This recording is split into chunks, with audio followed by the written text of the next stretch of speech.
Hey, everybody. I know it's early. It's early. We're trying to get ahead of the curb here to get to this debate. Um, bro is supposed to join us eventually. Um, yeah, it is super early. But remember, this is about the debate. Um, hopefully, it kicks off right at 8 o'clock. If not, then, well, you know, it is what it is. Um, plenty of predictions as to who's going to come out on top. I don't think there's a matter of a winner or loser in this particular thing.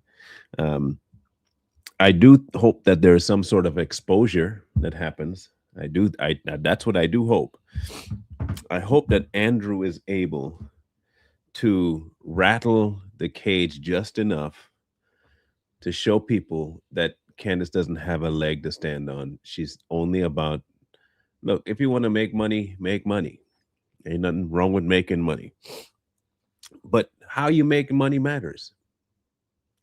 How you go about making that cash is definitely a case to be studied.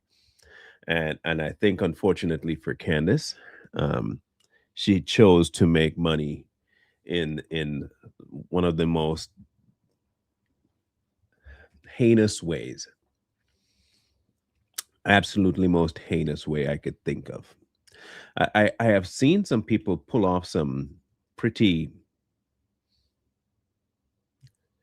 vile things before. I have seen that, but I don't think I've seen them to the level that Candace has gone.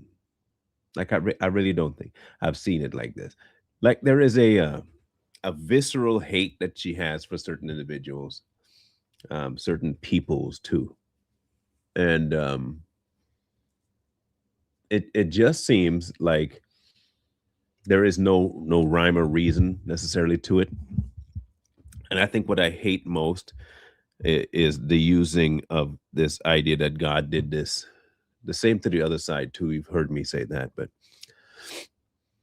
this nonsense has to get exposed at some point, man. Like for real. Even if it is at the hands of Andrew. I don't agree with Andrew on everything, but I can tell you that if there is going to be one person to really mess with her system, it'll be him.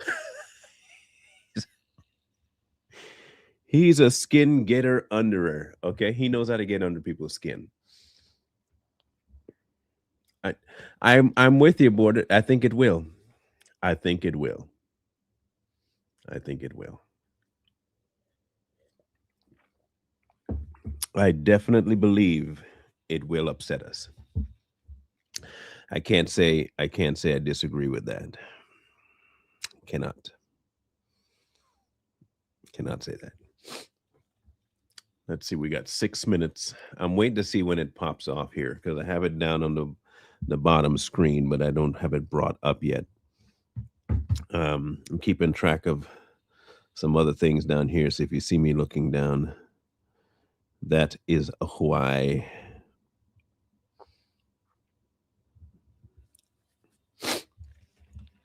So yeah, I have a suspicion that what's going to happen is you're going to see a bunch of. This is my prediction.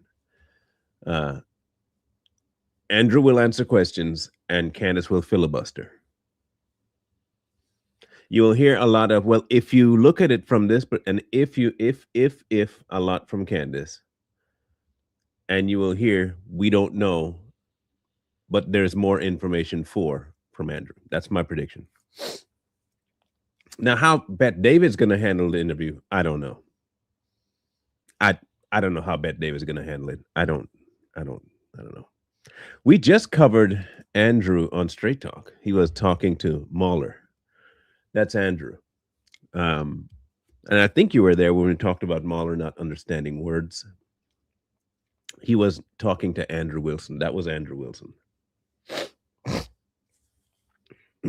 And I think what Andrew's also going to do is trying to get her to quantify her why.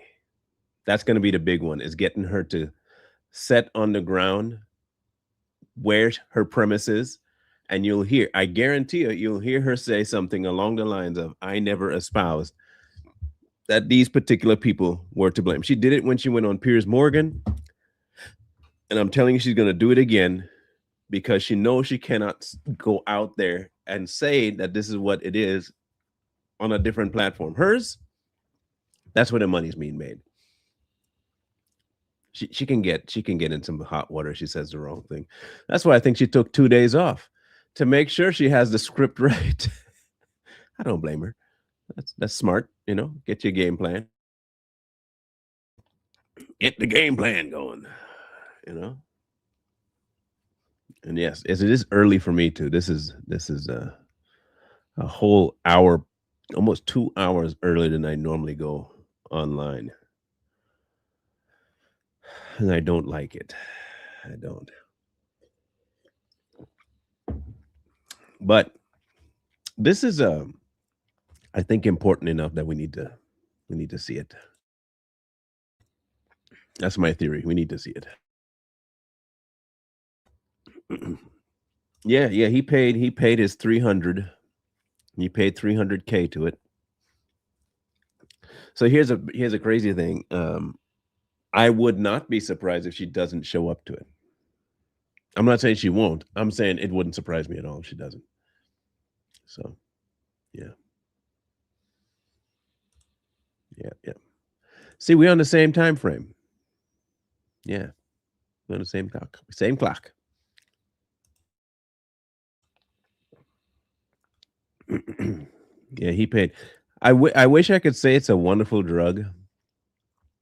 Um, it doesn't keep me awake. It's just a taste thing. Caffeine doesn't touch me like that. I don't drink anything caffeinated for the effect of caffeine. Caffeine doesn't keep me awake at all, like at all. Doesn't. It is live. It will be live. See right here. We're waiting on it to kick off. I'm watching it from Andrew's channel because I doubt Andrew will give people copyright strikes. I could say I'm going to watch it from a different channel, but I trust Andrew's channel more than anybody else's.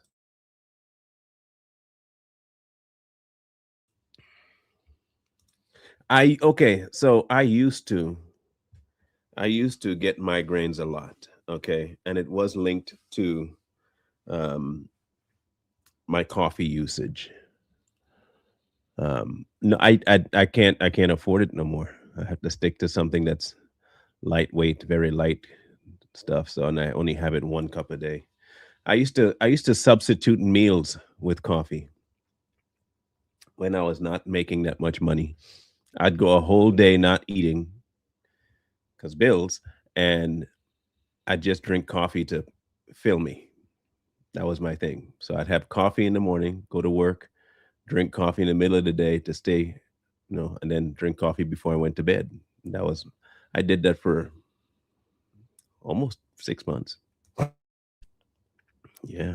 No, it's not healthy, but sometimes you got to do what you got to do. You know what I'm saying? No, I'm saying. Let's see if it start yet. Not yet.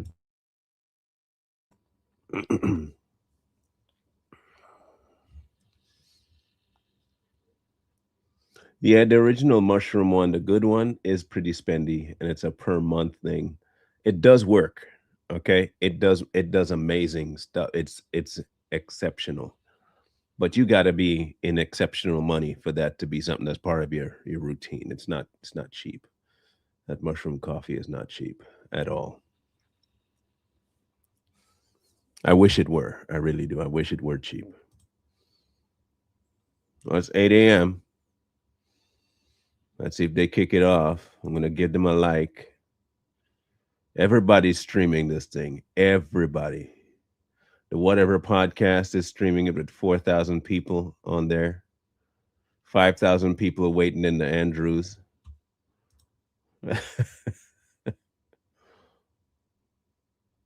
No, no, no, no, no, no. It's not the crazy mushroom. It's the I don't know what type. I just know that it gives you energy. It gives you weight loss. It was working wonders for me before my last injury that required surgery. Yeah, it was doing wonders,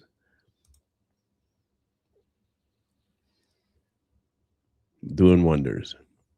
Let's check something. Let's see if the other group has started. They're just talking right now, so he's waiting for it too.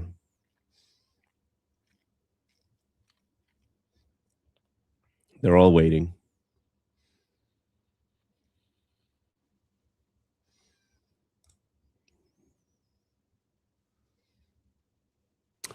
All right.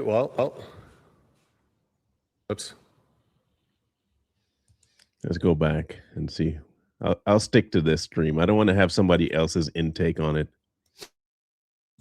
I just want to hear the conversation. Now I will be leaving at 9:30. Okay. And I will be checking in to make sure it's done, but I won't be here because I have my other podcast to start at 9:30, 12:30 Eastern. So we'll be here for about an hour and 25 minutes. I will be. I'll leave the stream going, but I won't be staying on the entirety if it goes longer than an hour. Um, I still have my podcast to get to, and I cannot, absolutely cannot miss that one because it's pretty crazy. Very, very crazy, horribly crazy. Come on, guys. She's probably trying to set, her barf bag set up for her pregnancy. She's got to get everything ready because she's pregnant. I'm giving her reasons. Raisins. What's up, Robin? And oh, by the way, hello to everybody. All y'all who took time to come watch with us at 8 a.m., 11 a.m.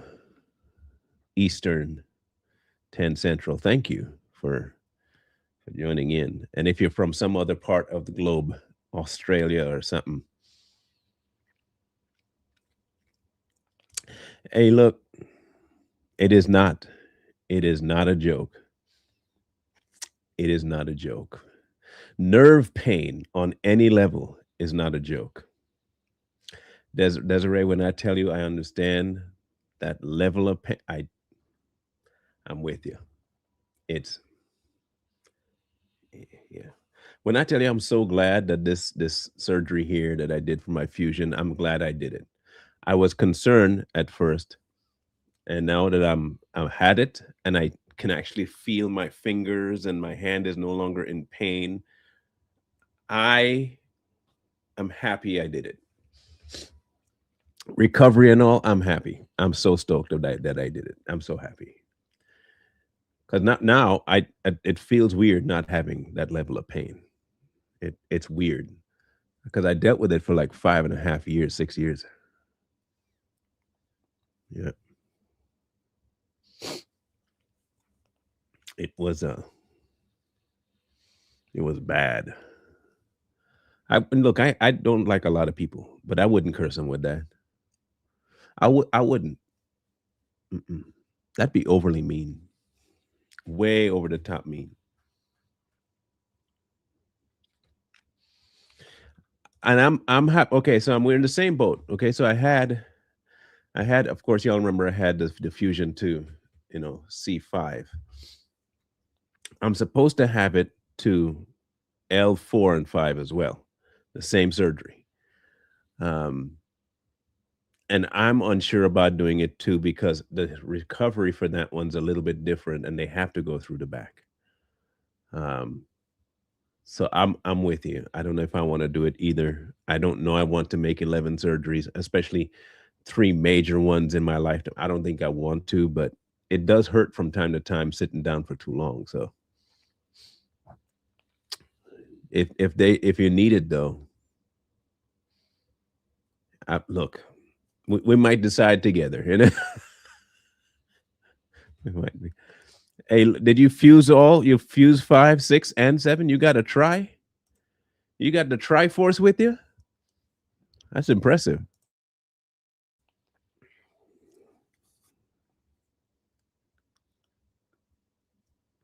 Yeah, so we're in the same boat. Wow, Creole. You bet. Look, do you feel better though with that? Haven't had the surgery? You feel any better, Creole? Because I know what it did for me. And here's my dilemma. I know what it did for my lower back, my upper back. I just and I so I'm thinking it might feel the same with my lower back, and I don't know if I want to or not. I can't decide. It'll put me up again for another month and a half, 2 months. I don't know, man. I don't know. That's a tough call for me. It's a very tough call for me. Good. I'm glad it helped. I'm glad because it did. Like I said, it did me. It helped me far more than I thought it would. Far more.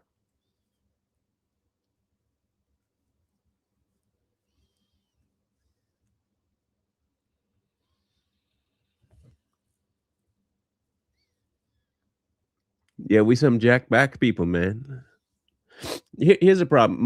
My the L45 is super painful because of how I fell on it. That's the worst. Is that I fell on it point blank, like hit the tip of my coccyx bone. So when I hit it, everything just kind of pressed in and crunched. It was bad. It was bad. And so now if you sit on it for too long, I can feel the disc. There's no real disc cushion in between 4 and 5, my lower lumbar. So it's pretty painful. Sitting down's an issue for too long. I have to adjust a lot. You'll see me do this often. You probably see me do this a lot in my chair, and it's not because I'm trying to change position for the camera. That's just me trying to relieve my lower back of pain. That's why I twitch around as much as I do on camera, and I lean to one side more, like when I'm like this, because it's more comfortable than sitting back on the straight way. It hurts too much to sit regular. So when you see me leaning a certain way in the camera, that's not me trying to be stylish and profiling. That's me avoiding owies.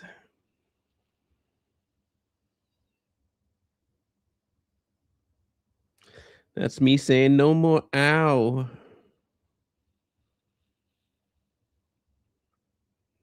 Come on, people, get this thing going. We be waiting. Let me see if I can do this without the chat. There we go. I don't want the chat. I don't need the chat. I have never seen a more narcissistic person, though, bro, for real. Like, you got to love you some you to make your whole waiting screen you. You know what I mean?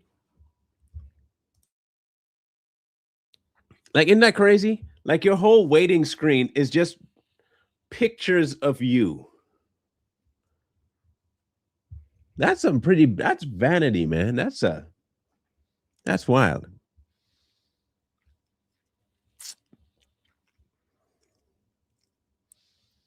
It does look like an ad for a clothing company because it's all about sales.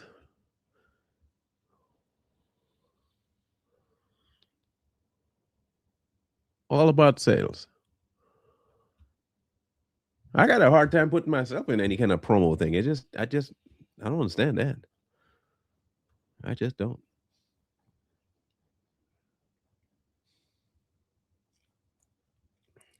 She on BPT, CPT. She on CPT. That's why they can't start. So I guess she is. She got her card back. She got her black card back. I have to figure out if that will actually help. I don't know. I know the donuts targets a certain portion of the behind, but I just don't know if it'll catch the section that needs to be relieved. Like, um, because the tailbone only goes so far, the ring might actually be pressing on the actual bone. I have to look into that.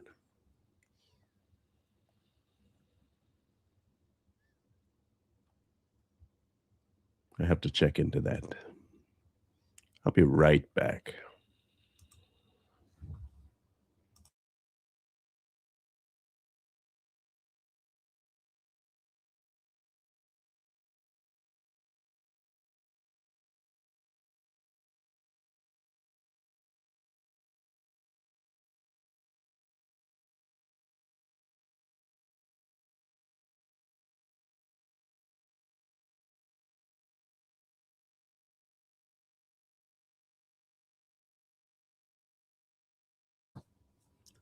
I don't even know what's taking them this long. They took 2 days.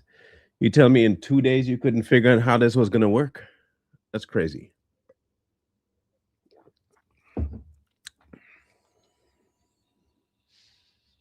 Yeah, that's me too. That's me too. That's why I'm worried.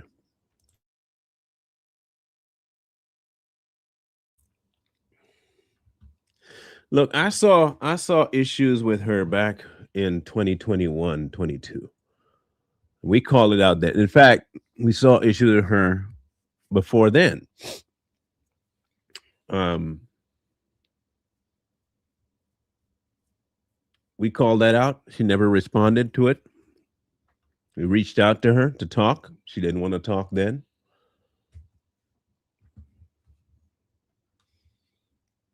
So we saw some issues with her back in the day.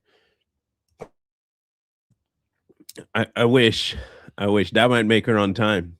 You start messing with that money. Woo wee! That money now. That money's a bad boy. Yeah, money is a bad boy. Let's see how many people they got waiting now. 9,000. Let's see how much she got waiting on her channel, shall we? Let's go see. She got 122,000 people waiting in her chat. 122,000 people in her chat.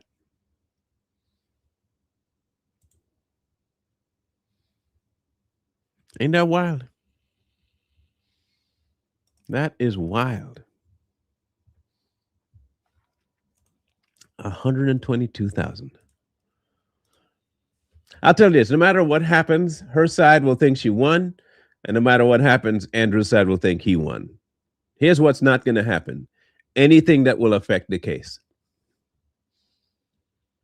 Not a single thing that Candace is doing, not a single coverage any podcaster is doing, including us, is going to change the outcome of the case. We just give opinions.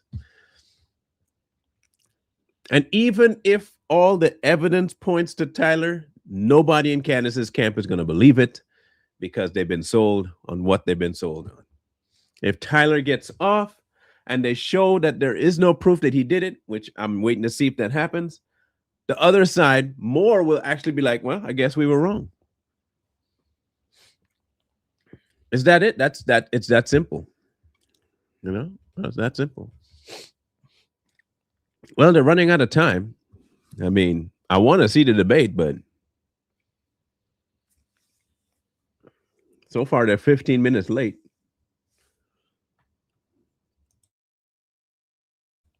I don't see the point of setting a time if you're not going to, honor the time. I get your big people, but you would think leading by example that you're not going to be late would be a thing. I guess that's lost on people anymore. Don't you miss those days? I miss those days. I miss those days. Well, it wouldn't be there because it just hasn't started. Not on her platform or on any platform. It hasn't started yet. I'm watching the debate on YouTube. YouTube. YouTube. I don't know if X has. I don't know if they're going to be doing spaces to do the debate. Let's see. I don't want no blue check. Thank you. Um, let's see. Search.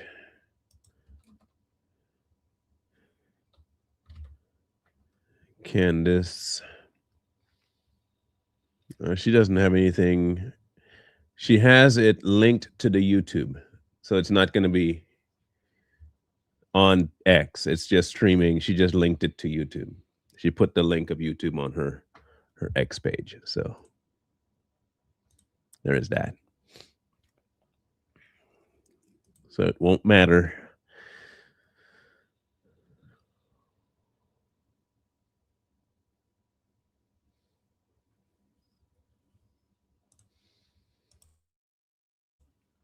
Yep, yepper. I don't think they're going to start on. I don't think they're going to start before 8:30, 11:30. I don't see it. I don't see anything before 11:30.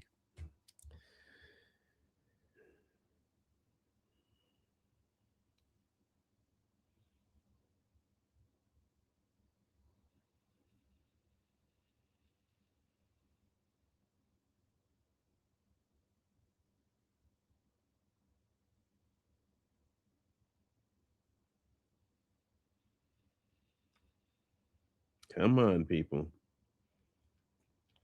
Today, Junior. Oh my word. I guess this is the kind of stuff that makes you realize that I'm in a class of different when it comes to other people's time.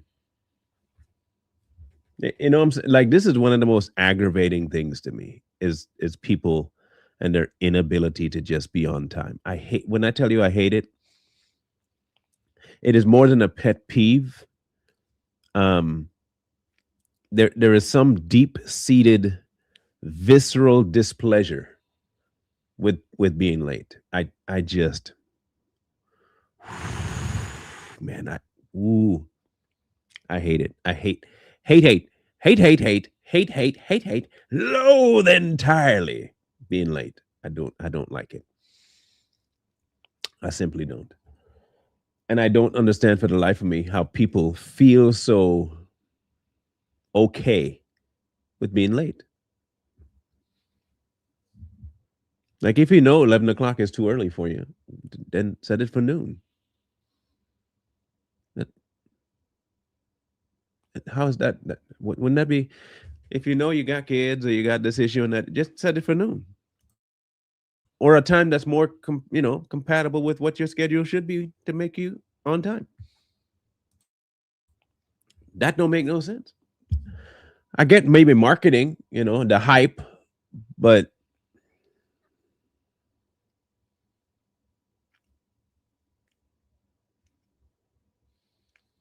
I that's angering.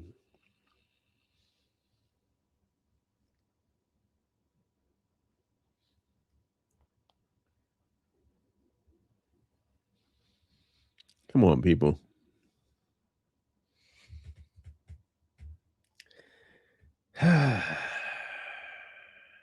Yes, Rebob.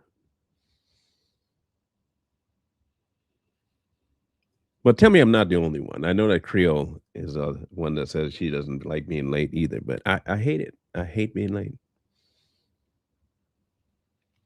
Oh, Desiree, don't be problematic about it. You did fine. You did fine. Trust me, you did fine.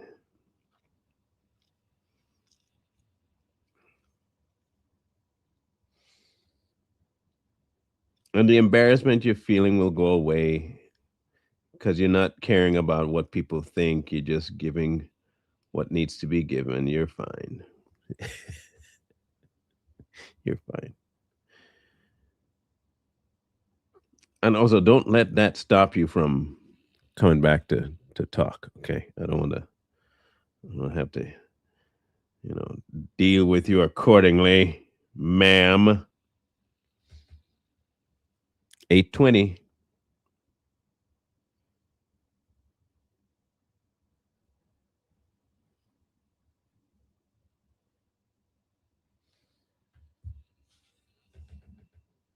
You see, that's me too. Okay, so I'm not alone.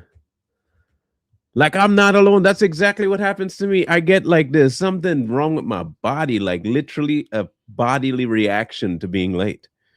I thought I was alone. I thought I was alone on that. Okay, I feel better about how I feel better now. I feel better. I feel better, much better. Thank you for knowing that. Thank you for letting me know I'm not by myself. That's a big deal. That's a really big deal. I feel so much better. My dad used to say, um, he said it like this: 15 minutes early is early. 10 minutes till is on time, and 5 minutes until you're supposed to be there is late. That's how he function with time. If you're there 15 minutes before something's supposed to start, you're early. 10 minutes, you're on time. 5 minutes, you're late. And my mom took the same mantra. I took the same mantra, and not a single soul else in the family took it.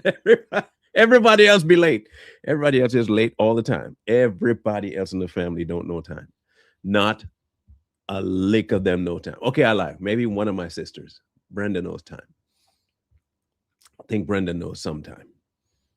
But the 2 out of 8, that's a bad record. That's a bad record.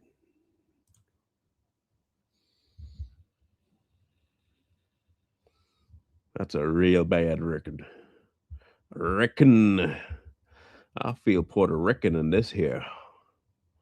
Puerto Rican. Come on, Andrew. You of all people should be on time, man. Force them to be there on time. This is taxing.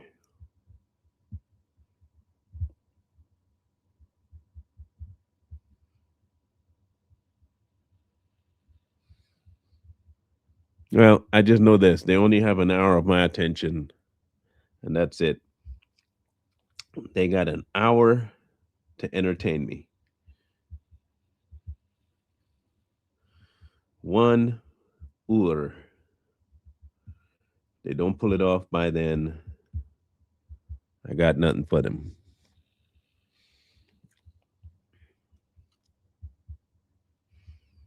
Right now, there we go. See that too. Here we go. Are we live? Okay, so we're officially live. Candace, Andrew, good to sit down here with you, talking to you guys about the conversation that I think started with you being on Joe Rogan when you said, hey, I'm offering $300,000. And for the audience watching this, you have to know when you see this final product, there's a lot of stuff that happens behind closed doors. There was still communication till midnight, even some of the stuff this morning. Like it's like you're trying to sell a company. It's the last 24 hours that the deal doesn't work out, but kudos to the both of you guys that you made it work. What do you got to make work? Just talk. The topic of discussion today, how this got prompted is, Andrew, you said there's overwhelming evidence that Tyler Robinson shot and killed Charlie Kirk. And Candace, your position was he's a patsy. Tyler Robinson is a patsy. So, of course, we'll talk about a lot of different things, but that's kind of how the whole thing got started. For the audience watching, I think this is truly for 3 different people. Number one is anybody out there that loves Charlie, respects Charlie, his legacy, what he did. We have a lot of love and admiration for what he did. He changed the lives of many people, young men, young women. You worked with him for many years. You guys were friends. You've said a lot of good things about Charlie, respectful towards him. You guys may have disagreed on some things, but you got a lot of respect for him. The second audience is the folks out there, you that's watching this. And so for you, you've been wanting something like this to take place. And kudos for Andrew for coming out and saying, hey, I want to have this conversation, and for Candace to accept it. So you have the ability to say, I agree, I disagree, comment, do all the stuff that you're doing online. And if you want to see more of these things, any of the 3 channels, subscribe to them, the Candace Show, the Crucible. I'm sure some of the people from Crucible are watching as well, and the PBD podcast. The more you subscribe to this, the more we're able to deliver these types of conversations to you. And last but not least, it's about the 2 of you. My goal is to speak as little as possible. 99% of the time, it'll be you guys speaking, and the audience will be able to see it. If I jump in, just so everybody knows on the back end, both have agreed. In the back, there's 3 people representing Andrew and 3 people representing Candace to do fact checking. So at any point, if somebody makes a claim, the other can say, can we fact check this? I can jump in and say, fact check this. Even the folks in the back can say, fact check this. So it is a very fair conversation that we're having here.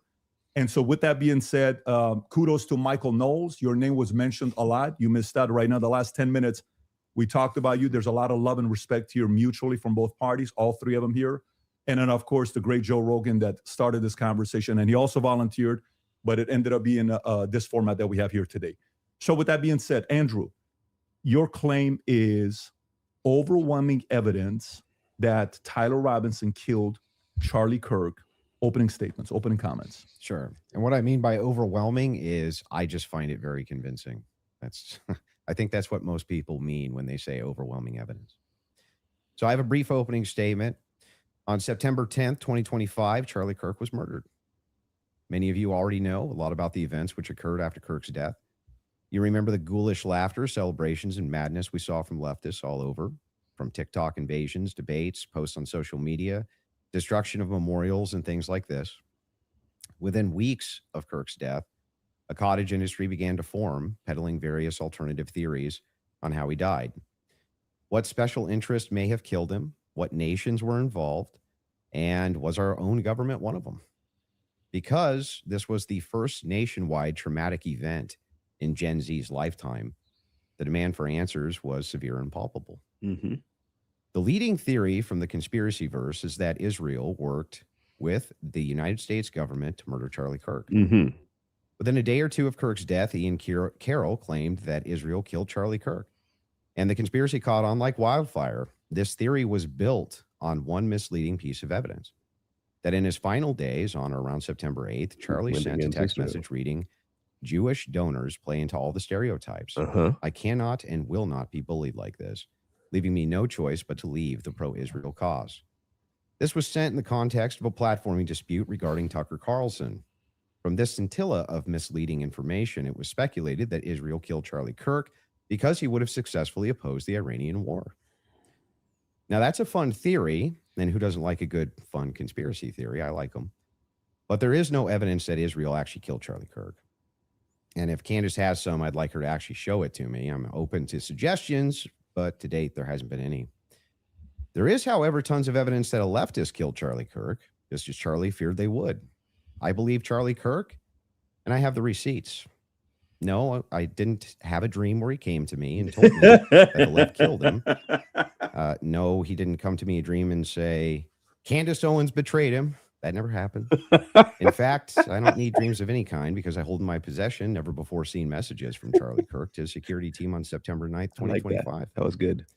I'm going to share the message with you today, which is the first time this information's ever been publicly revealed. On September 9th, Charlie's security team wrote to him, "Yes, law enforcement has been fully supportive and agreed to a security plan and posture. Tomorrow's event will be covered by both my team and the campus PD. If additional support is required, patrol units will be available. I have 11 on site." Charlie responded with this, "Okay, great. Remind them that they are there for one person's security only, because I'm somewhat worried the left is trying to kill me." That was a message sent September 9th. Whatever could he have meant by that? Well, I think he meant exactly what he said, that he was worried the left was going to try to kill him. Now, we'll discuss this more later on in the debate, and maybe I have more never before seen evidence that exposes just how wrong and, in my opinion, idiotic many of these conspiracy theories have been. But that's what happens when you rely on what's called the evidence of the gaps. In other words, What's not there? they don't have evidence. They seem to just make up evidence. Mhm. And what did they make up? Well, in my opinion, kind of whatever lined the pockets. And I think it's ghoulish to profit off of the death of a good man. Mm. But we came here today to debate. And so let's get to it. The debate topic today is, one, my belief that there's overwhelming evidence that Tyler Robinson killed Charlie He's Kirk. zinging Two, hard on this one. Candace's belief that there's overwhelming evidence that Tyler Robinson was a patsy and didn't kill Charlie Kirk. In sum, the audience is going to decide who has more evidence supporting their theory. My theory is that the state is correct that Tyler Robinson is the killer, at least based on evidence so far. And Candace's theory that Tyler Robinson is not the killer and he's a patsy set up by the feds. To be clear, this is not a question of reasonable doubt. If it was reasonable doubt, and that's all it was, and that's all Candace was proffering, I wouldn't even be here having the debate with her. It's fair to have doubts, as a trial has yet to occur, and the state hasn't even begun to try to prove their case beyond a reasonable doubt. But Candace makes a more forceful claim. She claims that there's more evidence that Tyler is not guilty of murder and was set up as a patsy than there is for the state's case. And I just think that that's absurd. And she will not be able to demonstrate that in any way. In fact, she has almost no real evidence at all of her theory, whereas my theory is supported by compelling witness testimony, physical evidence, multiple confessions, all of which are independently compelling, but which are even more convincing as each piece of evidence corroborates the others. You'll notice the term overwhelming was included in both theories. This is because Candace demanded I defend my use of that term, which I think is fair. in describing the evidence against Tyler Robinson. She, on the other hand, only wanted to defend her theory as merely viable. That is, until I showed her clips in which she said she believed the evidence of her theory that Tyler Robinson's a patsy was supported by overwhelming evidence. Only then did she agree to defend that position. Regardless, we're both defending the claim that there's overwhelming evidence on our side, so it's worth defining that term. When I say the evidence against Robinson's overwhelming, all I'm saying is that I mean that as of right now, I find it very convincing. I see almost no evidence at all, only speculation on verified claims and suggestions of things that could merely be hypothetically possible. Dreams, vibes, feelings, things like this. Almost done, by the way. I have no problem defending the state's case and welcome Candace bringing up any challenges she would like. But if I'm honest, the reason I was willing to pay the $300,000 for this debate was to finally have a chance for someone to demand Candace be held accountable for the unbelievable theories and claims she's been making. Thank you. Candace's investigation is indistinguishable from a leftist operation. Yeah. She couldn't be doing more damage to the right if she were trying. Ooh. She uses her considerable platform to relentlessly attack one of the most influential conservative outreach organizations for young people. And she's making a mockery of the online right-wing commentary class. Damn. She's harming Republicans in an election year by dividing them. She's attacking the very organization Charlie spent his life building. And she's attacking the people he loved, including his wife. And it cost me $300,000. But today, I hope that she finally answers for some of that. Thank you, Andrew. Dang. Did you get it out of your system? I did. Okay, great. Well, I'm not going to waste time with the preamble because I think I just want to get to the substance of That the hurt. debate, and That I hurt will her. just speak to the audience. That hurt. I've obviously had an audience since we've She been covering already this case. mad. People know that there was a personal friendship between me and Charlie, and diminishing the pursuit of something that makes sense regarding what happened on September 10th. By throwing it to, this is just people who are conspiracy theorists. These are people who are just trying to generate clicks. I don't think that people should be satisfied by that. I want people to remember that it's important to think. We've been lied to by the government a great many times over No facts just yet, the huh? last couple of years, if you just think of the things that we've learned about our government. Okay. And I do want to say this. What's been the most disturbing element, I think, for everyone is that not only does the narrative not make any sense, which I'm going to demonstrate, I don't need to waste time with the preamble going through the points or trying to insult you or pretending that I've been running a podcast saying it's just dreams and vibes like I'm Miss Cleo. And that's the what you reason why what you did. it's taking What so the many influencers. It Bruh. looks like $1 billion industry of influencers to dispute everything Candace says. Is not because I'm on my platform saying I had a dream last night. I don't think I think that diminishes you as an argument. Obviously, we have presented a lot of evidence. You just presented a text message and said this is evidence. Well, that's how this entire thing began.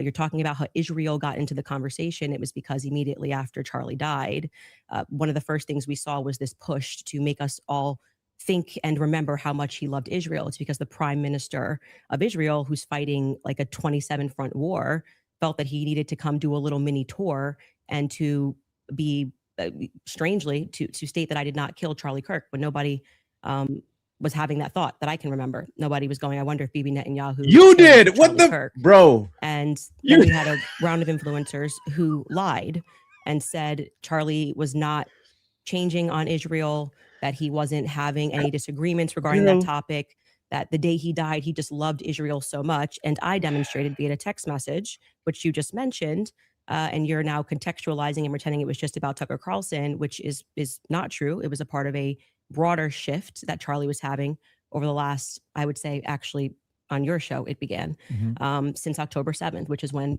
I began asking myself more questions about Israel as well. And so, yeah, when all of these things happen in the immediate aftermath, and then I drop a text message after everyone is denying that, Tucker Carlson then comes out and confirms the conversations that he had with Charlie. Megyn Kelly then comes out and confirms the private conversations that she had with Charlie. People then begin to ask a reasonable question, which is, why are we lying about this? If they were forthcoming with that and they had said, hey, yeah, Charlie was starting to ask questions. I think I don't after see how October any of this 7th, links it's to her reasonable theory that he people was are killed by starting to Israel. Examine our relationship with Israel. We wouldn't be here today. But it has been lie after lie after lie, debunk after debunk after debunk. Yes, What I does she did consider a share that I debunk? had a dream that Charlie was betrayed. It's not a dream anymore. It's a reality. I look at what the organization has become, the people that they are partnering with, the lies that they are telling, the extraordinary people that they're sending out to say that I hadn't speak to Charlie since 2018, and it begins to look like a conspiracy. And just as a historical Look fact, that like. entire term was created by the CIA to gaslight people after the assassination of JFK. What? So it's not exactly one that makes me nervous. Like calling somebody a conspiracy theorist is essentially saying This lady's that on they some major demand crack. further answers and they're not accepting the Fed slop. So I'm grateful that you came today. I don't need to, like I said, take cheap shots and discuss your manner of debate or your strategy. And I'm also grateful that you shared that you had that text message today, because everybody watching knows that I have been demanding not a debate, just a open conversation with Turning Point USA. But you said you had They should be here. everything. It shouldn't be you in that chair. It should be the person that took Charlie's place, maybe Erica Kirk, maybe Andrew Colbert. He's a spokesperson. And rather than doing that, they send us another influencer. So let's see how it goes. Just out of curiosity, are you between 0 to 100? What is the likelihood that you think Tyler Robinson shot Charlie Kirk and killed him? Based on the evidence right now, I don't know. I'd say 75, 85%. Candace? 0%. 0%. I'm at 0. So With what we've seen in terms of the evidence, I'm at 0%. So not only, that maybe somebody was behind him as a patsy influencing him, you're not even saying that he didn't even shoot Charlie Kirk. Right. I would, if you said, was he involved that day, as Right. I have consistently said on my platform, I would say yes, he was. I don't know what role he played, but as the shooter, 0%. Do you have any evidence? Andrew for it? knows how to retain for information. what? I give My him that. The percentage? fact that he didn't shoot and kill Charlie Kirk. Yes, which I'm hoping we're going to get to all of the evidence that he feels that he has. I mean, I'm not even convinced that Charlie was shot from the rooftop on Losi that day, based on the evidence that has been. Do you think he was shot? I do not think that Charlie was shot from a 30-06 from Yeah, but Losi. just That shot wasn't the at all. question. I don't know. I think that a projectile hit Charlie, and I'm open to other people's presentations, but I have not seen any compelling evidence that Charlie was shot by a 30-06. Can we see maybe if we're going to have an olive branch to each other? Yeah. If maybe we can establish what we consider the facts of the case to be first. Yeah, Yes. sure. Okay. So you don't, Here we go. you're not sure if he was actually shot. You're open to alternative theories. to that. He was definitely hit with a projectile of some description. If we're talking about was he shot from a gun, a 30-06, I would say She keeps going back to that. definitively no. Okay. It defies common sense to think that he had a Superman neck, and even if he did have a Superman neck, which has been demonstrated, I think actually recently a YouTuber actually set up Valhalla steel cages and shot it, and it went through. So Mhm. under no circumstance will I. So at least not a 30-06. Definitively not. A Okay, 30-06 but you from are Losi, open- 150 feet. No, But you're not necessarily closing off the avenue that he could have been shot at all. with maybe a smaller. Smaller caliber. Okay. And then there's some things that I'm going to make concessions on that I do think we need more answers on. And I'm fine Mhm. with that. And we can get to those things as well. The other thing is in the timeline, one of the things that we dispute, I think, on the timeline is that you think that Robinson drove hours away to a steakhouse in Yes. the timeline. Is that correct? Yes. Okay. And what's the compelling evidence that you think you have there? I spoke to the owner of the restaurant, Mhm. and I have seen the receipt. I know the conversation that I had, and I think it's enough that it will be presented. Obviously, if this goes to trial, but yes, I do believe that he was in Panguitch, which is near his grandparents' home. Did he give you an unedited copy of that receipt? I have seen an unedited copy of that receipt. It was not given to me from the owner. But I want to, before we get into like all the timeline stuff, I want to address what you think is evidence so we can keep this on par with what your claim is. Since Well, I think that that's a piece of evidence that's in dispute. And that's why I'm yeah, but Because if we're we're not trying to get establishing to the whether there's timeline- overwhelming evidence that Tyler Robinson did this. yeah. So if you whether want to then use starting the with- first, if with- you want to use the first part of that for the Yeah, internal critique, Yeah, for like you, we should that's go fine. over the actual Okay, evidence that we so- feel. The first reason that I think it's compelling evidence is that Tyler Robinson's rifle was found near the crime scene. So I would consider that to be very good evidence. And also the fact of the matter is that I dispute this claim that a 30-06 could not have made this wound. I think that that's absurd. 150 grain Remington core lock absolutely could shatter when it hits the neck of any human being. When you say that there's some steel neck and it's a smaller caliber, you have to make a counter explanation. Why wouldn't a smaller caliber also go through bone? It could. I didn't say it can't. Right, exactly. So if that's the case, then Uh-oh. ammunition is going to be the critical key here. And Uh-oh. if we have frangible ammunition, which we do in this case, a flex tip round, well, Uh-oh. I'm sorry, not a flex tip, a soft point round, from a 150 grain Remington core lock. That's just a small jacket that goes around the actual He lead knows piece. guns. This thing could have split apart in air for all we know. But definitely upon impact. And we have the medical examiner who confirms this in a summary. My team can bring that up, the summarization, which means he would have to be a part of some kind of conspiracy as well. Okay. So just to start with your point about saying that the gun was found near him, near Losey Center, or I guess off in the woods. That gun, did you watch the testimony? Did you watch the preliminary hearing? Covered it live. Yeah. Okay. So forgetting what the summary of the medical report was, did you watch the testimony that was given by the Caitlin Oliver, the ATF woman, Samantha Carner, any of those people who went into the science of? Yes, I recall. You're talking about the bullet analysis. Yeah, when they went into the DNA. Okay. So that's kind of the most relevant part. Okay. I'm not denying, I've never denied on my platform or anywhere else that a gun owned by Tyler Robinson was found near the crime scene, right? That doesn't remove, if you think somebody set up as a patsy, you could take a gun out of this room right now and you could walk out and plant it in the woods near a crime scene. That's not convincing evidence to me. I concur with the fact that that's a possibility. So you I think have said on a platform that you were a gunsmith. Okay. And for how many years? Many, many years. For many years. You also said that you were an Army sniper. I wasn't a sniper in the Army. Okay. And I never said that. Sorry, your wife tweeted that you were an Army sniper. Yeah, I don't know. Like 15 years ago, she said something. Does it change 15 years later? She said that it was colloquial. So Army sniper is a colloquial term? Yeah, I was never an Army sniper. Okay. What did you do in the Army? Did you teach this? Then I corrected it and said you taught rifles in the Army? I don't know what all this has to do with anything. Teach rifles. No, I taught rifles as a private citizen. Okay. And I was an NRA instructor for many, many, many years. So he's trying to discredit his knowledge of with guns. your expertise. When she that's what's going on. Gave testimony on the stand, Samantha Carner, that there was dust and there was debris that was found in the gun barrel. Yep. And then when we had the person who, and this was, I believe, Caitlin Oliver, who explained painfully about the DNA, the prints. Well, let's start with a point at a time. I'm not done. You said something, so I'm going to finish my thought, right? You don't want to do a point at a time? No, well, sure. If you want to respond to, but I want you to respond to 2 points. I want you to start with 2 points. Okay. Dust and debris in the gun barrel. Yeah. Secondly, the fact that there were 5 sets of prints, 5+ actually by the end of the testimony, 5 sets of prints for which we already had the woman who worked for the FBI forensics testify that above 2 prints, if you're taking a sample, it's no longer a science, right? She testified that when they took the sample of what was on the trigger, they saw 5+ prints. And among those 5+ prints, Tyler Robinson's was the most degraded. That's not what she said. I would like you to explain how Tyler Robinson's prints could be the most degraded when she said, actually, you could have DNA on something that you've touched. You could have DNA on something that you've never touched. And to get DNA degradation, they've looked at pieces, items 20, 40 years on that don't have degradation. Yet Tyler Robinson's prints, amongst 5+ other prints, were the most degraded on that weapon. Yeah. So let's get into all 3 of the claims. First, with debris. When it comes to debris, firing rifle doesn't always blow the debris out of the barrel. Okay.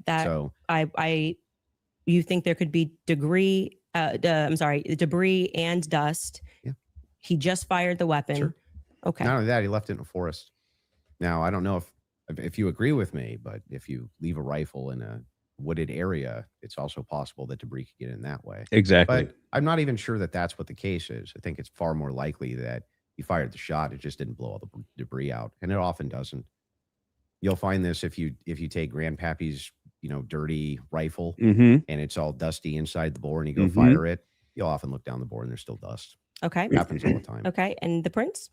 Yeah, so the prints we don't know all of the details on just yet. We do. It was excruciating. No, we don't. Testimony on the prints. We don't because they haven't gone to trial, so we don't know on the print front. But Tyler Robinson's DNA was on there. You made the claim that Lance Twiggs' DNA was on there, and it was not.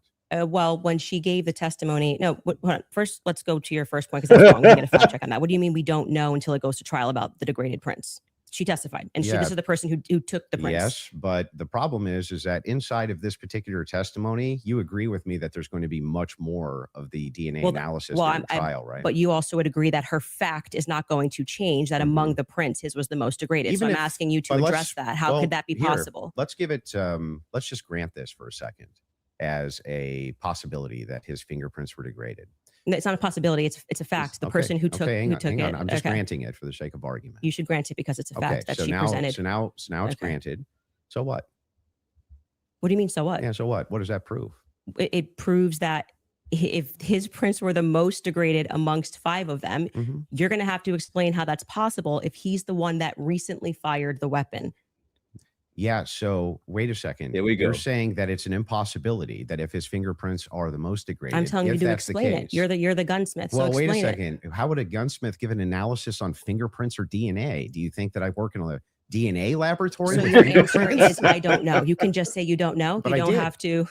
But I did. No, you said so what? Yeah, so say so- I don't know. I but what actually would don't that- have an what explanation would for that, prove, Candace. though, is my question. Well, I think that what it would prove is that it is a more viable theory that people who had stronger prints on the gun Mhm. may have used it more recently. Did they say who else had fingerprints on the gun? They named Matt Robinson explicitly. Okay. And this was a part of the testimony where she was speaking about how they got samples of elimination samples from the home of Amber Robinson, Matt Robinson, and Lance Twiggs. Those were the 3 names they named. So are you saying that Twiggs? Would you like me to fingerprints- finish my statement? I just want to make sure I'm clarifying.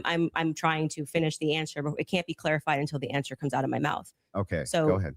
This was a portion of her testimony where she was explaining how they got elimination samples from the home. And she named Matt Robinson, Amber Robinson, and Lance Twiggs as the elimination samples that she was using.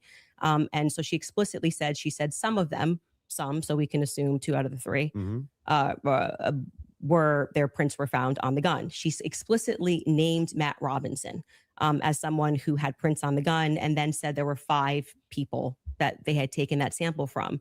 And again, what's also relevant here is the earlier testimony, which came from the FBI forensics analyst, I believe it was on day 2, where she said that when you're using those mixtures and those samples and you get up to 5+, it's really hard to make any sort of a determination. So both of those things are relevant.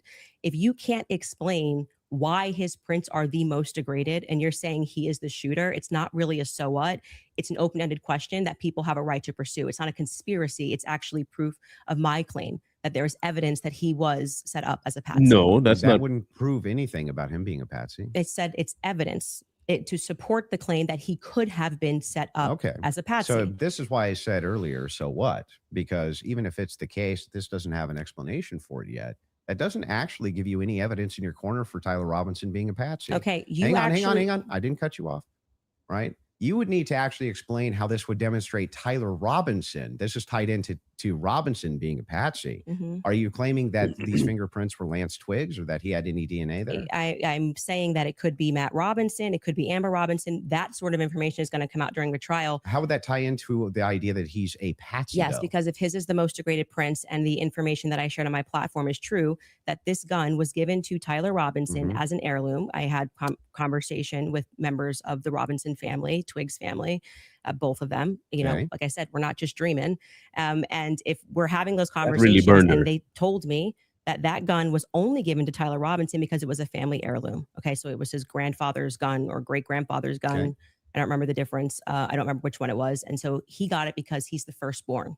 So, but he's not much of a shooter, is what I was told. And so he has this because he inherited it, essentially. So if I get something from my grandpa and I put it up on the shelf and I own this, you could see that could be. How do we get to the patsy part? You don't let me ever get to the end of the sentence. So how could we get to You're the patsy part? filibustering. Okay, if I can't I'll get wait. to the end of I'll the wait sentence. patiently till we get to So the that patsy could be a part. reasonable explanation as to why there was dust in the barrel, because he doesn't often shoot this weapon and he is indeed a fisher. And it could also be a reasonable explanation for why we have Matt Robinson's prints on this. Obviously, Lance Twiggs, even if he has prints on things, they live together. That doesn't really mean anything. But that could demonstrate that somebody took his weapon and put it somewhere. His prints are the most degraded. Somebody else's prints, there's more presence of somebody else's prints. And that could demonstrate that somebody is taking items from his house and putting it into various But it places. also could demonstrate nothing. So the problem that you have here is that this is pure conjecture. It is. No. This is, hang on, this is not evidence that Tyler Robinson is a patsy. It's only evidence that you have conjectured up that, well, if it's the case that these are the more degraded prints, then therefore that means must be patsy because dad's fingerprints on gun. I didn't say must be Describe patsy. how this actually links in to Robinson being a patsy. Okay, I'd like just to hear. described that for you, so I can explain it to you, but I can't understand it for you, so I'm going to move on from that. But to just go back to your point about okay. this is not evidence, you can't make that claim because the entire basis for why you think that there's evidence for Tyler Robinson being the person that took the shot is based off of a hearing under Utah 1102 rules, meaning that they are doing the exact same thing that I am doing. This is the state. You said you're here to represent the state. Well, did you watch the preliminary I hearing? didn't say I was here to represent the state. The state's position you think is strong and convincing. What okay? I'm here to do is represent my own opinion. You which said is in that your opening based on statement, based on the evidence presented so by far the by the state. state, the state has that I find it presented convincing. evidence under Utah's 1102 rule. But this doesn't demonstrate any patsy No, that's very behavior. important because that rule is hearsay.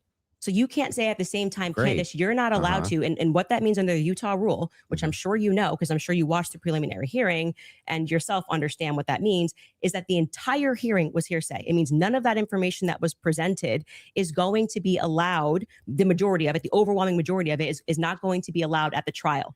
They're allowed to present when it's just a probative hearing. I don't think all the evidence that was put in was hearsay. Okay, you didn't watch this case. But not only that, no. This is a huge point. This I is, want to. this is crazy we that you can don't call know for this. a fact check if Yes, all the evidence we need was more than a put fact in. check. This was every single The team day. in the back is Utah actually rule saying 1102. They want to go there. So they said there's a medical examiner's explanation of the shooting that's in the back. Rob, if you want to pull it up. And then Candace, if anybody Not from your team hearsay. wants to pull something up, no problem as well. But they're requesting it. If you guys got it, pull it up. Not hearsay.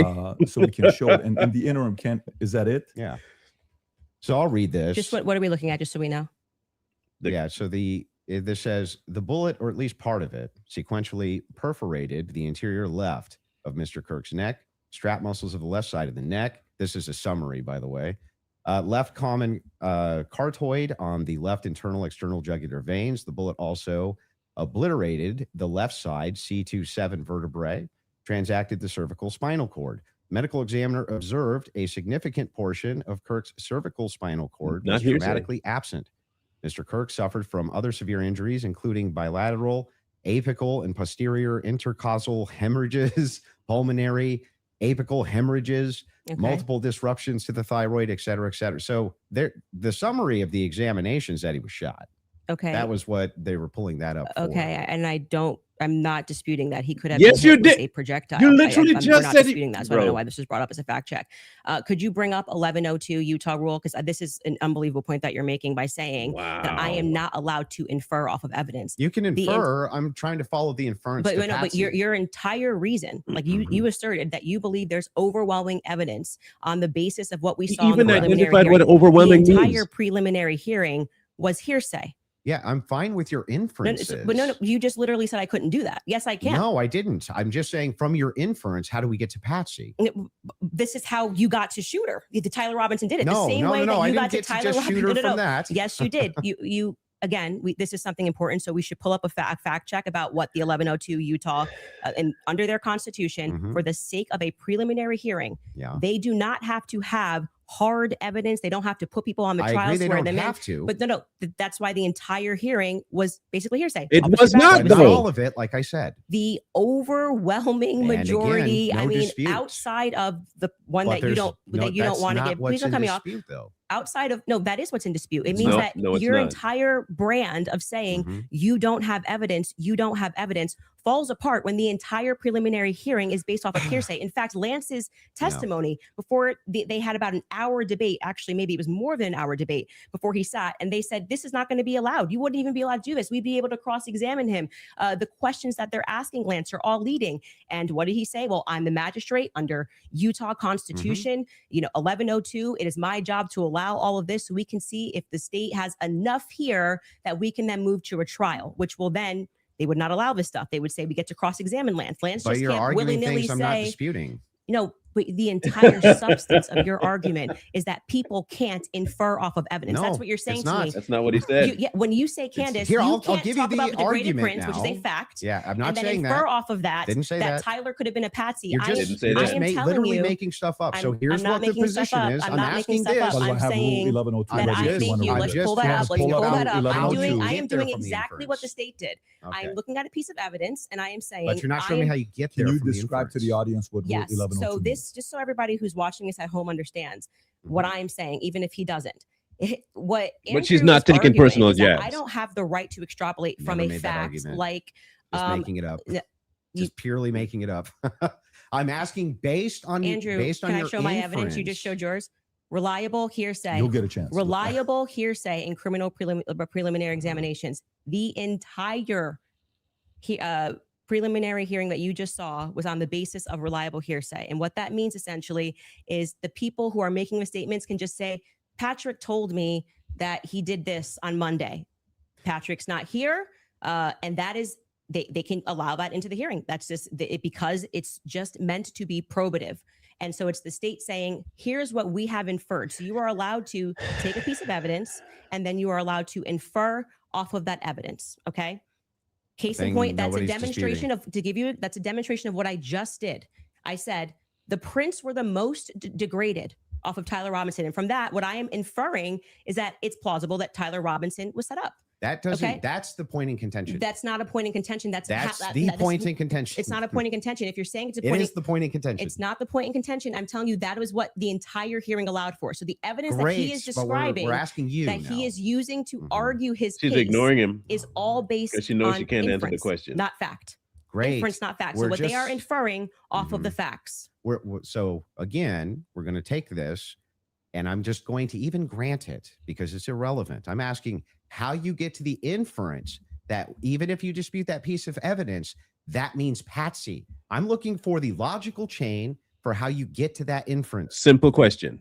What I am telling you is it's the exact same way that when you tweeted, I think that this evidence is overwhelming. When they say that looks like Tyler Robinson's car, he drives a similar car.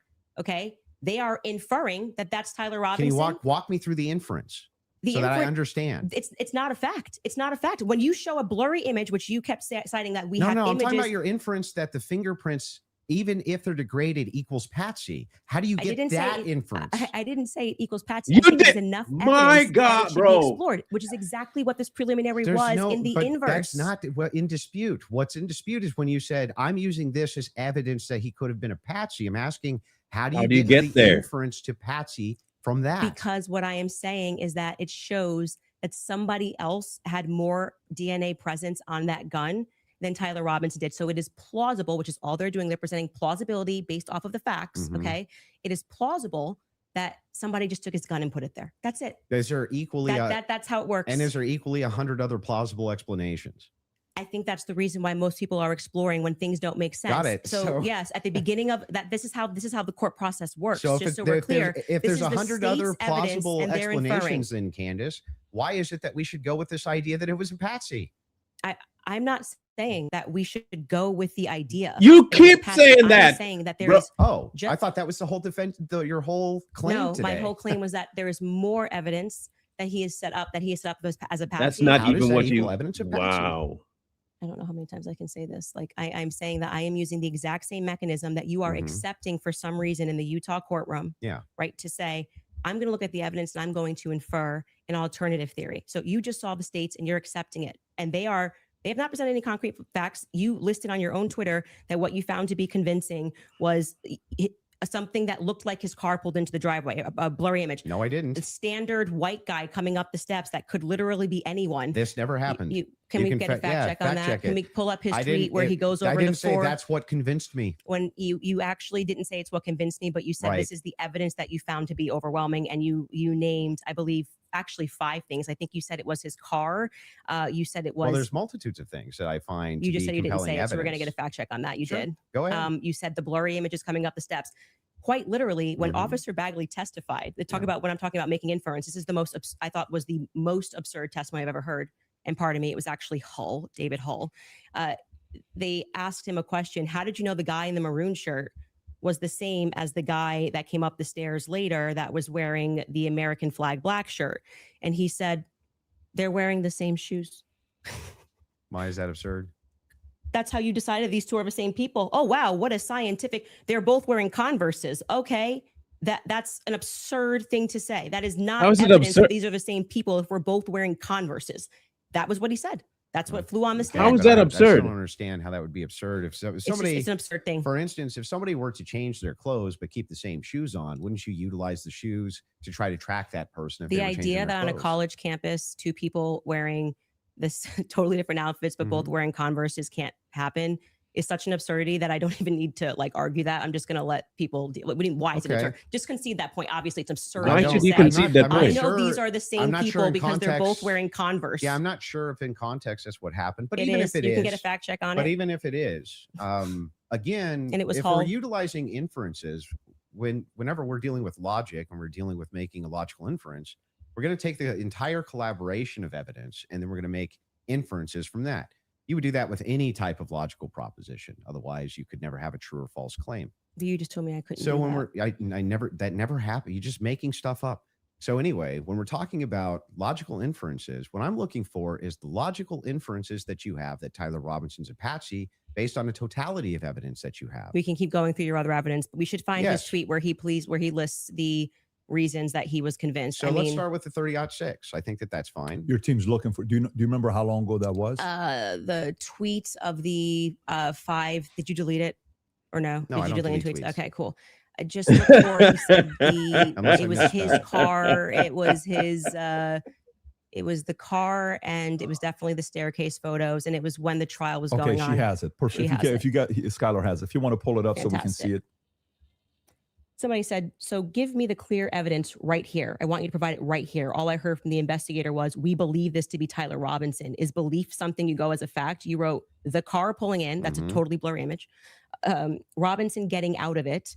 You have no idea if that's Tyler Robinson. Mhm. The fact that he is seen 4 other times on camera, the fact being just a standard white boy with brown hair was seen walking up staircase. The DNA on the roof, we should discuss that.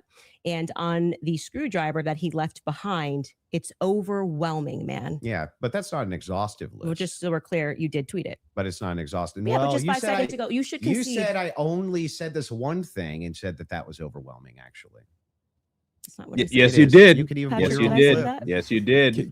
Can you fact check if that was said or not? I did not hear her say So the this. thing is funny here is like we still aren't getting to any of these inferences. So Why these, are If you it's pivoting one to thing it? you Just can say do it's is wrong. recall If what someone you just says it's say. wrong, I I can say was it. I'm not wrong. So back to the tweet aspect here. It was really funny. That's not an exhaustive list of why I find it. I didn't say it overwhelming. was exhaustive. I just said you And- said it. And on top of well, no, you didn't. You said that I only said this one thing and then said based on that it's over. Well, I didn't. You didn't mention that I mentioned the screwdriver, DNA, all these other things. You never mentioned any of that. So no, you're actually incorrect there. But on top of that, moving over to the actual evidence Are you? itself. Are you? Yes, I'm okay. Anyway, back to the Wasn't gonna ask evidence if you're itself. okay. Yes, Actually, I'm I'm fine. glad you're asserting that you're But okay. back- I wasn't worried about your health. I'm but just saying back to that I this. just said you tweeted this. You Mhm. said no, I didn't. We got a fact check, and now you're like just gonna gaslight me and pretend that I There's said no gaslighting. it wasn't exhaustive. I never said that. I just said you did There's say this. Zero gaslighting. I didn't say you couldn't have said more, Yeah. but I would like to address what I mean, you this said is in your that tweet. time. If this is how you want to spend it interrogating my position, you can do it that way. I'm just addressing what you asserted Mhm. on your Twitter was like the hard evidence that convinced you it was overwhelming. That's literally That's your not debate what claim. you said. That's not actually, in fact, what happened in that exchange. I was here for it. So what's your position here? Yeah. So my position is that based on all of the evidence which has Mhm. been demonstrated, He at said least I all was the here evidence for to it. my knowledge, that I am actually not seeing anything that's compelling as an alternative theory. I'm not seeing anything which is convincing me of something otherwise than what the state is presenting as evidence. That's my position. If Okay. that's what you're asking me. So just going back to what you did actually is tweet, great is it fair stuff. for me to ask questions about that? Is That's that the the evidence. only tweet you're going to ask me about? Well, we're addressing your claim that the evidence is overwhelming, and this is a tweet where you listed what you felt was overwhelming. I think that's fair, but not right? ex- I feel like sure, that's fair. but not exhaustive. Just so you know. And I never said it was Okay. exhaustive, Go even though ahead. you said I did. Sure, whatever you want. But yeah, so going back to that, all of that, as you say to me, well, Candace, why are you addressing and making inferences off of the testimony? No, I never asked you why. You're making inferences. I asked you how, with the inference you made, you got to the conclusion. Okay. Thank so you. I would like to know how you got to the conclusion. And I'm just going to throw it right back at you because Yeah, for some that's reason fair. you permit yourself to do it. And that's what I'm demonstrating is that you permit yourself to do it. Mhm. And then you say, when I do it, it's a conspiracy, right? No, How No, are that's you not. able Again, to that's not what he infer off said. of blurry staircase images that is She Tyler keeps Robinson? adding stuff to this dude's talk so that he's in not that even particular saying. Case, what you do is you take that evidence, you combine it with other evidence. So it's not just that Tyler Robinson is seen in the staircase. Why are you calling him Tyler Robinson in the staircase? That's what I want to get to. Yeah, because I mean, we'll just use this. If you don't agree that that's Tyler Robinson, then you would just have to humor me. I think it is, so I'm using the name. But why do you think it is? Because I'm you make trying- everybody, you that's call them literally what I'm conspiracy trying to theorists. explain to you. Okay. So if you're asking for my inference, why I think it's Tyler Robinson is because Tyler Robinson said in his text messages, you'll be able to see me on security footage at the campus. Said it in his own messages. On top of that, twigs, yes, you can pull them up if you want to fact check that. He did say. On Yeah, I top would. of I'm that, sorry. I actually think I really did miss that. I'm not saying you're wrong. I Yeah. don't remember him saying you're going to see me in. I'm in footage. paraphrasing, Can but we it was pull that close to up? it. Yeah, If I you don't- may I feel- have I it, think if you And that's by the have it, not you can way, pull it up. Twigs himself said that he You're had going to see me on the staircase. Maybe a tiny bit of doubt, but it sure looked like Tyler Robinson inside of this various surveillance footage that he saw. So Lance, sorry. Hang Go on, ahead. You're hang right. on. So there's multiple reasons why it is that I believe that that's Tyler Robinson, Mhm. not just because of blurry footage. Did you have a dream? Just kidding. No, it's because I combined multitudes sorry. of evidences. Okay, so let's address those multitude of evidences. The first one we're working on a fact check on because I do not ever remember him tweeting. That's me in the stair. I mean, or Well, he didn't tweet texting it. that's me in the staircase. I think that I I didn't say that. I said I literally didn't. What I said is that he texted over, you'll be able to see me in footage at UVU. And I'm paraphrasing, but that's what he said. Yeah. Could we get a fact check on that? You The can find second it. thing you said was Lance's testimony, and actually what Lance says is I'm not 100%, I agree. but in terms of what he wears, again, pointing out the absurdity, Mhm. he wears Converses. He wears sneakers. If Mhm. his boyfriend is not 100%, I'd like to understand why Andrew Wilson is overwhelmed by it. That's what I'm trying to get to. And lastly, I would like to remind you that Lance's statement would not be permitted. This was a huge part of the preliminary hearing, Mhm. that they were leading. All the questions that were asked of him were leading, so they would be struck down at the actual trial. Mhm. And also, I would like to remind you that he got use immunity for that. Use immunity, I understand. which means like That happens, by the way, all the time in these and I'm cases. wondering why it particularly happened for Lance and this testimony. And I would also like to point out that something that's remarkable about this, again, leaning to my perspective, that Lance has a lot more, which I have said many times, Lance has a lot more involvement than the feds are letting us know. I think more Nobody is going to come disputes out that either. because they interviewed him Yeah. on September 11th. And then for whatever reason, just ahead of what was supposed to be slated as the preliminary Thank you, hearing, which was Creel. initially supposed to be in May, they bring him back to do this interview, Yeah. which in my opinion should have never been allowed. And I actually agree with the defense that it's a violation of his constitutional rights not to allow them to have cross-examined him. But I understand Utah 1102, do what you do. It's all hearsay. But to allow it in that way for him to just be able to also have use immunity, knowing that he's not going to get in trouble. He could literally get up there and lie about anything and he's not going to get in trouble because the use immunity was given to him in April, I believe. April 28th is when they gave that testimony to the defense. I think they shot it in like April 20th of 2026. That is not compelling to me for somebody who has use immunity to give a testimony and to Mhm. say, I'm not really sure, but definitely like he wears jeans and stuff. That's not what he said. He did. Actually, you can get a fact check on that. Yeah, that's Skyler, not. I think He you said pulled much it up more if you than want that. to. So a couple things we have. We have Rule 801, Tyler's messages, that says it's not hearsay. But first, go to what Candace is asking about. Skyler, I think you have it. You just texted me if you want to pull it up. You said you have the text. If we can put that up on the screen. Thank you. It was me. Look at the pictures from the surveillance Oof. footage. It was me. Okay. I literally said to you, it's not an oof. I said I didn't remember this. And I'm happy to have a fact check on that. Okay. I didn't call for the fact check saying you're wrong. I literally said I Okay. don't remember that from the Well, text I'm just messages. saying to you, like, Okay. I'm trying to be Okay. concise for you. And then also bring the 801 that you just said. What was the other Mhm. one? Yep, the 801. Tyler messages saying it's not hearsay. If you have that as well. Hmm. There you go. No evidence. What are we though. saying is not hearsay? I thought Statements you that said are the not messages. hearsay. A statement that meets the following conditions is not hearsay. It was hearsay. They said it in the trial. Hang on. Okay. Okay. is consistent with the declarant's testimony and the declarant denies having made the statement or has forgotten, or is consistent with the declarant's testimony and is offered to rebut the express implied charge that the declarant recently fabricated or acted in recent improper influence or motive in testifying. So then wouldn't that mean that a bunch of this wasn't hearsay? So the issue with his I just want to make sure. Yeah. Would that mean that a bunch of this wasn't hearsay? So the opposing party, which down the line, like I said, they talked about this for about an hour and a half, and they discussed how if Lance was in court and he was giving his first party, giving his testimony as the opposing party, whatever, all of this would be fine. They had an issue with how the questions were being asked and that they were not Now she's allowed moving to cross-examine goalposts. him. Mhm. So that is why his video testimony would not be Moving accepted in the main goalposts. trial.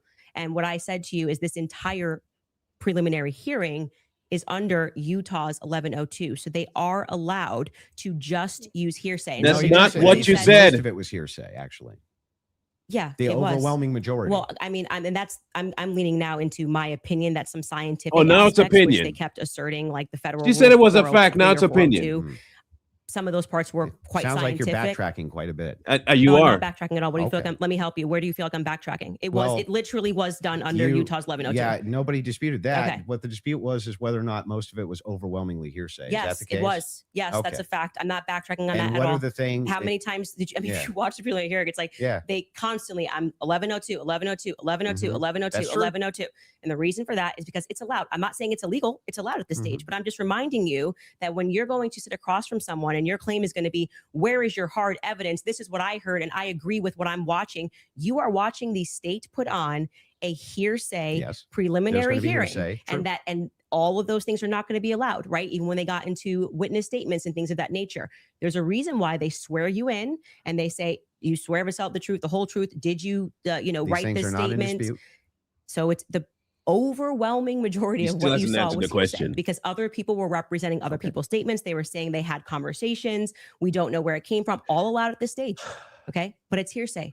So it But doesn't. even a lot of that stuff may not fall under hearsay under what we just read, right? But the evidence that you're speaking about, like Mhm. when you're just when you say that we're going off vibes, you don't know Tyler Robinson. Okay, his boyfriend is not 100% it was him. So I'm going back to your points that you made that this was overwhelming evidence for you. Mhm. That doesn't make sense to me. Well, overwhelming just means You can't convincing. consider another option that there Well, could have been hang another on. Do you white agree guy with me wearing that I- Converses on campus. Yeah, do you agree with me that I said that what overwhelming means to me is that it's just very convincing to me? Yeah, and Yeah. I find it to be completely unconvincing. And that's fair. Because I understand that I you looked can at those find- blurry photos Yeah. that they presented and said, Mhm. your statement on right now is that Yeah. he's wearing Converses and he also like, that's just But crazy. these aren't to me. the evidences that I find the most convincing. Well, you said that in your Twitter. that's not the only thing I've ever said on my Twitter about this case. Right, but the question that was asked of you was pretty Mhm. direct, yeah. right? What And did you and find this to is be not an exhaustive list of all the things well, that that's I not find what you said in the convincing. tweet. You can tweet longer too. It's not like we're limited now to 240 So, characters so anymore. wait, so anything that I tweet and all other tweets that I've ever made are now excluded because I used the word overwhelming in this one. Well, they even wanted though all of this information I've said so publicly over and over and over again is what informs my position for why I'm convinced on the case. That's bizarre to me. I feel like this is Andrew versus Andrew. Somebody asked you a question. What are the points that you find to be the most overwhelming? And you answered. You mean and from that day, from that particular day of the hearing that I was responding to? Okay, this is something you find to be more overwhelming? Let me ask you that question. Yes, Okay, that's what what I do you? was saying, Okay, go ahead. yes. Go on. What do you find to be So, more overwhelming? Yeah. Can So we do this? Do we want to get into it, or do we want to do a quick ad break? I'm Are you guys good to keep going, or I'm fine to keep going, but we can would also you like to take a quick break? doesn't or matter to me either If way. we're going into a different topic, that may be another 30 minutes, 40 minutes. I don't want to Mhm. stop you yeah. guys in the middle Let's of it. end So it what on would you what like you to find do? to be more overwhelming. Yeah. So if we're for me, it's the confessions, the text messages, all of that is what I consider to be, from my Overwhelming. opinion, that's the most convincing for me. Okay, we should discuss the text message confessions when we get back, if you'd like to. Okay. I think that's a good idea. Folks, we're going to take a quick ad break. We will be back in 3.5 minutes. Thank you. So, bro, All can right, you guys, hang nearly out for 2,000 this? years, Christians have lived continuously in a small village just outside of Yeah. Jerusalem called I got a Right. little bit. I still Their have to go to names work. through the Roman so, Empire, What the time do you have to go to Crusades, the work? Ottoman Empire, and I countless have to changes of leave power. here. Today, that Christian presence is 11. in serious danger. Okay, One it'll father be in the done West before Bank put that. it simply, Okay. to quote, Yeah, "I don't it'll be want to done leave. probably My by family about is buried 10:30. here. My church is here." 10:15. If Inside it's Bay not, Church is more than just a go ahead place and of end the worship. stream It's a and we'll come school, back. medical clinic, a food distribution center. I'll try and a safe monitor it, gathering place for but we'll families. see because When I got to church can get no going longer to my serve the other one. community, families begin to leave. I'll make sure I And a turn living this up Christian presence so it in the can be Holy Land heard. begins to disappear. But you can help. Just $35 Now, unless you provides a want full to day of stream it on your protection and end support so for that vulnerable Christian families. you And can $83 a control month the. can help sustain I mean, that it's protection going throughout the month. already. You know how my Help support the computer. Vulnerable People Yeah, that's Project true. because That's true. 93% of every donated dollar goes She's directly got to towards make that money protecting in the vulnerable ad breaks. You families know what I'm and saying? communities She on got the to do it. ground. If Hey, preserving you a gotta living get Christian paid, presence in the man. Holy Land matters to you, visit Did she put on a hat for this? vulnerablepeopleproject.com. Again, that's Wow. vulnerablepeopleproject.com. All right, you guys, do you feel like you're working harder than ever, but still falling behind every All month? right, I'll be Between back. grocery prices, bills, and credit card debt growing, it can feel impossible to get ahead. Minimum payments aren't designed to get you out of debt. They're designed to actually keep you stuck, but PDS Debt can help. They can reduce up to half of what you owe on credit cards, personal loans, and medical bills, and it starts with a free 30-second assessment at pdsdebt.com/Candace. Stop juggling multiple payments and get one lower monthly payment. The savings No, begin the day that you complete the quick in assessment. Christ alone, we're If gonna you're listen carrying any to her debt on credit voice. cards, it's costing you money every single day. There's no minimum credit score that's required. PDS Debt is the top-rated company in the industry with thousands of five-star reviews and an A+ rating on the BBB. So get your free 30-second personalized assessment today at pdsdebt.com/Candace. Yeah, you're gonna enjoy it. Again, that's Some more. pdsdebt.com/Candace. I also want to tell you guys about the Wellness Company because by now you've probably heard that there is an explosive outbreak in the US this summer. More than 18,000 confirmed and suspected cases of cyclosporiasis have now been nationwide, and Michigan health officials have confirmed the first 2 United States deaths associated with that outbreak. The CDC says the illness is caused by cyclospora, a microscopic parasite commonly spread through contaminated fresh produce. It can cause severe stomach cramps, nausea, fatigue, and other debilitating symptoms. If you get sick, the CDC recommends Bactrim. That's why the Wellness Company created the medical emergency kit with generic Bactrim plus 7 additional prescription medications to help treat more than 25 common illnesses and medical emergencies, all prescribed before you need them. Getting your kit is simple. You complete a secure online medical questionnaire. If it's approved by a licensed physician, your kit ships directly to your door. So don't wait until you're sick to wish that you were prepared.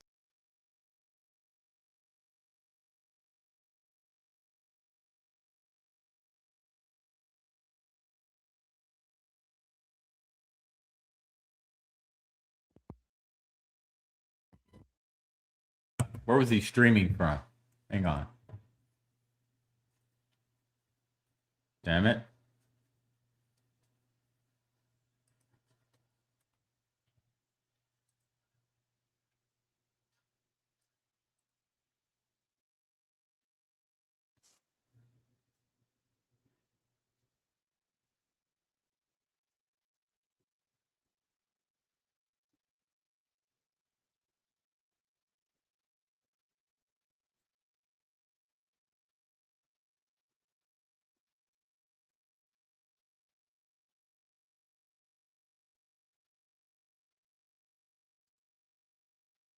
Then this is the only tool you need.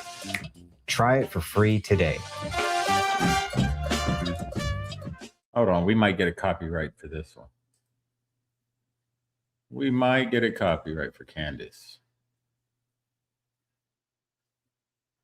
I don't know where Marlon was streaming it from, because this is the Candace Owens page. Oh, we can go to the Crucible.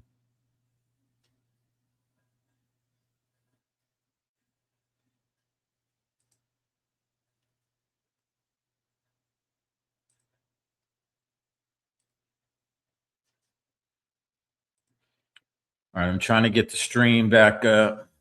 Marlon was in control of it and then it fell off. So let's do this.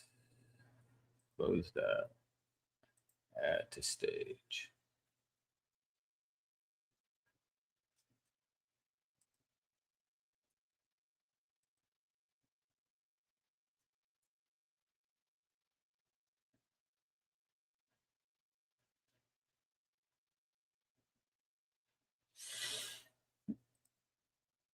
All right. We'll wait for for Andrew to take a smoke break. He's got to smoke like 10 cigarettes before he comes back. And very interesting debate. You know, I really like to say neutral and stuff. Nah, not neutral. You know, I still have my beliefs, but you know me. I'm one of those people who knows how our government operates, and knows a lot of things that happen throughout history. So always keep my options open. Okay, always. I'm not an absolutist.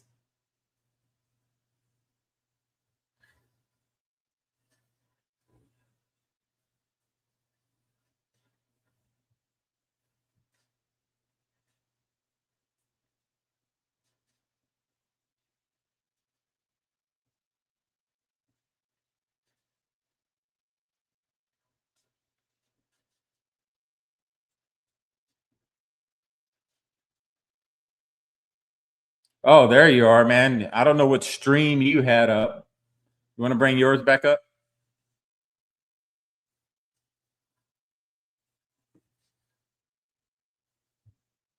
All right. There it is.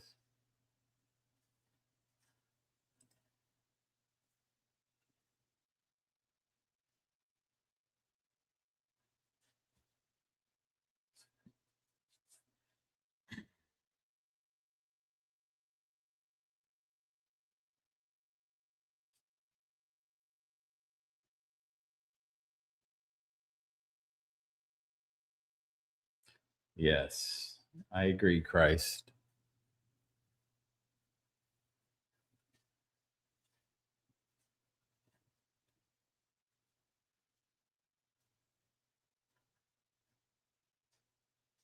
Mm.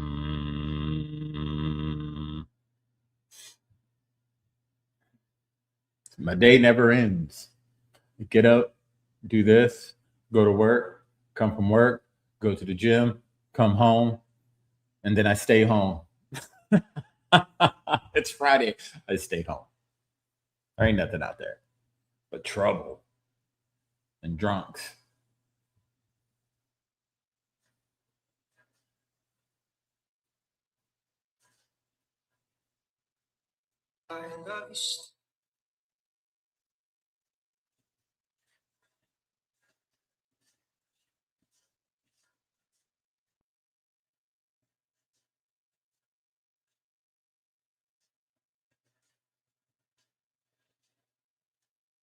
Hmm.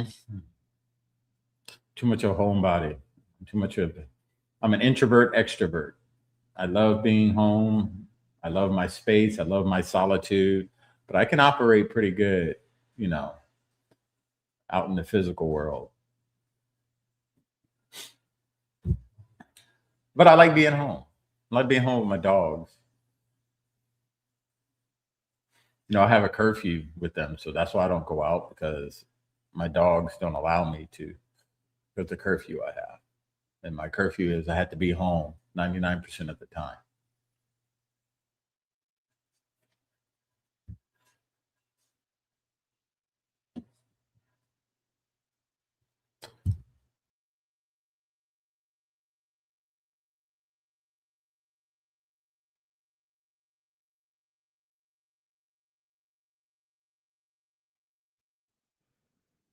Okay, we're back. Fantastic. I think we're back. By the way, just an FYI for those of you that are watching The Crucible, there's 30,000 concurrent there watching. Support Andrew Wilson. That's your fans of his. Click that subscribe button and helps him grow his business. If you're watching Candace, I think there's 225 to 250,000 concurrent right now. We'd like to see that 300, 400,000 number on there. Click that button as well to subscribe and share it with your friends and family. And if you're watching it on PBD Podcast, do the same there as well. This allows us to have more conversations like this. The mainstream media hates the fact that we're having these conversations right now. Just so you know, they want to control it. This is free for all. This is what's best for the audience. That's why we like freedom of speech. Having said that, let's go back into the text conversation you were having, right? Okay. Let's stay there, and then we'll go into the cross-examination stuff in about 30 minutes. Okay. That sounds fair. Okay. So yeah, I used basically three pillars for the totality of the evidence. Okay. So if you want to know exactly what those three pillars are, this is going to be the testimony with the text messages, and the confessions. This is going to be the physical evidence, and this is going to be the totality of the summary of the case. Okay, so right now we're focusing on one of these pillars in my defense, which is fine. I understand that I have to defend my claims as well.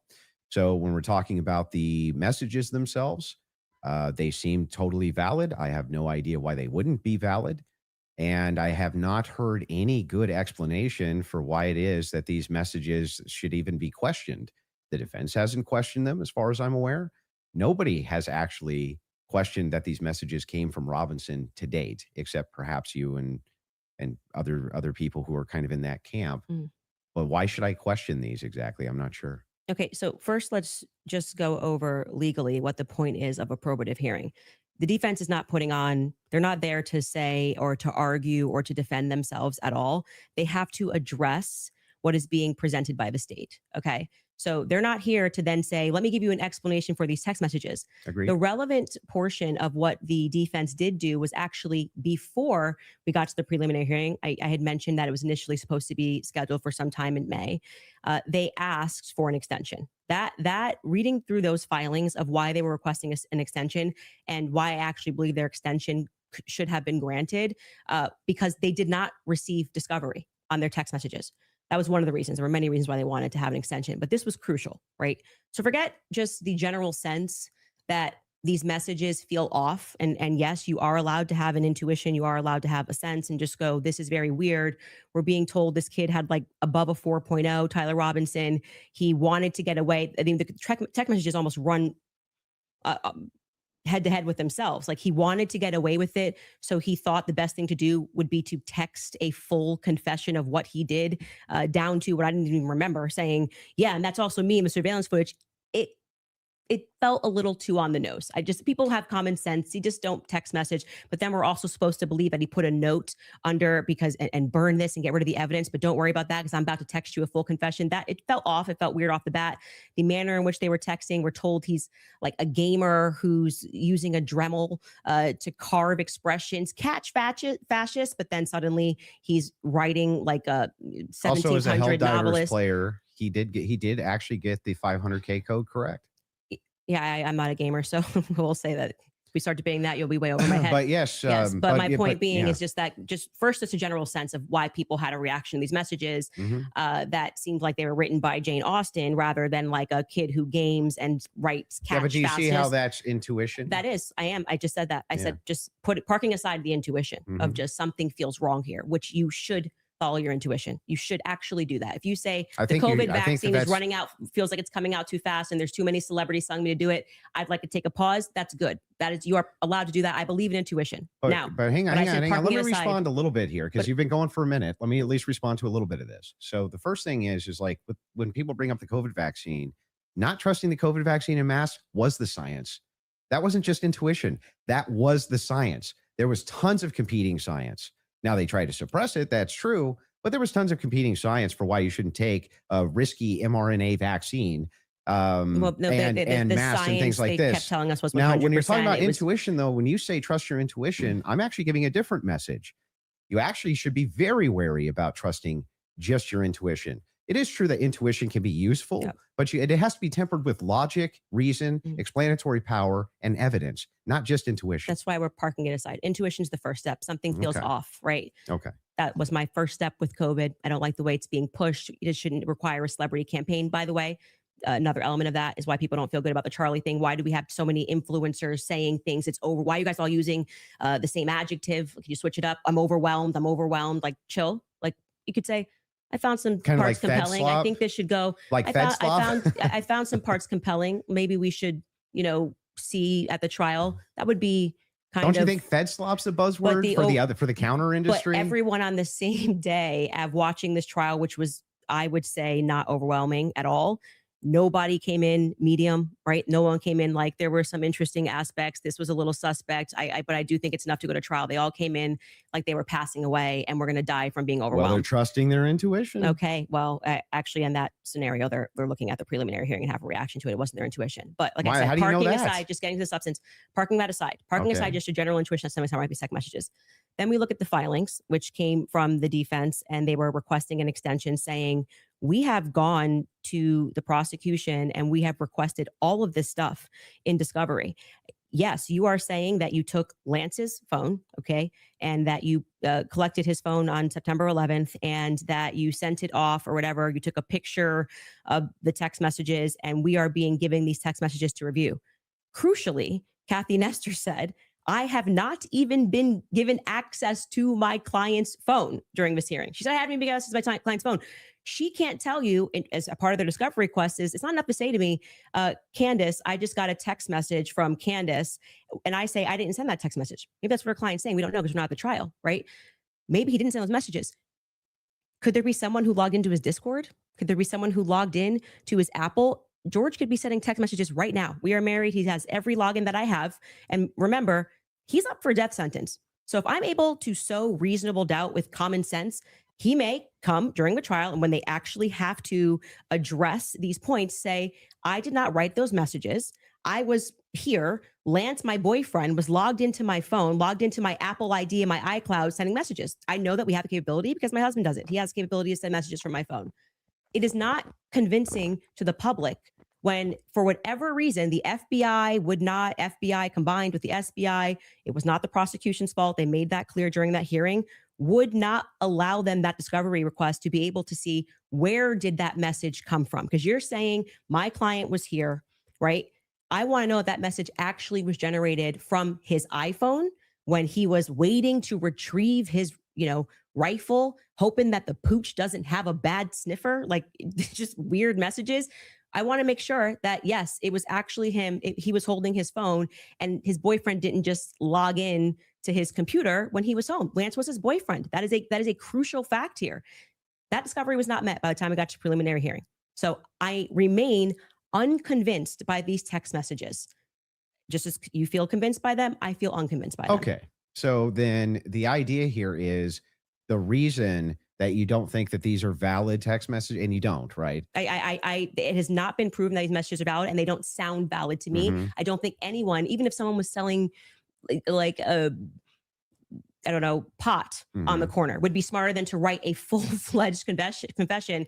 He even writes, I thought I would get away with it, and I was hoping never to tell you until old age. And then we're being told that he wanted to commit suicide. And okay, but he just said he wanted to get away with it, but he's not smart enough to, I don't know, maybe not text it's such a confession like we've never seen. I think this would be like the first time ever somebody has start to finish written an entire, I'm in this surveillance footage and I'm here and I'm wearing my Converse. I'm being a little facetious here, but it was a little ridiculous. It didn't pass a sniff test for me. You have kids and you love them more than anything. I do. If it was the case that you thought that your kid was innocent, wouldn't you be out telling everybody and their brother that you thought that they were innocent? And also, wouldn't you maybe recant and say, hey, he didn't actually confess to me. He didn't actually, none of this happened the way that the state is presenting it. What would have prevented the parents from testifying? Well, two things I can answer that. And if you watch my show, I keep telling you it's not vibes.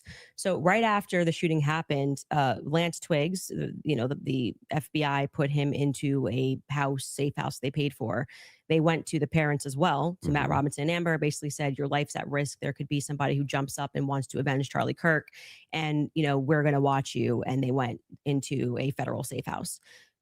What happened next is that they started thinking that the feds were maybe gonna, maybe not as honest as they thought. And how do you know any of that? So you gotta watch the show, right? Yeah, no. How do you know that? I had a source within the Robinson family. You have a source, an anonymous source, of course.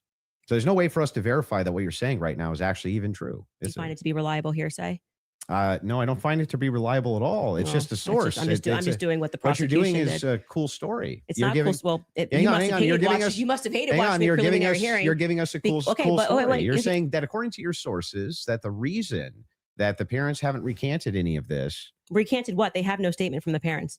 Wait, I just want to make sure that if it was the case, it was being reported in mainstream media that your father came to you and said, hey, is this you? What's going on here?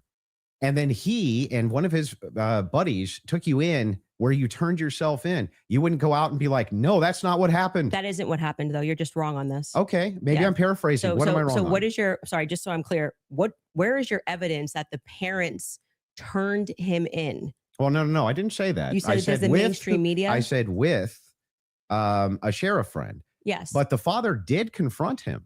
The father confronted what? Tyler Robinson.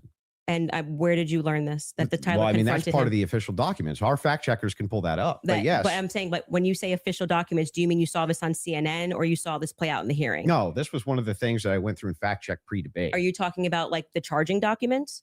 I think it was it could have been in the charging documents, but we can pull them up. No. And yes, are you disputing this? Do we have that in the back to pull it up? I can already tell you what you're talking about, the charging documents, because Okay, this go is ahead. where we had to figure out where this story came from, because everyone was operating under the assumption that Matt Robinson turned him in.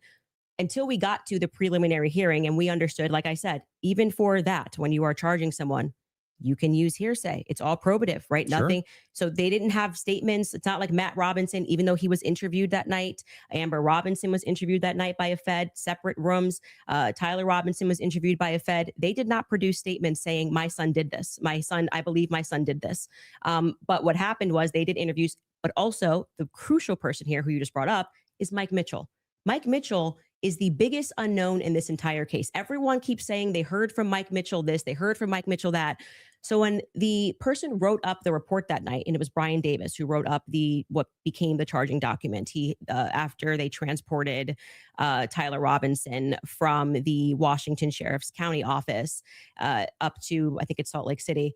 I think it was 4 a.m. in the morning that they got up there. He then writes the what becomes a charging document. So he's basically saying, we all spoke to a bunch of people and here's the information that we got, right? We've not seen that. So it could have come from Mike Mitchell. Mike Mitchell could be saying, I don't know how this negates the point though. Why wouldn't the negates the point, because you don't have a statement from the parents. Yeah, you are going. Why wouldn't they just correct the it's not correcting. That doesn't misinformation? negate the point. The point is that we now got the preliminary hearing. If the parents were the ones who said, I'm turning my son in because he's guilty. I didn't say they turned him in. I think you're talking about you said it's been the narrative. Everybody's known this. The narrative initially, which I think you agree with, was that, Matt Robinson knew his kid was guilty and turned him into the police station. What actually happened in terms of Sheriff Brooksby, who was present there and gave a press conference, what happened was this Mike Mitchell character essentially peer pressured him. And we can get a fact check on this. We can find Sheriff Brooksby's press conference.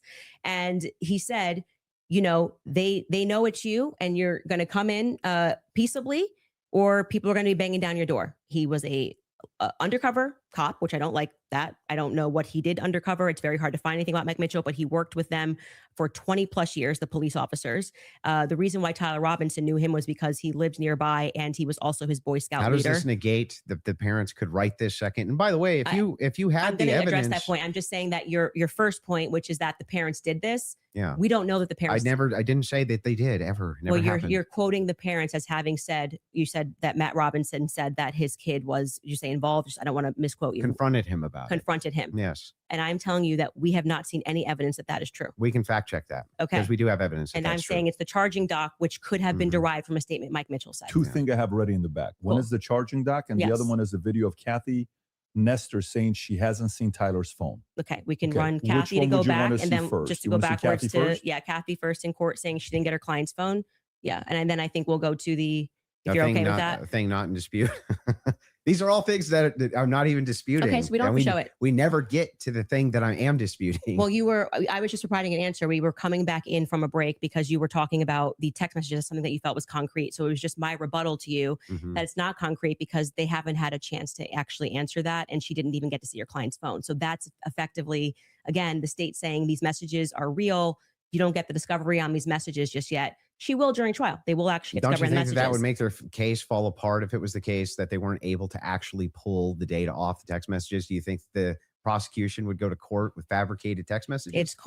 It's called winners and losers. They may not be fabricated, but by the way, as what they are saying, like I said, if there was somebody logged into his phone, they may not be fabricated. That's the point. So let's get to the parents fact check.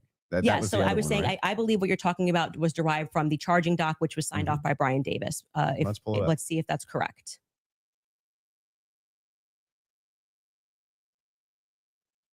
What are we looking at? Robinson's mother explained that over the last year or so, I'm sorry. Can you zoom in a little bit? Is this the charging doc? I can't see it.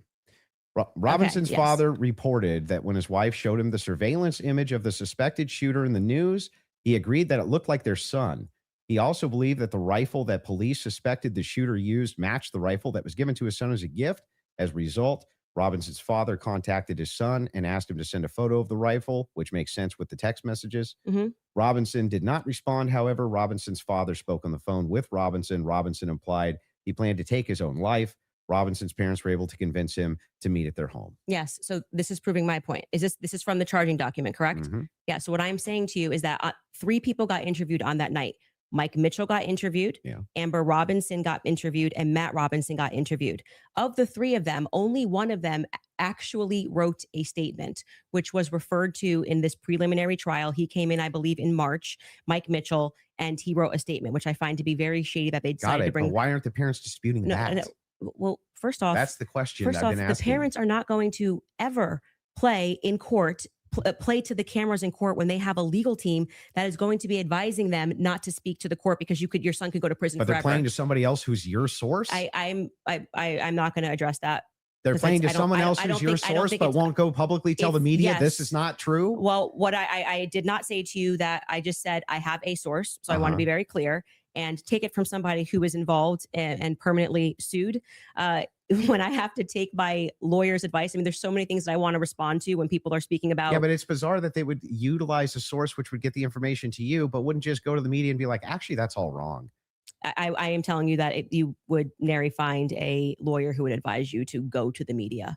Oh, and speak. this mother. Especially when your son is If I up for, thought that my kid was up for death. if I thought that my kid was in any way, shape, or form going to be up, you couldn't shut me up. But- Or my wife, she would be like, that's not true. That's ridiculous. There's no possible, that never happened. These people are lying through their teeth. They'd be public whether you like it or not. Yeah, that's for you and your wife. But when a judge issues a gag order in a case and your son is up for death, and your lawyers could be advising you that if you say anything, you could blow the case, you would have a more responsible consideration. I see. And we're speaking opinion here. You're like, well, I wouldn't care. I'd violate it, and I'd violate the judge's orders and see what would happen. If you have a I'm source, not- it seems like I'm they're not- violating it with them. I'm not speaking to a source, but what I am saying to you is speaking just relevant to what this is. We have not seen any proof that statement that is included in this charging document. I think it is highly likely on the basis of the preliminary hearing that all came from Mike Mitchell, and Mike Mitchell would be a part. He's Based saying, on the statements of it's him parents. saying the parents told me this. The parents could dispute that. That's going to come down the line, right? They're going to be able to seat the parents. I will say this, putting together context clues. If the state had it on, 100% certainty that Matt Robinson and Amber Robinson said it, a 5-day preliminary hearing would be a good time to say we have enough evidence. And I can tell you why Matt Robinson made this statement, and here is his statement that he signed. That would have been a good time to present that evidence. That would also be a good side. time for the defense to say that's just totally fabricated. No, it's not. It's the wrong time. Why couldn't they? That is completely the wrong time. Why couldn't they? Because what they're doing is they already said they didn't receive discovery. They literally can't. They literally can't because they can't. They did not You're receive saying that discovery. they didn't receive that information? No, they just received the text messages. But in order to That's not the text messages. The probative information. Yeah, we're talking about the information that we just reviewed. That's not the text messages. They never presented it. The state never put it on. Yeah, they didn't. The defense could easily still have presented this. Yeah, no, they could have said they're no. No, they're not allowed to. Are no, you sure? in a preliminary hearing, yeah, the defense is engaging with whatever evidence the state decides to put on. Uh-huh. They did not put this on as evidence. Brian Davis was up there. So they're not allowed to present anything? They're responding to the state's I'm asking, evidence. are they allowed to present anything? They are allowed to say, like, if there was a conspiracy that they could prove right then and there, would they present that in one of these hearings? No, it wouldn't be the right time for I that. disagree. I think It's that not they, disagreement. I think that they not only could do it, but they would do it. In fact, when I talked in depth with my attorney, they said that's exactly, if you had actual evidence that there was fabrications by the feds, that's exactly when you would introduce that. So when in the document that they filed yesterday or a couple of days ago, the appropriate, like what you're doing at this stage of the hearing is the state is saying we have enough evidence that we think this needs to go forth to the trial. Hence the reason that there's this extraordinary, we allow hearsay because it doesn't really need to be perfect. It can be enough that we feel like we can move forward. Right. And okay, I disagree with that in general when somebody's rotting in prison, but whatever. The next phase is for them to meet in court and for the defense to essentially present an argument to the state that says, we find this filing to be defective in and of itself. We don't even have to defend ourselves because you, the state, have enough, you know what the laws are on the books, and this filing is defective, and you should get rid of these charges because they don't make sense based on what you can decide based on a law on the books. So then that's why they then file the dismissal, right? So in the dismissal, what they're doing is they are engaging, and this is what was widely misinterpreted. Well, yeah, they're engaging as though as it's a hypothetical. If this is hypothetically true, then so X. they're saying all of yeah, these but charges. I'm not disputing any of that. So that's what I am. You're asking what I why am, you're saying could they just what put I'm out, asking specifically is like who could shut parents up who are like, no way, there's no possible. This never happened. This is ridiculous. They would be shouting it on CNN. They would be shouting it from the rooftops. They would be losing their minds. And you're like, nope, the gag order would be enough to keep them quiet. Not enough for them to talk to your source, but enough to keep them quiet. I think that that's quite ridiculous. But I'll even concede this whole point to you. Let's just say maybe this was misconstrued, right? There's a little bit of reason to doubt it because we're still waiting for the evidence for trial. If that's the case, then why not take the same standard for the evidence that you present? You're just waiting for trial. well, you didn't do that. Wait That's the a reason second. we're here. Wait a second. I just want to make sure that I got this right. That's your argument to me, right? My argument to you is what? Your argument to me Uh-huh. is that, hey, wait a second, Andrew. There's not enough here that convinces me, right? Well, that's actually my rebuttal to you, is that you are saying, why are people engaging in what you term to be conspiracy theories? No. I term it to be thinking. They're Mhm. just thinking because they're recognizing there are a lot of holes in these stories and that this is not strong evidence, right? This is the reason they're doing it. I'm explaining to you, this is the reason that they're doing it. I'm addressing what you view to be Yeah. overwhelming evidence. Mhm. And by the way, I want to be clear, That which what convinces you're- me. yeah, well, but thus far, And this is just like, every that's- point that you've doesn't brought convince up, you. every point that you've brought up, did you feel like this is beyond a reasonable doubt? I mean, you realize remember what I said in my he's opening. going to be It's not beyond a reasonable doubt. Mhm. It's just what I find convincing is what I find overwhelming. So why are you so upset when people say they don't find it if convincing? that was the limitation of the claims that you made, if it was just, wait a second, there's a little bit of problems. There's some problems in this case that I have questions for that I want answers to. Nobody would have a problem, actually. At least of all me. I would be the least likely person to have an issue with it, you, any of your fans, anybody saying. In fact, I've had tons of Discord calls about this. My position's always been clear. Of course, conspiracies exist. Some of them have way better evidence than others, but I've seen them myself. I know conspiracy. In fact, the federal government has hundreds of thousands of laws about conspiracies. They see them everywhere. We both know this, right? That's never what the problem is. The problem is when you make claims outside of, well, wait a second. I'm just questioning evidence here. I'm just questioning what the state's case is here. I'm just asking questions. It's when you make claims outside of that, where you claim that there's good evidence or good standards you should believe because, and then it turns out that it's all nonsense or it's wackadoo stuff or it makes no sense. And when we have a chance to cross-examine your evidence that you've presented, I'm going to show a lot of that. A lot of this conjecture that's based on literally nothing, that leads from no inferences whatsoever. Like you couldn't even infer it logically. That's the problem. The problem has never been whether or not you just said, there's not enough in this case so far until we get to the trial. I remain unconvinced. I'm sure there's tons of people who remain unconvinced yet until we get to the trial. I think that's fine. I think it's fine. There's people who are convinced too. That's never been my problem. My problem is the claims which are external to that. Okay. I'm not sure I really care if you have a problem with what I think in my own spare time. I don't understand this like lecture that you just gave. But beyond that, what I'm saying is that What if the state lecture? is allowed to use I didn't this is lecture what you. this is what my problem is. You guys are not like, yeah, you guys think while it's still legal. You can. You are allowed to do that. So, but anyway, Nobody said you can't. going back to you saying I wouldn't have a problem. I think I just demonstrated pretty thoroughly that what you claim that you have a problem with is exactly what the state is engaged in at this stage. So it just doesn't make sense. That's not the case. In fact, So if people look and they say, I'm looking at the gun and I see, and I'm inferring this, and someone else says, I'm looking at the gun evidence and I'm inferring that, they're both doing the exact same thing. They're not. You're just saying, I want to do it for the state. That's propositionally false. That is not I'll propositionally explain false. exactly how. It is the case that every proposition is going to have a true or false conclusion, period. That's just logic, right? It's the law of excluded middle. All propositions are going to be true or they're going to be false. when we get into when we're making inferences based on propositions.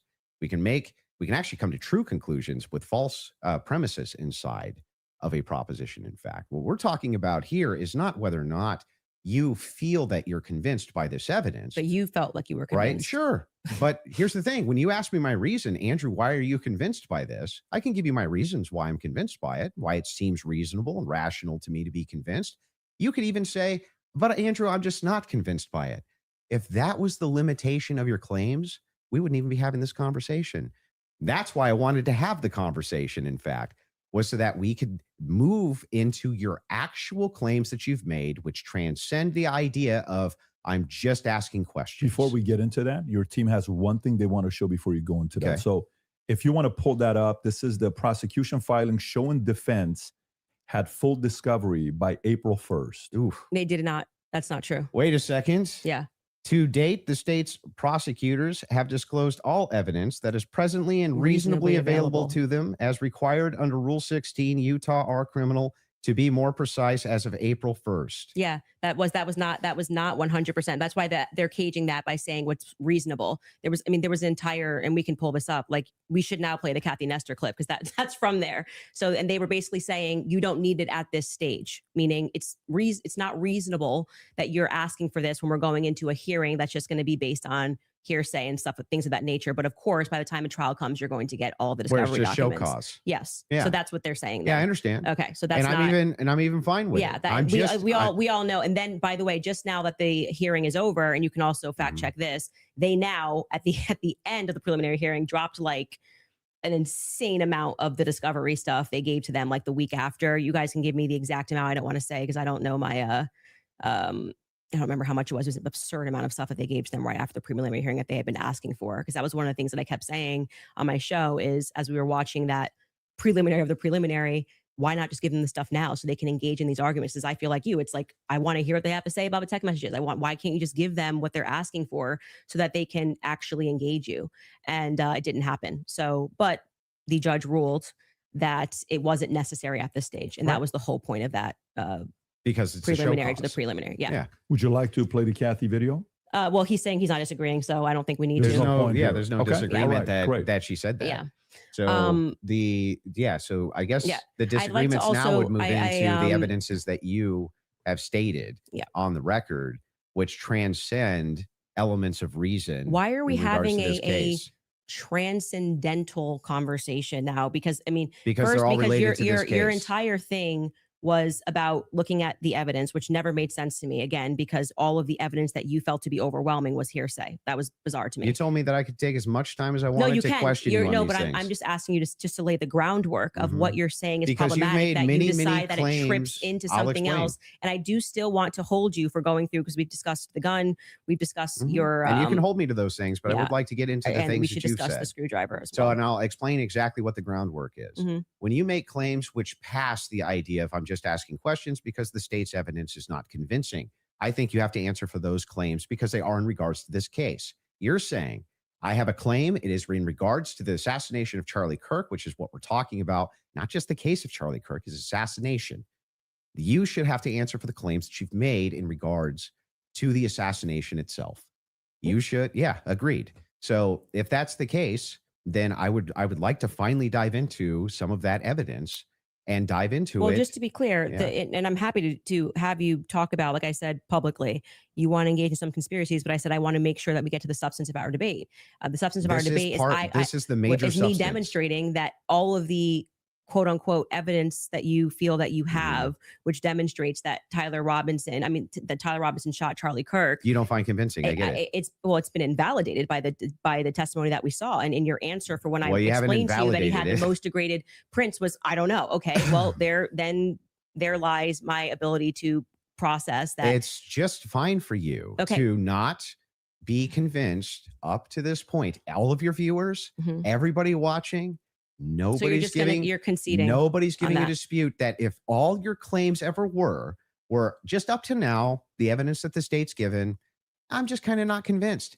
That is not what's been happening. What's actually been happening is that you've made tons of claims in regards to this case, and in regards to the Kirk assassination, which are far above and beyond, I just doubt the state's theory. Okay, yeah, I mean, sure. those are I the do things doubt. I that do doubt the state's theory. I also am I get welcome it. to say what I think. You know, if you want to move into opinions, if you want to talk about Erica Kirk, if you want to talk about Yeah. Turning Point I'd USA, like to talk about all and of get it. into it, I'm Yeah. totally happy to do that. But I just want to say that, like, I do not feel, because I've said what's important to me is that we exhaust this topic Mhm. first of our actual debate claims. I do not feel that you sufficiently have argued that the evidence is overwhelming. sorry. Candace, question for you. That What, Tyler But I am Robinson. sorry you feel that way. Candace, one question. What evidence do you need to see for you to say Tyler Robinson killed Charlie Kirk? That's a great question. So I actually expected in this preliminary hearing, actually, the inverse of what he was saying is true, right? So this is now the time the state is putting on their evidence. That's the purpose of this hearing, right? The Mhm. state is using hearsay, but they're also putting on their evidence. So I was just expecting some sort of a slam dunk. Like, we got him on camera taking the shot. At least we have him clear on camera. You're telling me this guy drove 13 hours all around. Like, we can definitely show you a picture that it's going to be beyond a reasonable doubt before we even get to the trial. People are going to see and go, oh crap, like it was really Tyler Robinson. I was expecting to at least see evidence that, because I had reported early on that the source was saying that Tyler did not step foot on campus that day. It is my perspective that he had something to do with something. I do believe he was disposing clothes at this stage, at this phase. I do believe he was disposing clothes. He was involved somehow. I find Lance to be more suspicious, if I'm being honest with you. And also, like I said, the use immunity that was given to Lance by the feds, the fact that the feds didn't ask him any questions, the fact that I spoke with Lance Twiggs' family, and they were like, it's very weird that the feds are not asking him more questions. He's exactly the person that I would imagine to be involved in some stuff. Allegedly, I'll say allegedly. But when we got to the preliminary hearing, there was not a single piece of evidence that I felt was slam dunk. I was waiting for that, a photo. I mean, anything would have made me go, all right, I think this could be the guy. If they had handed over the discovery on the text messages, since that was their big ta-da, we've got the text messages, that would be the first thing that I would hand over. But actually, who was holding them up? Like I said, it wasn't the prosecution. They're right to say we were handing things over, and we heard the defense argue on behalf of the prosecution, saying it's not them and it's not the SBI, it's the FBI that's holding on to things. Is the FBI took everything. The FBI took the gun. The FBI took initially the screwdriver. And then when I heard testimony about the things that they found that were suspicious, example being the backpack, that's something that really bothers me, that they say they traced the shooter, they traced the route that he went on, and then there was an abandoned, we know it looks like he's wearing some sort of a backpack. We know that there was an abandoned backpack found at the bus stop in front of a library, and they felt that this should be taken into evidence. They took it. The FBI, this was the testimony of Amanda Baker, I believe her last name is, but you might want to fact check that because I think I'm blending last names. She was the forensics for the FBI. And then she says she gets a call on the 13th and they stop testing on this backpack because they find that the backpack actually belongs to somebody on Charlie's team. But if you know the map of the layout of the campus, you're going, well, what the hell are they doing all the way up? This is nowhere near anywhere. And by the way, that's not an acceptable answer for why you just gave it back. That's like, why would you give it back? You're acting like no one's ever been killed by somebody on their team before, right? So I found that to be very strange that it was on the exact route that the alleged gunman ran, and that their excuse was, we just gave it back because we heard that this belonged to somebody on Charlie's team. So that to me is, this is why the investigation itself feels underwhelming. When you learn, and this is completely crazy to me, that some of the artifacts that Charlie was wearing were immediately returned to Erica. That's absurd. That is absurd. Everything should be in evidence. When you learn that the car that they carried Charlie in to go to the hospital, they had immediately towed, cleaned, and back up for resale, that's absurd. That should be sitting in evidence. And any police officer that you speak to will say, or a person that's been involved in a crime will say, I didn't get my stuff back for years. That had nothing to do with anything. It was just around. And they kept it into evidence until the trial was over, and it has to be approved. I think somebody said by the attorney general has to sign off on giving you those objects back. And we were told this is all fine. And we see, this is just one example, Erica holding the crucifix. That should be in evidence. Irrespective of if you feel bad for her and think she should have it and it's sweet, That should be in evidence. Immediately paving over the crime scene. This is like the craziest thing ever. This is like defies common sense. You immediately, and when you heard the guy who did it actually go up on a podcast and explain, I got the call. They said it was a paver emergency. I've never in my entire career heard of a paver emergency. They had already had someone come up and dig up the dirt. So by the time he got there on Sunday, the dirt had already been dug up for him to lay down pavers. That is what people are looking at and going, this is weird. There needs to be answers for why this was done. And he tells us the call came from the feds and the governor's office. UVU's washed their hands of it. And what he's saying sounds true, because we heard during the testimony, one person described the regions of who was in control of everything. The feds were in control of the courtyard. So in order for anybody to have paved anything, that was federal territory, so to speak. I'm maybe not using that in the best cop term, but the feds were in control of the courtyard. So these are things that I think should be answered for. Why are we doing things differently than you would in any other criminal scenario of keeping the evidence until we know more, until we're confident? The various decoys. I did it. It just doesn't look right. Okay, so go back to the question. So what would you need to see for you to say something? If they had, I was expecting, here we have him, he took the shot, here it is. And then I'd be like, great, a clear image of him on the staircase where I'm like, that's definitively Tyler Robinson and he was on campus. We got nothing. We got literally nothing but hearsay of people saying. But you basically get no case. What? You basically no case on planet Earth. You get the, sure. Oh, we got a picture. Okay, Here's him with the murder weapon. Right. Here's him taking the shot. Most of this doesn't take place on a college campus that has surveillance everywhere. Yeah. One clear image of his. But I don't understand when you're his asked, car plates. If you're asked the question, what would it take to convince? It'd be the same question be asked to me. Andrew, what would it take to convince you that the oppositional is true, right? That he's a patsy or something like that.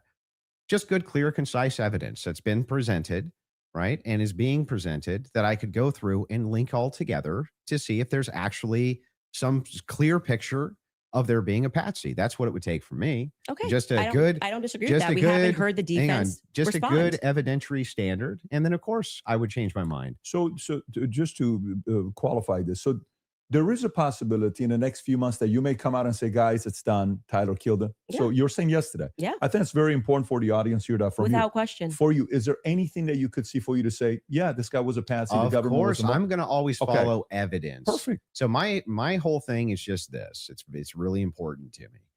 I don't mind people being truth seekers and justice searchers, and the internet has helped solve tons of crimes. There's no ifs, ands, or buts about that, right?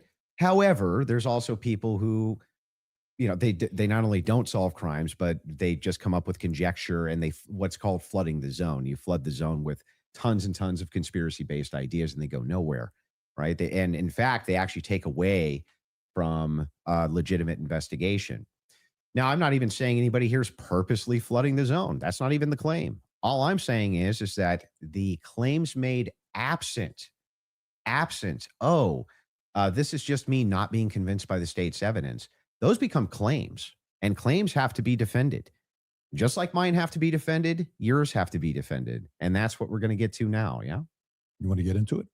Would you guys like to take an ad break? We'll take an ad break. Sure. And then we'll talk Erica Kirk and TPUSA. And the conspiracies that have been conjectured by Candace Owens in regards to this case in the Charlie Kirk assassination. Folks, we'll take a 3.5 minute break and we'll be back soon. All right, you guys, you have... It's really going nowhere. They're arguing each other's points. At this point, Candace is believing what she's believing until, like she says, she sees hard evidence that Tyler, shot Charlie. And Andrew's the same way. He stands on what he believes. He stands on what he saw. He stands on the evidence presented. And he's not going to change his mind until he sees something otherwise. So I don't know where this is going. Like I said, I have my beliefs. I'm not an absolutist when it comes to either side. I'm not going to 100% believe what the government's telling us, and I'm not going to 100% believe in what we call conspiracies. That's just me. Everyone else can believe what they want and view things how they want to. It's not illegal to view something a certain way, people. People have the right to see things how they see it and believe in things how they believe it. They can get publicly shamed for it, but it's not going to stop their stance.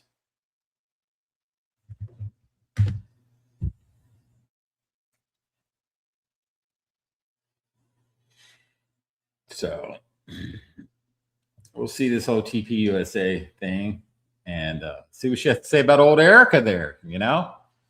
No, she doesn't really like Erica.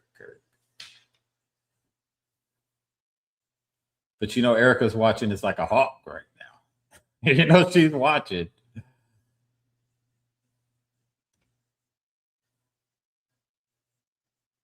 But Andrew's a master debater. That's one dude that I don't think anybody's actually beat the guy. He's good at what he does. Andrew's not one of those debaters that just gets up there and argues points. You know, he studies the science of debating. He studied it all. So he knows exactly what he's doing up there.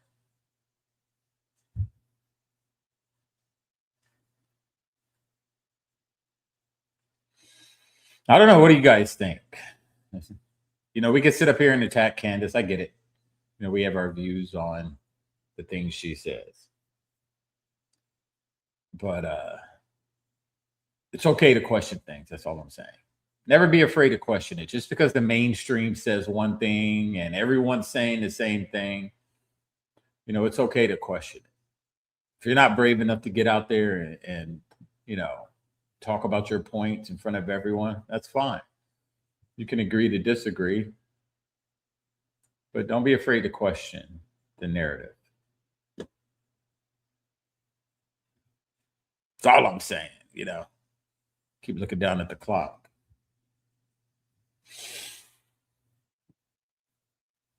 For some reason, I think it's Saturday, but it's not. It's Friday.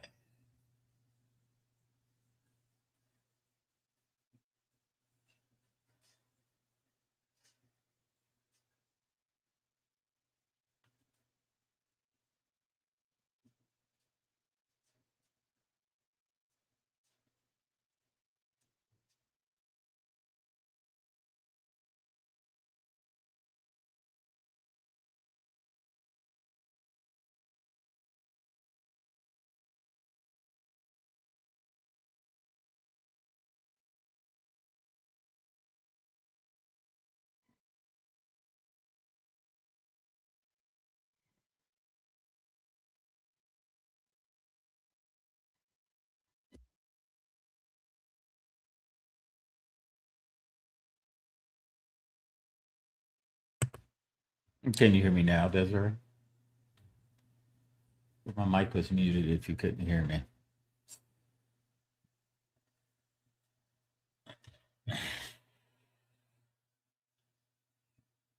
Okay. But you know, I'm one of those people who live in a what if. I always say, what if? What if we're all wrong? What if? You know, that's going to be a hard pill to swallow, wouldn't you think? You know, for both sides. You're welcome, Diane. So that's why I said I'm not absolutist. I'll keep saying that. It's because there's always that what if. Man. There's always that. And I hate to 100% buy into anything just to be disappointed and, you know, punched in the gut later. So I always keep my options. You know, I'm just like, but what if? What if?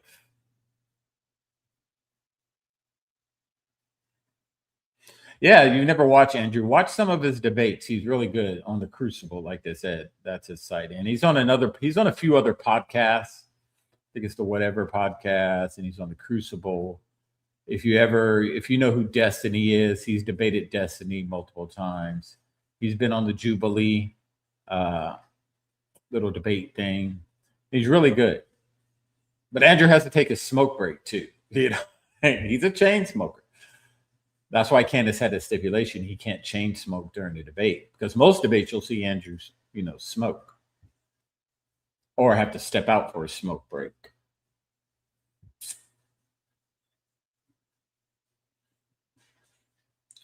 Yeah, check him out. He's very, very intelligent. And he's a tough guy to go up against because he uses words that most of us don't even know how to use, you know. And his wife is just as good, not as good as him, but his wife is no joke either. One thing you don't do with Andrew is talk about him with his wife in the room because his wife will absolutely go off. She defends her man big time.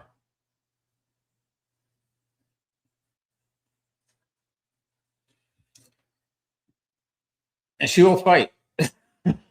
I've seen her almost do that, you know. Yeah, I've seen her almost fight a female on another podcast talking about Andrew in a condescending way or getting Andrew's face. And she wasn't happy with that.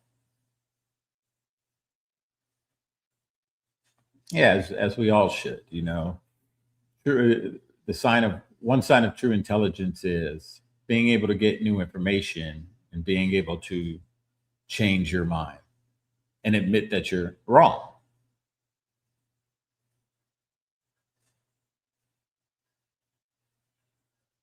Instead of doubling down, like we see a lot when it comes to, you know, the other side of the aisle, instead of admitting that they've been bamboozled about a lot of issues, they'll double down, triple down, hold the ground, no matter how wrong they are. So this is why you're dealing with someone that lacks intelligence. And this is why you should never, ever debate people like that. Or talk to people like that, or try to prove your point to people like that, because at the end of the day, they're never going to hear your side correctly, because they're so dug in their beliefs that no matter what anyone says, it goes in one ear and out the other. So whenever you run into someone like that, just let them be like, all right, believe what you want to believe. I'm going to go over here and let you live the life you want to live. But again, never be afraid to question stuff. You know, one thing on the Savage Patriots is that we don't try to live in an echo chamber, as you guys know. You know, we all see things differently. We all question things. And some of those things, they don't align all the time. But one thing we never do, we never attack each other. We try to explain our point. You only see that backstage, though.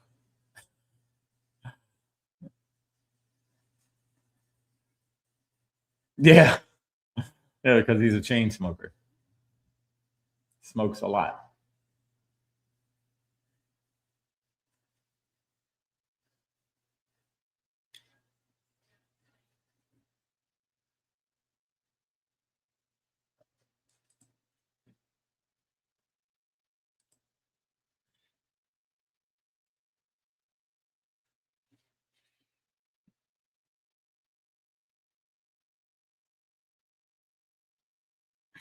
Get through this Friday, last day of work for some of us. I don't know, I might go in tomorrow. Depends on how bored I am. Tonight, I'll just enjoy my Saturday. Go to the Muscle Factory, and I don't know. I don't know what I'll do. Sit at home, clean up, do some chores. Yeah, after this, we will see you guys again Monday, like always. Don't know what the topic's going to be yet, but we'll figure something out. There's a lot going on. If you go to X and you guys see any topics that you think we should cover, some of you guys know how to find us on socials. Others, you know, our email, savagepatriots@gmail. You can email us a topic, or you can go to our Telegram page.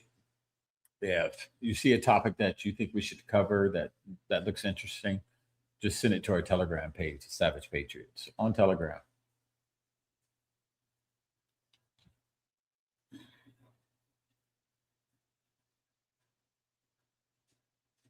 Yeah, chores. Got to keep a clean crib. Even though nobody visits me, I like my house clean, like really clean. I like to keep my space clean. You know, energy. There's no clutter. So yeah, I'll get up tomorrow if I don't have to go to work and do that.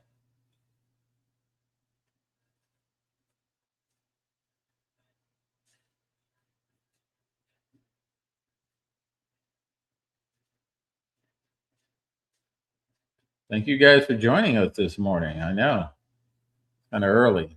Not really, because I'm up early, but usually it's an early time for our podcast. So we do appreciate you guys actually coming in, tuning in, supporting us. As always, you guys are freaking amazing. Because without you guys watching, we wouldn't have a show. Thank you for the support. It's always appreciated.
No traps, no gotchas. I'm just going to ask them direct. And I think that as long as they're not loaded, if they're loaded, you should not respond yes or no. But as long as they're not loaded, if I just directly ask them, I'm hoping that you'll just give me a direct answer. So here's the questions that I have. Wait, before we get into that, I would like to just reply to that. So just to be clear, we agreed to debate our claims, and then I agreed publicly that I have no issues having a conversation with you about other things that I've discussed that were outside of the court hearing and things like other evidence that's come across our lap and things that we've been speaking about. But I just do want to make it clear to viewers that for whatever reason you think that you have a right to sort of depose me. I'm not deposing you. I just want to ask you some questions. You literally said that I want to be able to question this is you. a meta conversation. Right, We're having but a meta okay, so debate. now we're transcending. Like let's use a I mean, word there's to use a word nothing that you're transcendent. saying. But this is what you're doing, right? So Okay. this part to me feels like a So bit of am I allowed to ask the questions?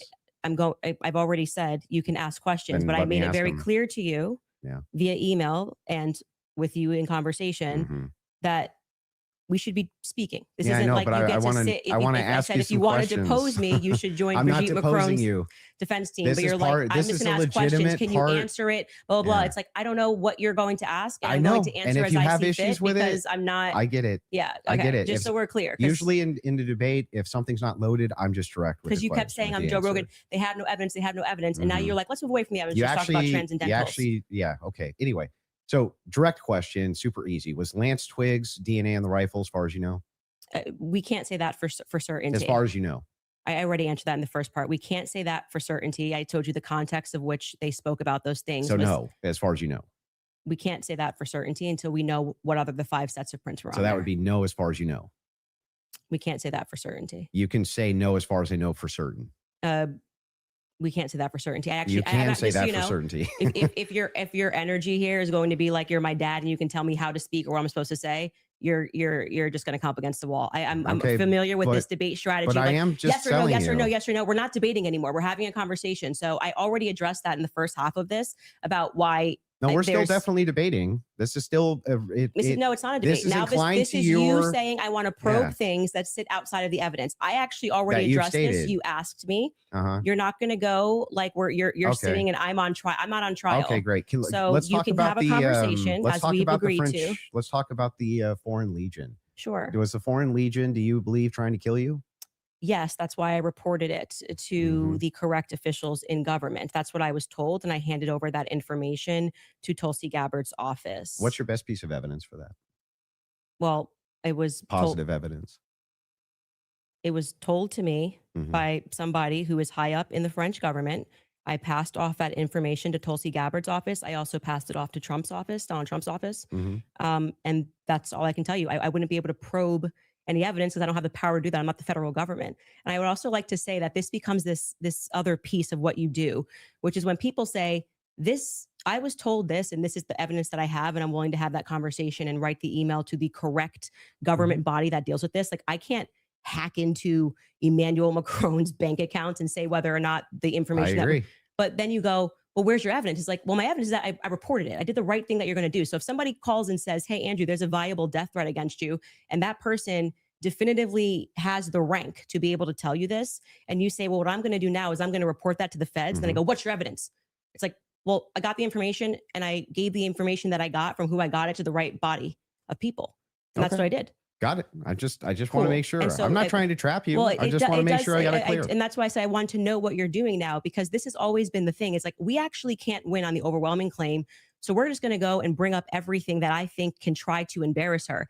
I reported I'm exactly not as I trying to received embarrass it. you. I just want to make sure that I get your Yes, positions I clear. have not said, yeah, go ahead. Now you have stated multiple times that you believe that Israel's involved in the death of Charlie Kirk. Can you give Yes, me? we can pull up the clip. Can I'm sorry. I'm just saying. I finish the sentence? Go ahead. Can you give me the context for what are you talking about? Like, when I say, generally speaking, why people think that Israel's involved? Okay. Where's your question? Yeah. Do you have any positive evidence whatsoever that Israel killed Charlie Kirk? Well, I couldn't say Israel was on the ground and shot and killed Charlie Kirk. I would say that there are various things that we're trying to establish, one being a motive. And since I don't believe that Tyler Robinson and his transferee is a convincing motive, because he was fired up about politics, which Lance testified that he never spoke about with him, nor do I believe that he was, so into LGBTQ issues, since Lance testified they never spoke about LGBTQ issues, that he stopped and ate at Chick-fil-A, which, if you are into LGBTQ issues, wouldn't be your lunch before you go kill Charlie Kirk for LGBTQ issues, because, Yeah, but do you have positive evidence? I'm answering the question as I feel like I want to answer it. Like I said, you don't get to, for an hour and a half, pepper But the question I'm questions and asking is tell me. about positive evidence. I'm telling you that in any case, establishing a motive, and and again, I already explained this at the top of the show, but the reason why people find Israel to be an interesting question is because, truthfully, Charlie's perspectives were changing on Israel. Sure. And he was starting to realize how much pressure was being put on not just our government to constantly fight their wars, but also being put on his organization personally. If people had come out and been honest about that, rather than rabid claiming he never flinched and everybody's lying and this is not true, you would probably have people that just go, that's life. People change their opinions. I understand. And then there was the rabid, not even that. It's like everything was about trying to convince the public how much he liked it. So then, other Israel. than intuition, how you feel about things, do you have any evidence Israel was involved in killing Charlie Kirk? I have already said, and if you're watching my show and the context of what I said, this is the general sense of why people think Israel's involved. Nobody has made the claim that Israelis, there were also, obviously Ian Joe Carroll Kent. made the claim. Well, Joe Kent, who I think would have the right to assert it, noted that there were 12 Israeli cell phones on the ground that day. I think most people would like to probe that. Now, it could be maybe they were students, and they were Israeli students in Utah that day. But we'd like to probe that narrative, because what we've seen after, coming from the Israeli government, the Israeli prime minister, kind of denying that he did it, which wasn't really necessary, was quite busy. The phone call that happened, which no one wants to discuss, in the Hamptons the week prior, or not the week prior, I think it was around August 5th or 6th that took place. And again, the almost desperate lies about Charlie shifting opinion on Israel lead us to believe that there could be an Israeli angle in this. But we cannot say for certainty that Israel called the shots and this is how it happened. But it is definitively, I think, a thread that a lot of us would like to see say there's pulled. no positive evidence. Whatever you want to say, however, positive, negative, however you want to say it. Well, like positive evidence I can just would have be a conversation. Material evidence and other evidences, which would what point we've said you to is on our show is what we've said, which is this feels like a conspiracy building. There's no reason to lie about these things, and yet people are lying. BB ain't acting right. The Hamptons thing was weird. And the way they tried to shove the Israel narrative down our throat immediately. I mean, the day he died, posting a picture of him with an American and Israeli AI'd photo on the president's feed doesn't feel right. So, Do you have any evidence that Erica Kirk or TPUSA participated in the murder of Charlie Kirk? I've never said they participated in the murder of Charlie Kirk. So how could I say that I have evidence they participated in the murder of Charlie Kirk? Okay. So then you don't believe that they did? I never have said that statement. So I'm not going to get you to ask me personal questions about things that I've never said on record. Okay, fair. Your team is sending messages in the back saying they have a video they want to play. Okay, go ahead. I don't know what the video is.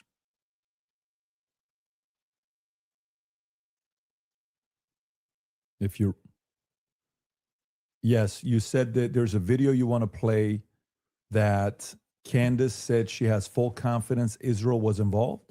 Yep. Yeah. He said evidence that they killed him. I said ahead this and is why play it, people think though. their involvement. So she If can they have the clip, yeah, they if they can got play the the clip. clip. Yeah. They're referring to a clip. Via who? I My think she might guess leave early. is Pierre. Erica. I think that there's a reason Pierre knew that Charlie was dead first. I think there's a reason he was a priority. How? Why? I think France and Israel are involved in Charlie Kirk's assassination. And I'm going to put that out there with full confidence. Okay. I also Involvement. I understand. Yeah. So you That's- think you with full confidence you think that Yeah, I think that Israel's France involved. and Israel. Yeah, I mean, the person that gave me that thing that I reported said that French Foreign Legion were on the ground that day. Mhm. Again, this would be at a professional limitation for me to then go and probe that information that I handed over. I can't do that. I'm not But the you United don't have States any government. positive evidence of Okay, that. okay. right? Liz, I don't. Can you just stop? It's actually just like annoying to hear you keep saying positive evidence. I've just asked me what I think, and I just tell you, yes, I think they are that's involved. a claim. No, I said here's what I think. I have every I right think- to ask you about your claim. Yeah, but and if there's I said, positive evidence in for this your statement, claim. I literally just said, I think, and I am allowed to think. And yeah, you you're keep allowed saying, to think, do you have but you're positive making a evidence? claim. I have tons of positive evidence that I'm allowed to think. Yes. I agree. You're allowed to think. Okay. So Nobody's disputing whether or not yeah, but Candace like Owens is you're- allowed to you're- think. What you're- I'm asking is but you have what's your issue then? positive What is your issue with the statement? evidence. I think uh-huh. that Israel is involved. That's I not do. what. That's not just what you said. You said I that did say I it's with think. it's with full confidence. Yes. You That would I think that if you had full can you have confidence confidence, to think when you think? if I said, for instance, I think I'm going to be late to work, right, with full confidence, I would say my evidence for that is that I'm 20 minutes away and I need to be there in 5. Andrew, That's how you would know whether or not you had full I'm just going confidence. to tell you something. Hang on, sister- let me finish. Let me finish. Sure. Let me finish. If it was the case that I said I have full confidence I'm going to be late to work, I would say my evidence that I'm going to be is that work is 20 minutes away, right, and I have to be there in 5. So I have full confidence. That's why I would think that.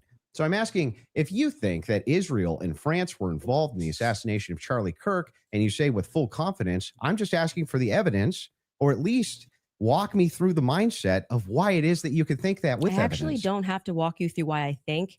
I can give you something that I think with full confidence. I think with full confidence that you lost the substance of this debate, and now you're moving toward things that I have said that I think, which I can do. I'm They're allowed to pertinent think to this debate. it's not exactly pertinent to this It's debate. 100% It's pertinent. not pertinent because our debate These are claims claims made about Charlie Kirk's assassination. That's the complete but substance of the debate. no, actually, would you like to remind him of what our debate claims actually were? And would you like to remind You that you said- said I could ask you about any of these things I to said my heart's feel content? free, but you do not get to structure how I'm allowed to reply or ask me I'm why not are you allowed structuring to how you're think. allowed to reply. I'm just asking you direct questions. I have full confidence that you do not feel that you represented your claim well.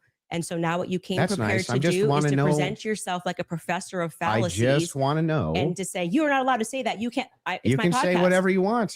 Well, I Nobody's said it. disputing that. I'm It asking. seems like you are disputing it. asking I think that specifically when this why is you all think said that. and done, I've already She's explained to you. I crashing. explained at the beginning of this Mhm, why I think Israel She's is crashing. ultimately going France. to be proven to have involvement in this. mhm. I just explained to you in the middle, and now you're wanting me to structure the sentence or provide evidence. You don't have to. You're just allowed to think. And I've explained to you my thought process. I don't need to structure it in a sentence. If you feel like a professor today, you picked the wrong day. Don't you think that like tens of thousands or hundreds of thousands of people would want to know what Candace Owens' positive evidence for why it is No, I that don't- Israel and France were involved in the most traumatic public assassination of Gen Z's lifetime is? That's why they watch my podcast. So you're just going to drip to them? Like, here's why It's I not think dripping. that? Every time we come across any of these discussions, they're watching this in context and they know why I'm saying it. So, for example, when you're bringing up, Candace, where's your evidence for France doing this? I just told you someone who was high ranking in the French government, right? Who's nameless? Of course. Of course. Of course. Of course. But so there's good reason to it's not a doubt this. conspiracy, though, if I then took it to the federal government. Like, you can't just go out there making a claim to the federal government. You get in trouble for making false statements and things of that nature. So, and then you go, well, I'm going to probe that. Well, how can you probe that?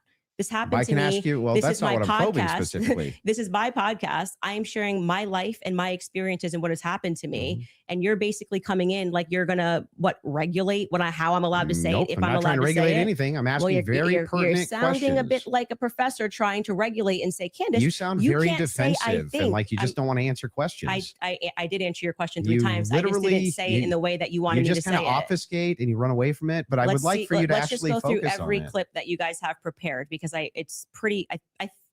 I think with full confidence, people will recognize the strategy that you're trying to employ. So let's get to the next clip you have prepared. Sure, they can pull up whatever clips they whatever want. it is yeah. that you guys have prepared. So let's But go. there, but I would still, on this point, I just want to make sure that you have full confidence that France and Israel were involved in the assassination of Charlie I Kirk, think in and the you end, have no evidence for it at all that you'll give us. well, I already did tell you where it came from. Like I said, I can explain it to you. I can't understand Did it that for same you. So if higher you up need to, tell you if that need he was to- going to kill, or that France killed Charlie Kirk, or just that you were in danger? They said that the French Foreign Legion was involved and on the ground that day. I've already said that. You Okay. just don't like hearing it. No, Candace, just out of curiosity, when Yes. you pass down that message to a Tulsi or Trump, Tulsi's office, yes. Tulsi's office, are you giving them who told you that, or you're just saying, here's what I heard from And somebody? I have this information. Sure. And of course, if they wanted to open a file on it, which I thought was quite mysterious, that Trump's office never got back to us. It was kind of weird about maybe they're not the correct office too. I did receive a response from Tulsi Gabbard's office, but I don't think there was ever any investigation into what Got I it. said. So the call was, hey, I've been Emailed. told It's- the email. Yes. Email was, I've been told I have somebody is- information, that the French Foreign Legion was on the ground during Charlie's assassination, and that, I mean, it was a lot of information, but well, you like didn't give specifics who it was from. not in the first email, because I figured they would Perfect. yeah. So if they do contact you, 100. are you Yes, comfortable giving 100% who it is? I would absolutely give them as much And information can I as ask a possible. question? If whoever's the U.S. government, why are you not? Yes, it's very strange to me. You know, so if that's the case, now they may respond back and say we did. You know, that's their position. I did. I'm That's not why I involved. did it in writing. And so I'm glad that's the case Yes. because so if they And do right ask away in you- Trump's office, Margot got right back to me. She said it was on his desk, so he has that. There's no. And if you do say that and they Mhm. contact that individual, obviously you don't have to leak your sources here. Mhm. Is there enough credibility where that person would be willing to talk to them and explain to them exactly what their sources Yes, are? Okay. I mean, that's, it seems reasonable. And so why he's asking me to defend that is like, I'm not. Never Okay. did. I think those are two different things. That's more Two something I'm totally asking different to say, claims. why are they not reaching out to you? I've asked that many times on my podcast. What do you think about that, Andrew? What? The fact that she emailed, she gave Mhm. it, and nobody reached out to want to contact the They source. that she's probably willing didn't to think it was share. actionable, is my guess. But even if they did think it was actionable, great. Every lead should be followed up on within the confines of what's rational and reasonable. Is it fair Mhm. to say that this is maybe a different individual because this is a person that was involved with TPUSA Well, we and had a don't- relationship Wait, with Charlie? who? No, her relationship. Like Yeah. this isn't just anybody. So if an average person sends it, yes. Yeah, but I mean, we don't know who the source is. We don't know any Well, of then this. if you were in that department, wouldn't you want to, even you assign it to one of your There's guys no to guarantee say, they didn't look into it. How do we know? We don't How know. could they No, if how they didn't could they come if get she didn't give it the to them? information, more of the information? Because it And was a by the way, long file. Yeah. This is a separate, this has Did got you send nothing to them do the with the guy's debate. This name? is more on Well, I sent the email assuming that's you kept saying like you go and you make a report, you think they're going to come back to you and say, hey, Huh. what's more information? We're investigating this. And that didn't happen, and which is what I raised. No, I I'm found asking, that, did you send them the especially source because of the this was at claim? a time where they were saying that they wanted to explore every possible lead. I even texted Dan Bongino. But So did you- you? So actually it was three offices. let me ask one The question. and then executive I'm gonna come to you. office, Yeah. Dan Bongino, and and Tulsi Gabbard's office. Okay, so a follow up to that is the following. Mhm.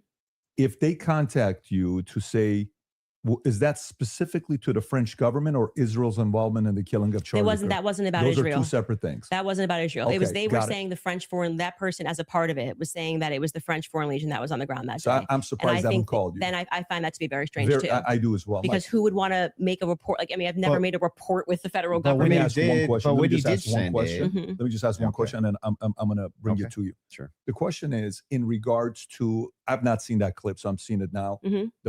I'm full confidence. I believe that Mhm. Israel French was involved.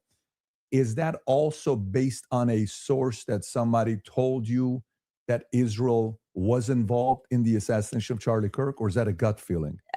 So in terms of Israel, I mean, what I've said is what I publicly have said here. I do think that at the end of this, we are going to find that Israel was involved. I do.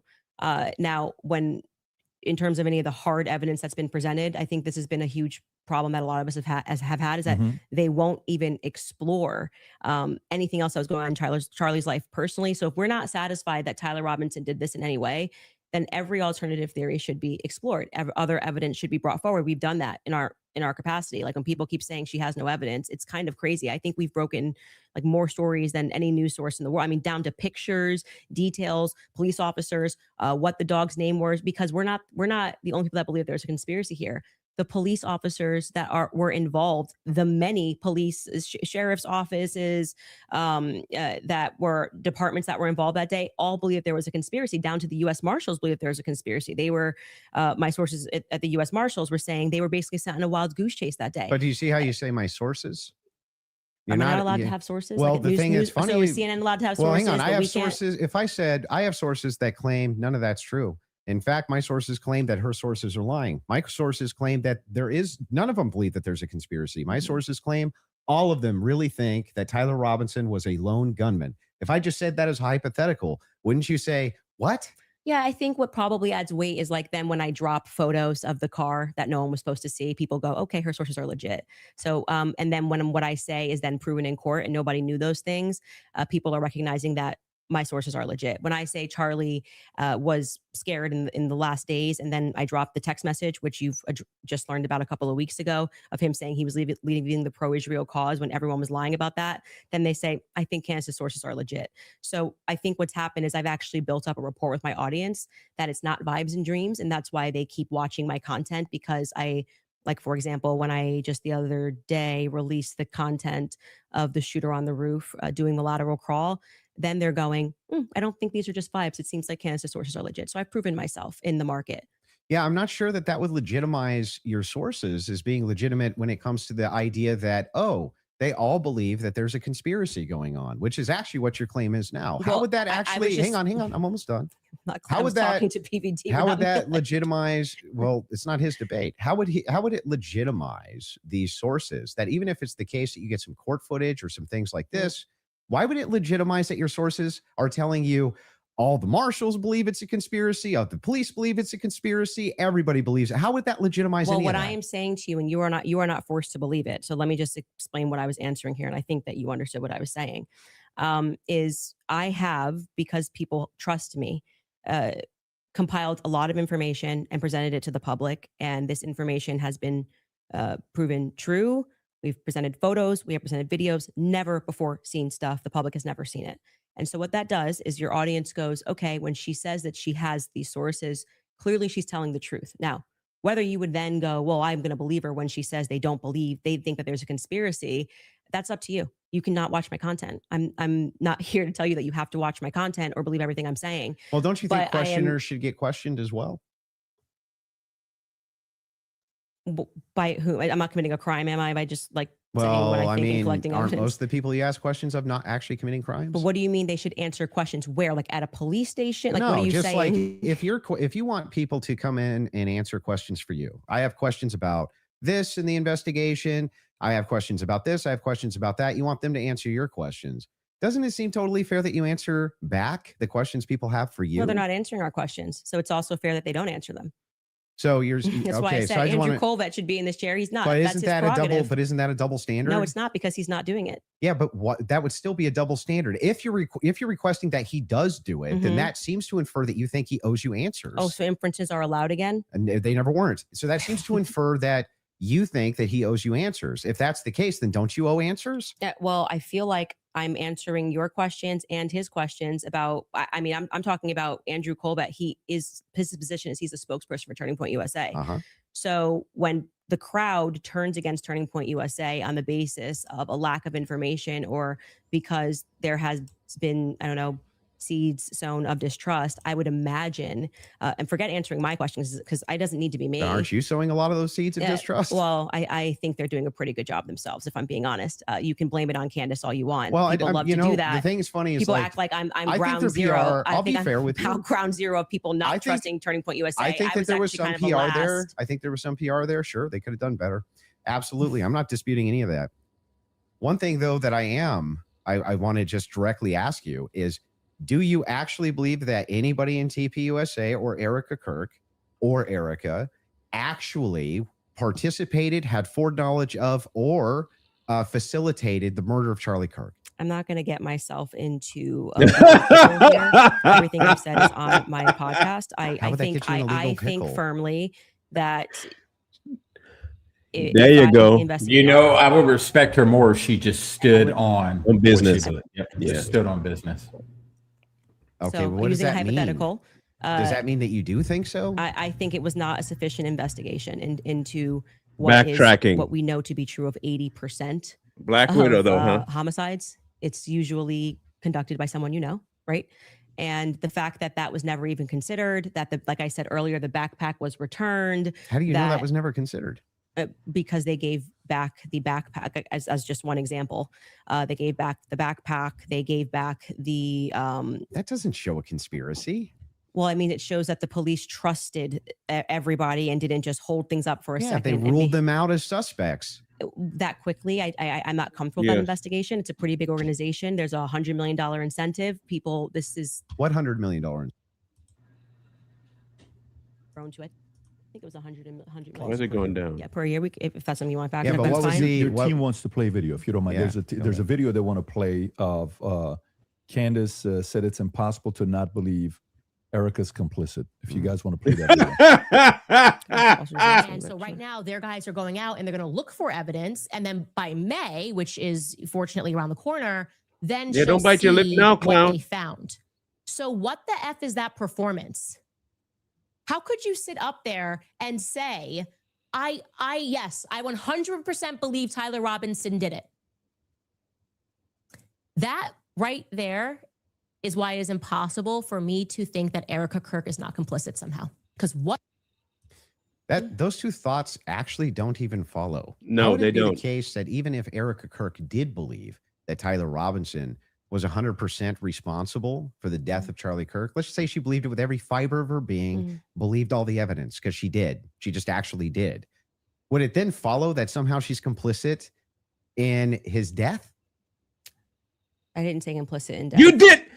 What the You used hell? Those two words. Whoa. Okay, it's what's she complicit in? Yes. So sowing this narrative that Tyler Robinson is guilty. So you're chopping up clips. Like I said, you didn't have the confidence. Wow. Okay, in well, the tell me, debate, so what now does you're that mean? chopping What it does up. complicit mean? We are showing a clip of her on Barry Weiss, which I can't remember the date that she did that interview. Mhm. And no Erica, way. when she's asked, "Are you do you feel with 100% certainty that Tyler Robinson did this?" And she says, "I do." Then again, context matters. I sit down with Erica for 4 hours under the assumption that she had some evidence, right? Like I'm like, this is why I This did is not wild. engage in any like Erica, everyone's questioning what she's wearing and all this stuff. I was like, I'm going to wait here because You I don't know, lot, just it bro. feels weird to think that. Did I think that some of her mannerisms were weird and stuff like that? Yeah, but that's not, you can't convict somebody on weird mannerisms. There is no way And she then can lie when I this sat blatant. down with her and I was expecting for her to say, well, I'm obviously the victim on the case and we got to see the shot, taken or this or that, whatever it is. Great. That's why she has that much confidence 2 months ago. And when I sat down with her, it was nothing. It was nothing. Okay. So this is a conversation. How would that make her complicit? Complicit And again, you said complicit in the death of Charlie Complicit Kirk. in what? Yeah. Well, if you let me finish my sentence, I could tell you that. But my point being is that then you take a look at this and you go, okay, well, this is weird. Why would you have this confidence? And then when you sit across from somebody and you say, okay, great, I want to go out there and defend you now. I want people to know that you can't say this stuff publicly, but you know more things. And she just blanks. And then she says, well, I'm going to call the lawyer. And she called the lawyer. Again, all of this is on my show. So out of context clips is not going to work because I know what I say on my show. Okay. So we call her lawyer, and her lawyer says to us, she calls him on the phone, pardon me. And it's me, her, and Justin Strife. And I'm like, okay, great. What do you guys have? He goes, well, we don't have anything yet. We're not at that phase yet. And I'm like, well, what do you mean you don't have anything? And he says, well, don't you know how it works? It's a probable cause hearing. So basically the state says that they're going to bring this forward. And now our people go out and they look for the evidence to assert that Tyler Robinson is guilty. And so I asked her directly, her lawyer directly, the phone's in between us. I'm like, wait, so just so I'm clear, you haven't seen anything that the public hasn't seen? And he says, no. So I'm going back in my head and I'm going, okay, so why is Erica saying with such a degree of certainty, like she was sent out to convince the public, and people bit, by the way. I remember even Megyn Kelly was like, let's wait. She's going to have access to things. I did think she had access to things that we didn't have. Why express that confidence to the public as opposed to just being like, we don't know yet. I feel confident he's involved. They But made an arrest. I don't understand, how would any of this make her complicit, and in what? Well, I've already told you. She's complicit in trying to fool the public into thinking this is some open and That's shut not country. what you Fool the said. Public into this, if she believes Like, it, don't look if she anywhere believes else. that Tyler Robinson killed Kirk, if she believes that, how would that be complicit in anything? I do. Are you believe, saying that you think she doesn't believe it? I don't believe that at that stage she sat down with Barry Weiss that's what she believes. No, but that's my opinion. Right. But so when you just say complicit, you just mean she believes that Tyler Robinson killed Kirk? That's it?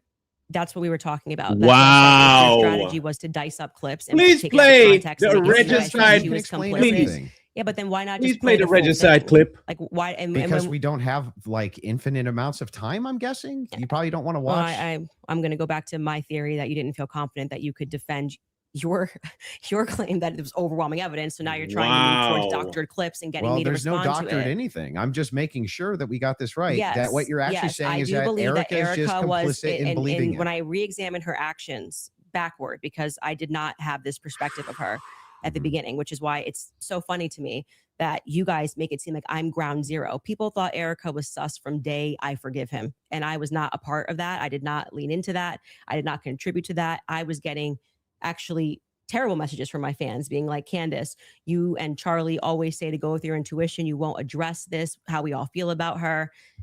Things changed for me when I saw that Zoom call. I will tell you that for sure. And the fact that she lied to me. So I sat across from her and, I wanted to have that conversation publicly, but they're probably grateful they didn't do it publicly.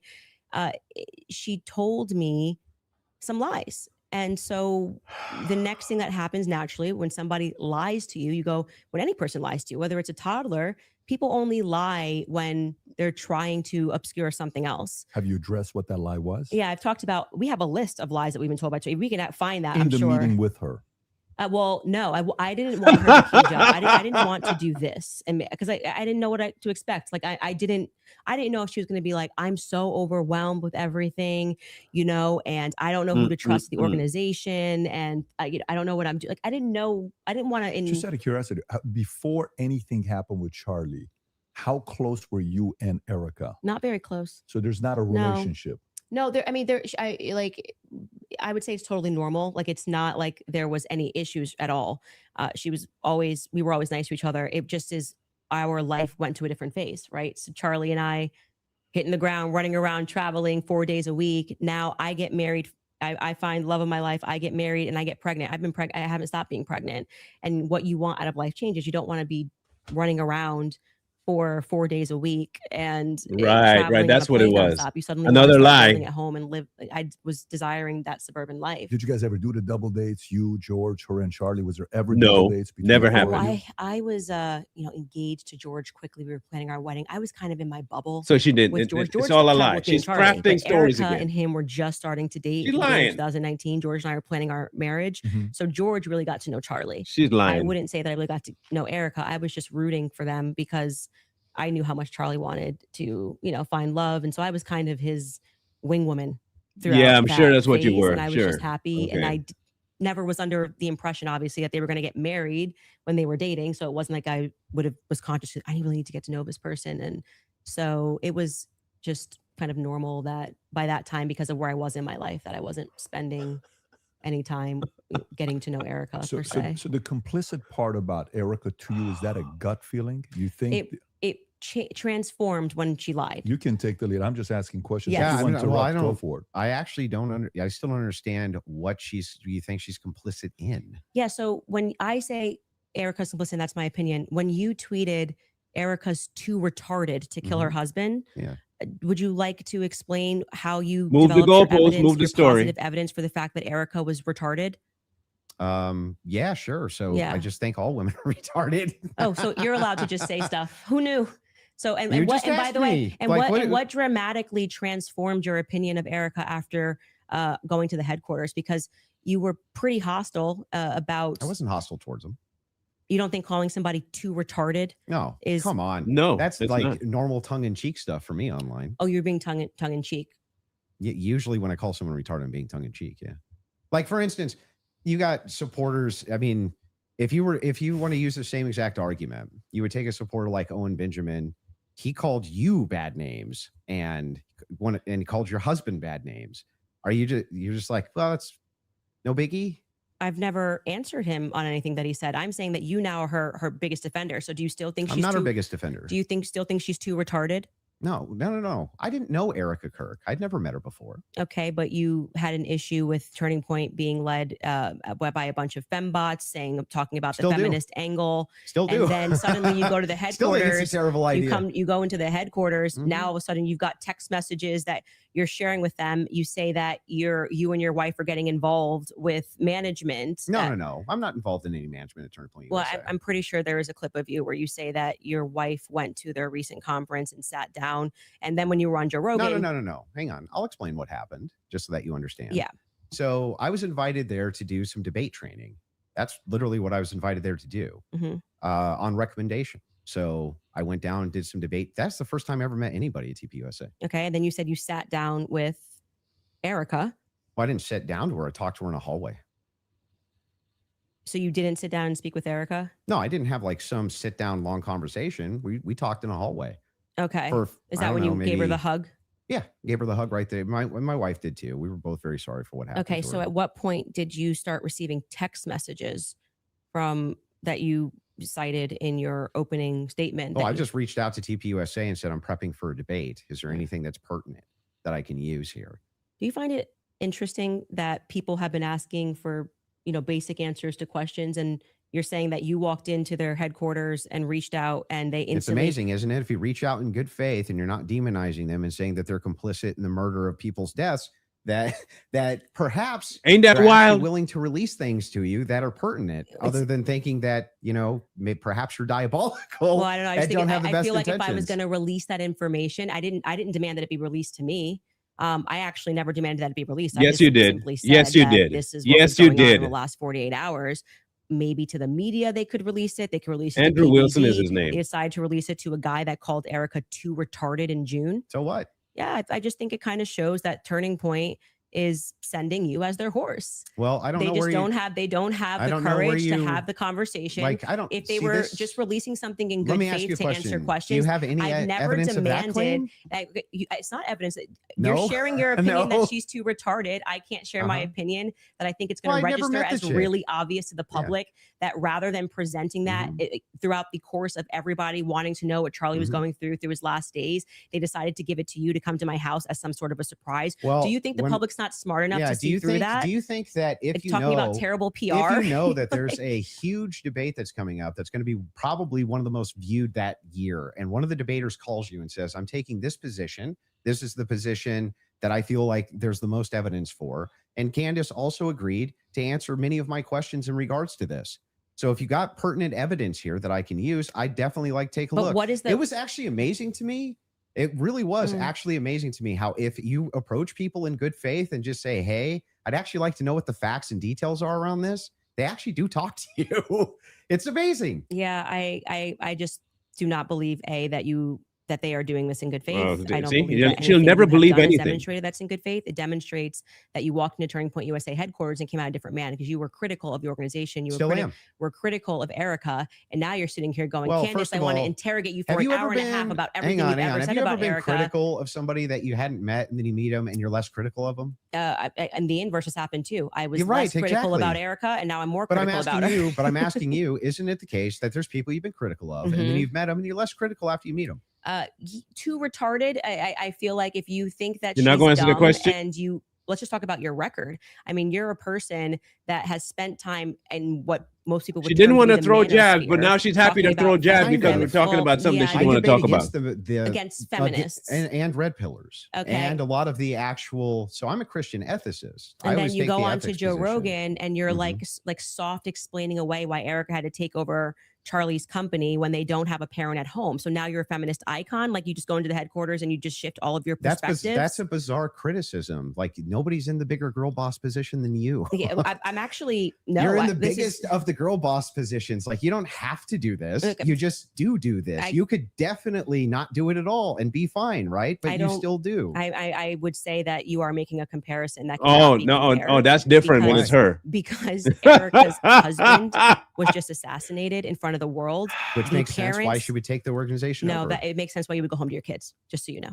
Wait a second. That's bizarre. Yeah, You because wanna they don't have a protect- parent. They don't have a you wanna parent, and they've protect- just suffered a trauma. You don't Yeah. go into the office. You 6 want to days later. protect your husband's legacy, Yeah, right? no. And you're trying to find some The new legacy normal. is his children, not the organization. It's Oh. both. No, Yes, it I- is both. It's totally rational and reasonable Wow. to believe that it would be both Turning Point USA, that is part of Charlie Kirk's legacy. He worked his whole I life think for this is it. why people think she's sus. And his children. Now, for you though to say that anybody's a girl boss, right? That's like the pot calling the kettle black. That came out of your mouth.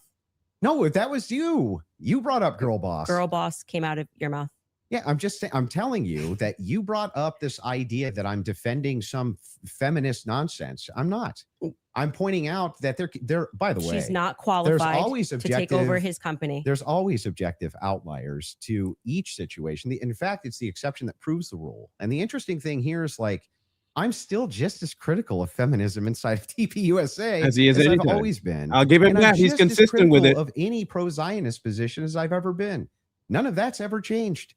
By the way, I would think it's the most rational, reasonable thing on planet Earth to do if you wanted to actually see an organization change, to try to work with leadership or reach out to leadership to try to do so. Doesn't that make the most amount of sense? I would like to state for the record that I think Erica is underqualified to run that to run the organization. Sure. And on the more emotional aspects, I agree with what seems to be a majority opinion, because I'm not gonna say it's scientific, that any woman that would leave her kids and go right into the office after their husband was publicly assassinated does not have their priorities straight. Okay, well, I understand that you can have those criticisms, Yeah. but I'm not understanding still how that would make her complicit. I don't have to keep answering the same question. No, because you don't want let's that get- Like to you go. got an answer Asking to how your- it's complicit? Your team is asking to play a clip. So if we Okay. want to play this clip to just finish this segment on the Erica Kirk topic, we can spend some time on that as well. So Okay. if you guys are ready in the back, we're ready. and causing that 30-06 diameter, as would happen with a pet and explosives, as we've demonstrated to you in the past, it accidentally, because of how Charlie was crouched, went up and hit his neck. And that ruined everything. It ruined everything. It was problematic. It's the reason why Terrell then had to scramble to get the cameras down, because they were never supposed to see it. They could have said reasonably that a 30-06 got eaten by Charlie, much more reasonably, obviously, than saying that the chicken bones in his neck stopped it because he ate vegetables. They panicked. That was what then, that's why Terrell's nervous on the phone with me. Again, this is my theory, and I am now very much sticking to it. Okay. They panicked. It's the reason Erica had to step out. That's why she would have gotten on the phone with Terrell so quickly, because I was going, why is Terrell saying, well, I didn't want Erica to relive. Oh, that's why I did it. He didn't have an answer. He was nervous. It was crazy. But he narrative, right? spoke to That's what you're Erica pushing. immediately. Why did you speak to Erica immediately? So do you believe that there was a shape charge that killed Charlie? Hey, can I ask you why you keep starting clips mid-sentence? Can I ask you why you won't Probably answer to a get to where question? the clip is. No, it doesn't seem that way, because you can always start a clip at the beginning of a sentence. Like you're just it's completely out of context. Wow. I didn't prepare the clips, but yeah, I think I didn't. like But you were it's kinda fine ready. to ask it to back it Like up. I said, I don't need to say what's happening here because the internet will clock it. But Oh, you don't. in Now, this okay, so you episode, argue for we the are now context. You going, said, and let's that's why get I the said context. we're But now no, you going don't to want the look at some context. alternative theories. I made it very clear that this was a theory that I didn't want to look at. This is, I believe, because I don't have every episode in my head, but I'm pretty sure this is an episode where we presented the evidence that was in the car, the photos of what was in the car, right? And so we are now inferring off of what we see in the car that this very much does look like that we are see a bunch of shattered microphone, which was an early theory that I was actually interested in, but couldn't really wrap my head around what was the shape charge explosive. As I say at the beginning of the episode, it was just not my expertise. And I was concerning myself with timelines and stories and statements that didn't make sense. Without question, Terrell Farnsworth is someone, of course, who made me think that we were missing a big part of the story. So I'm walking them through John Bray's theory. If we started to insert what we are actually observing with the evidence that we're taking a look at and what took place that day. So we're completely in the hypothetical right here. And you're now just answer about the Black Widow. Widow. The case, if you're just hypothetically exploring it, that's why I'm just asking directly. Yes, but that's obvious when you watch this episode. So that's why it feels like I'm in the middle of an interview with CNN when they like pull up random clips and they're like, "What's this? What's this?" You watch the episode, you know what it is. I'm just trying to make sure. Do you think that your alternative theory? I think John Bray's theory should be explored. Yes. Okay. Do you think that Charlie Kirk was killed with an explosive? I think that is a possibility. Yes. Okay. And it should be explored. He's done a lot of work on it. John Bray has done good work, and I think that that's why that theory is now starting to gain steam since we released the second set of the photos of what was in the car. I think it's viable. So this was the big thing I wanted to get into with you on the explosives too. What is it about that theory that's actually compelling to you? So I looked into the explosive mic theory multiple times, and the biggest thing that stood out to me is there's no explosion. there's literally no explosion. In fact, there's videos when the shot rings out that kills Charlie. At least it sounds like a shot to me. People are actually like looking up towards where the gun is being fired. They're looking away for where the sound is. Like, where's the actual explosion? Well, for every person that you say looks away, there's going to be a person that was looking forward. We have former Marines that have gotten on. This is what you call always having an answer. It looks to me like there's an explosion under his shirt. Right? That's what this is. Obviously saw always Rob O'Neill go on to, I'm forgetting. There's no winning this. Where he said, it's the first thing I thought was, it Rob looked O'Neill is the man that killed Osama bin Laden. Yeah, and I think he's qualified to say what he believes he saw. We should actually, since they're pulling clips, we should run that clip of Rob O'Neill and what he said and what he observed and his experience. Yeah. So I'm going to take that. And also there were people who immediately spoke to the media that day who said the same thing, that they thought that something happened under his shirt. That was actually, if you go back to like my first episode, when I was just observing what I saw with my eyes, I was asking the serious question. I was seriously saying, why is it like somebody shot him from underneath? Why is his shirt moving first? It doesn't make sense to me. And I'm not because of air dispersal from the bullet. So whenever a bullet is shot, a projectile shot, you can actually run this experiment yourself if you have a rifle. Take like an empty box of ammunition and put it on the table, and then fire it near the muzzle, and that box will actually blow off the table. Okay, so question for you: does that box go sideways off the table? It can. It can. Yeah, it can. It depends on the dispersal. You 3,000 pounds of energy or 2,000 pounds of energy coming at you. That's how much it carries. Well, it's not 2,000 pounds of energy. We can fact check that. How many pounds of energy is it? A 30-06 being shot 150 yards away? That's I a don't- great question for Grok. I'm going to say when we looked at it, it was between 1,500 and 2,000. I'm pretty sure pounds of energy coming at you, and you just go upward and to the side.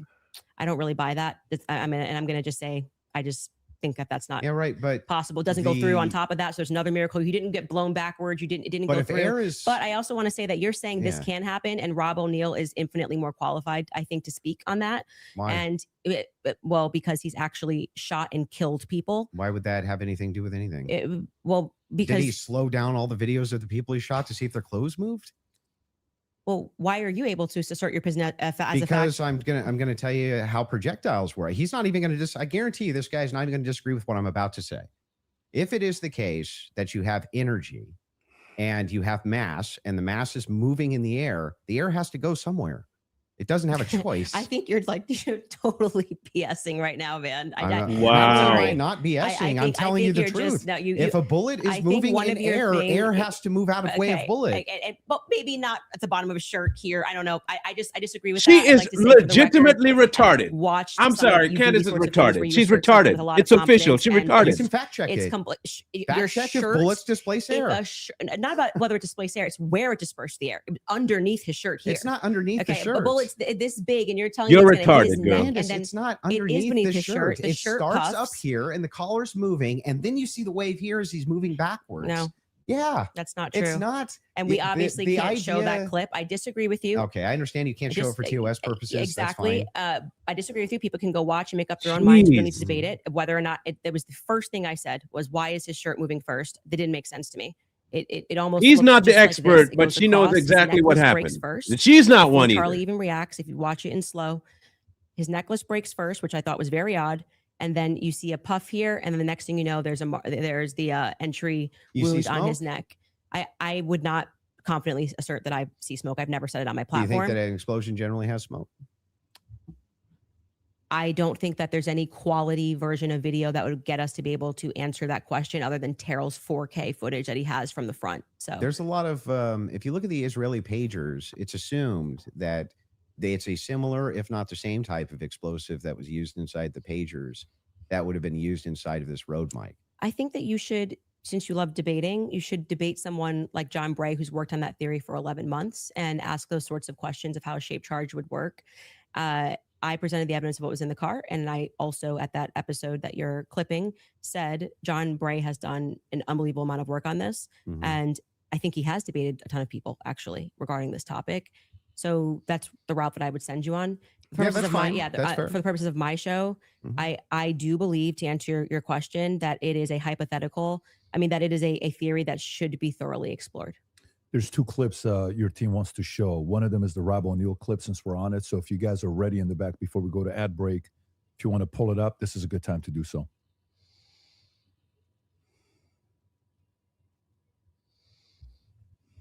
And good to see you, General Holt. You too. A lot of things bother bothers me about this. Nothing in particular. And it's not like I'm out there saying big lie or conspiracy or someone did it. I'm just saying I've been in a lot of shootings. I've killed more than a handful of people, and this thing looked shady off the bat. I mean, I've killed people closer than I saw the camera, and I've never seen a shirt move like that. That looks like an explosion to me. Just the fact that no one started doing first aid to Charlie Kirk, they were more concerned about getting SIM cards out of cameras, removing cameras, and then getting him off the X somehow. There didn't seem a lot of concern for his life. It seemed like just clean it up. And then, I mean, I've been told they paved it over a couple days later. And then you get Erica Kirk behind all the razzle dazzle, and she's really quick to forgive the alleged shooter, which technically says that was him because I forgive him, but then she can't forgive Candace Owens for having an opinion or asking questions. And they mock people by saying, "Oh, I'm just asking questions." Yeah, I'm a SEAL Team 6 sniper. I'm asking a lot of questions. No one wants to answer them. And you're able to ask. He's actually said very little about the explosive there. So I'm he just saying he observed, he said he's shot people up close Yeah. and he's never seen a shirt No move like dispute. that. And it looked to him like an explosive. That's what he no just dispute, said. But when I play that video at full speed, I can't see a shirt moving. I can only see a shirt moving when we slow it way down. So if I'm in real time, I'm just assuming this, right? If I was in real time and I was in like a close quarters combat, you kill somebody situation, and I shot them, would you even see the shirt move?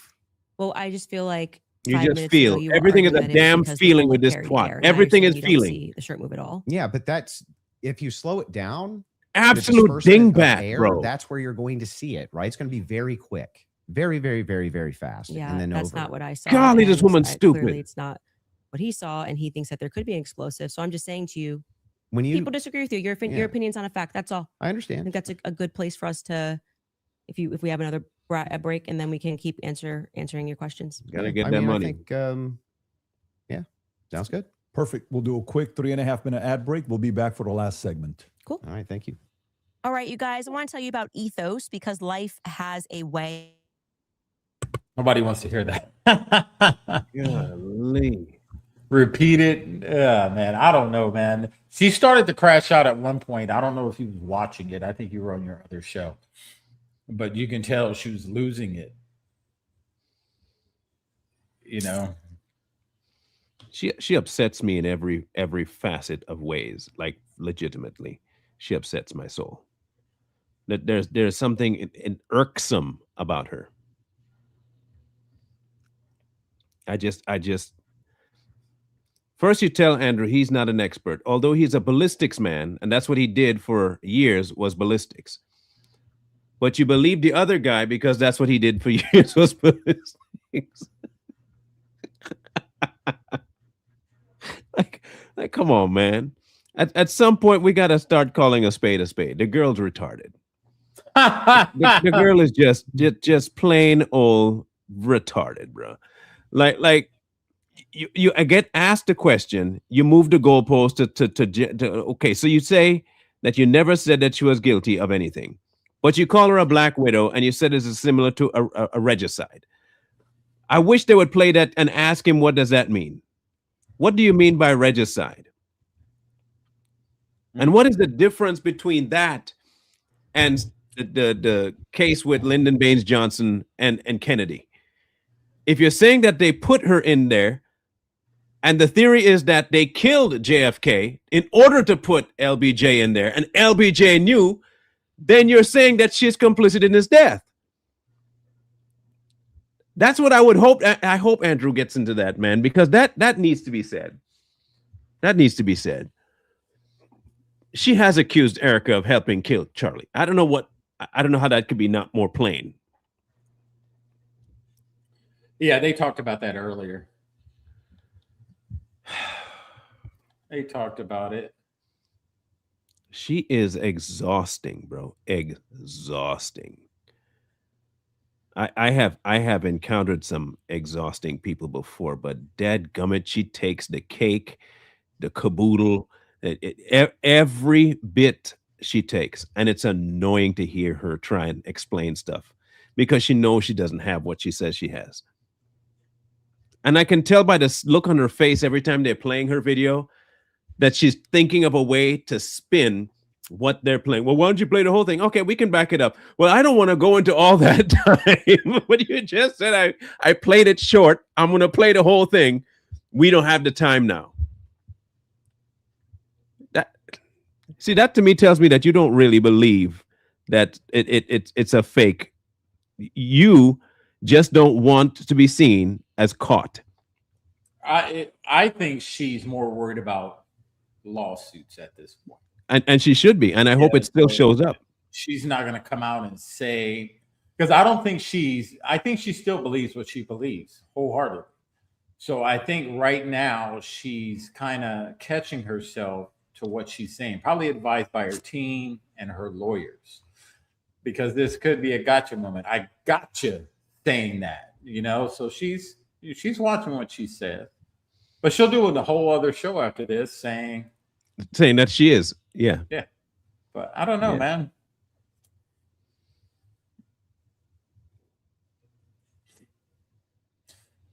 Very interesting. Wild. That is absolutely wild. That is crazy. Again, I was telling the audience earlier, I said, I'm not an absolutist either. I'm still kind of one of them people. I'm like, I totally, I don't 100% buy anything.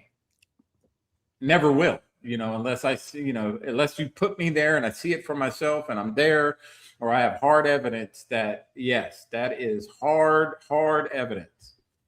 But everything, you know, I still question a lot. Always have. I just don't like when people don't answer the damn question. Just stand Just on answer it, the man. question. Stand on what stand on what you believe. That's what I was hoping she would do. I stand on it. You know, people can call me whatever they want. I stand on what I believe. Cool, man. Can't hate her for standing on business. Well, she's not though. No, I know. Yeah, She's kind of she teeter tottering, she's going bobbing off and and going weaving. on. She's in that mud like She ain't stand on nothing. no, she would have got up there and said, "Yep, I did say that." 100%. I'd have respect for her if she stood on bit, but I know she don't do that anyway. She never stands on business. She never does. There's never been a time where she stood on. Oh nope, I lied. There has been one time. Her Super Bowl tweet. She stood on that one. She doubled down on that one. Yeah. When she said that was black excellence. I mean, yeah. Hip hop black excellence.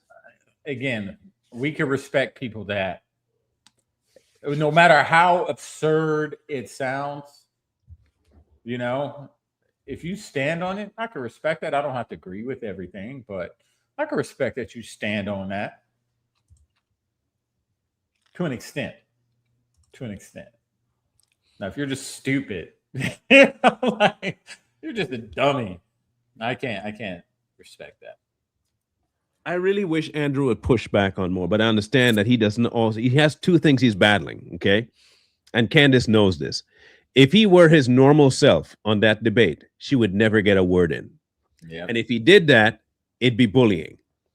Yeah. If she did it, it's natural to see Candace is strong. She's standing her ground. She knows how to fight. Andrew is weak. He can't fight back because he knows he'd lose. That's what's going to happen here. So her people are going to think this is an absolute win.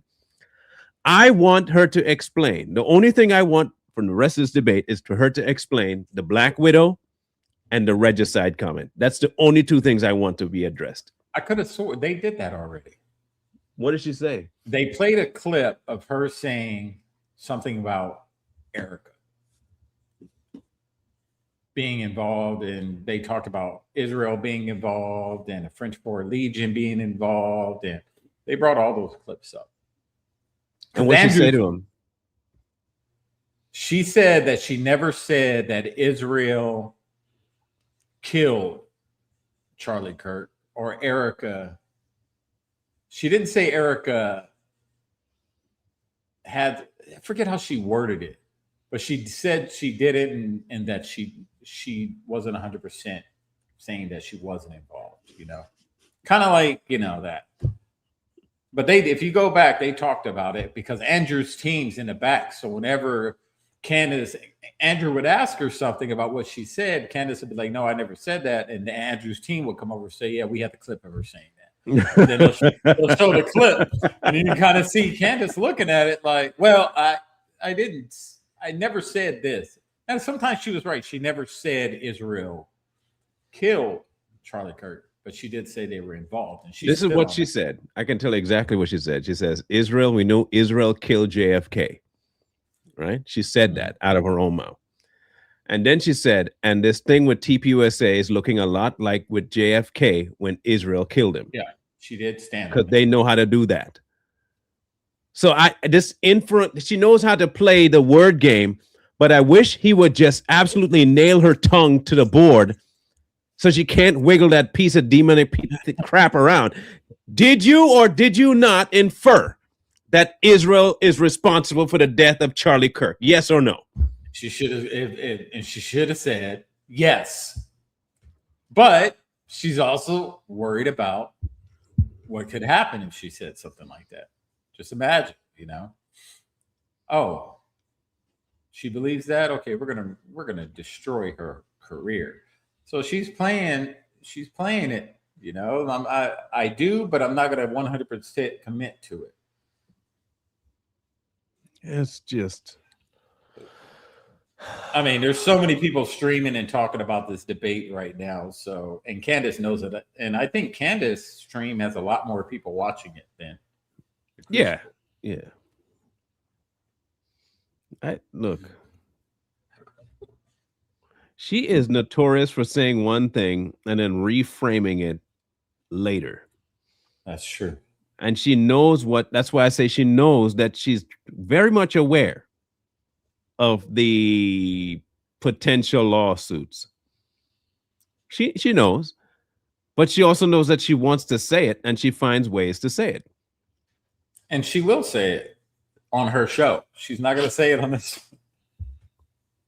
What we need to do is he needs to bring up that regicide statement. Yeah. He really does. That's the one I want her to quantify. Why regicide? Because that would be the people that took over are the ones responsible for killing the one they removed. Yeah. And she did ask some valid questions. You know, she says, why did they pave, you know, they come over and repave where Charlie Kirk was assassinated, like immediately. You know, she was asking those questions and they were valid. Like, okay, why did they do that? Like the very next day or something like that. They did it immediately. And those are valid questions to be I think asked. it was 5 days. 5 days. Yeah, I mean, you know, that's pretty fast for a crime scene still. So she did ask those questions. She was like, so why did they do, you know, it's a crime scene. There's evidence there. They could have got all types of evidence or, you know, all types of stuff from that. So that was valid. I give that to her. But it's still not answering the question. Okay, fine. That's a question that you have. How does that lead you to believe that because of that, Erica had a say in it? Yeah, I don't know. Or TPUSA had a say in it. Or Israel had a say in it. How did you get to that level from that being covered up? Her sources. Sources, okay. Andrew called her out on that too. You know, and we've talked about it on this show about these anonymous sources. There's always an anonymous source where people get their information from. You know, and he asked that question. She was like, I can't. Yeah, I'm not going to say anything. Oh, it's anonymous, and you know, he does this laugh. So we're getting to the point to where anyone could throw out a source and just say my source. You know, and you're supposed to believe it. I don't know, man. It's interesting. Andrew's a good debater, and you're not going to get past him on a lot of things. I just really need that answer, man. That Black Widow. Type it in the freaking comments on the stream.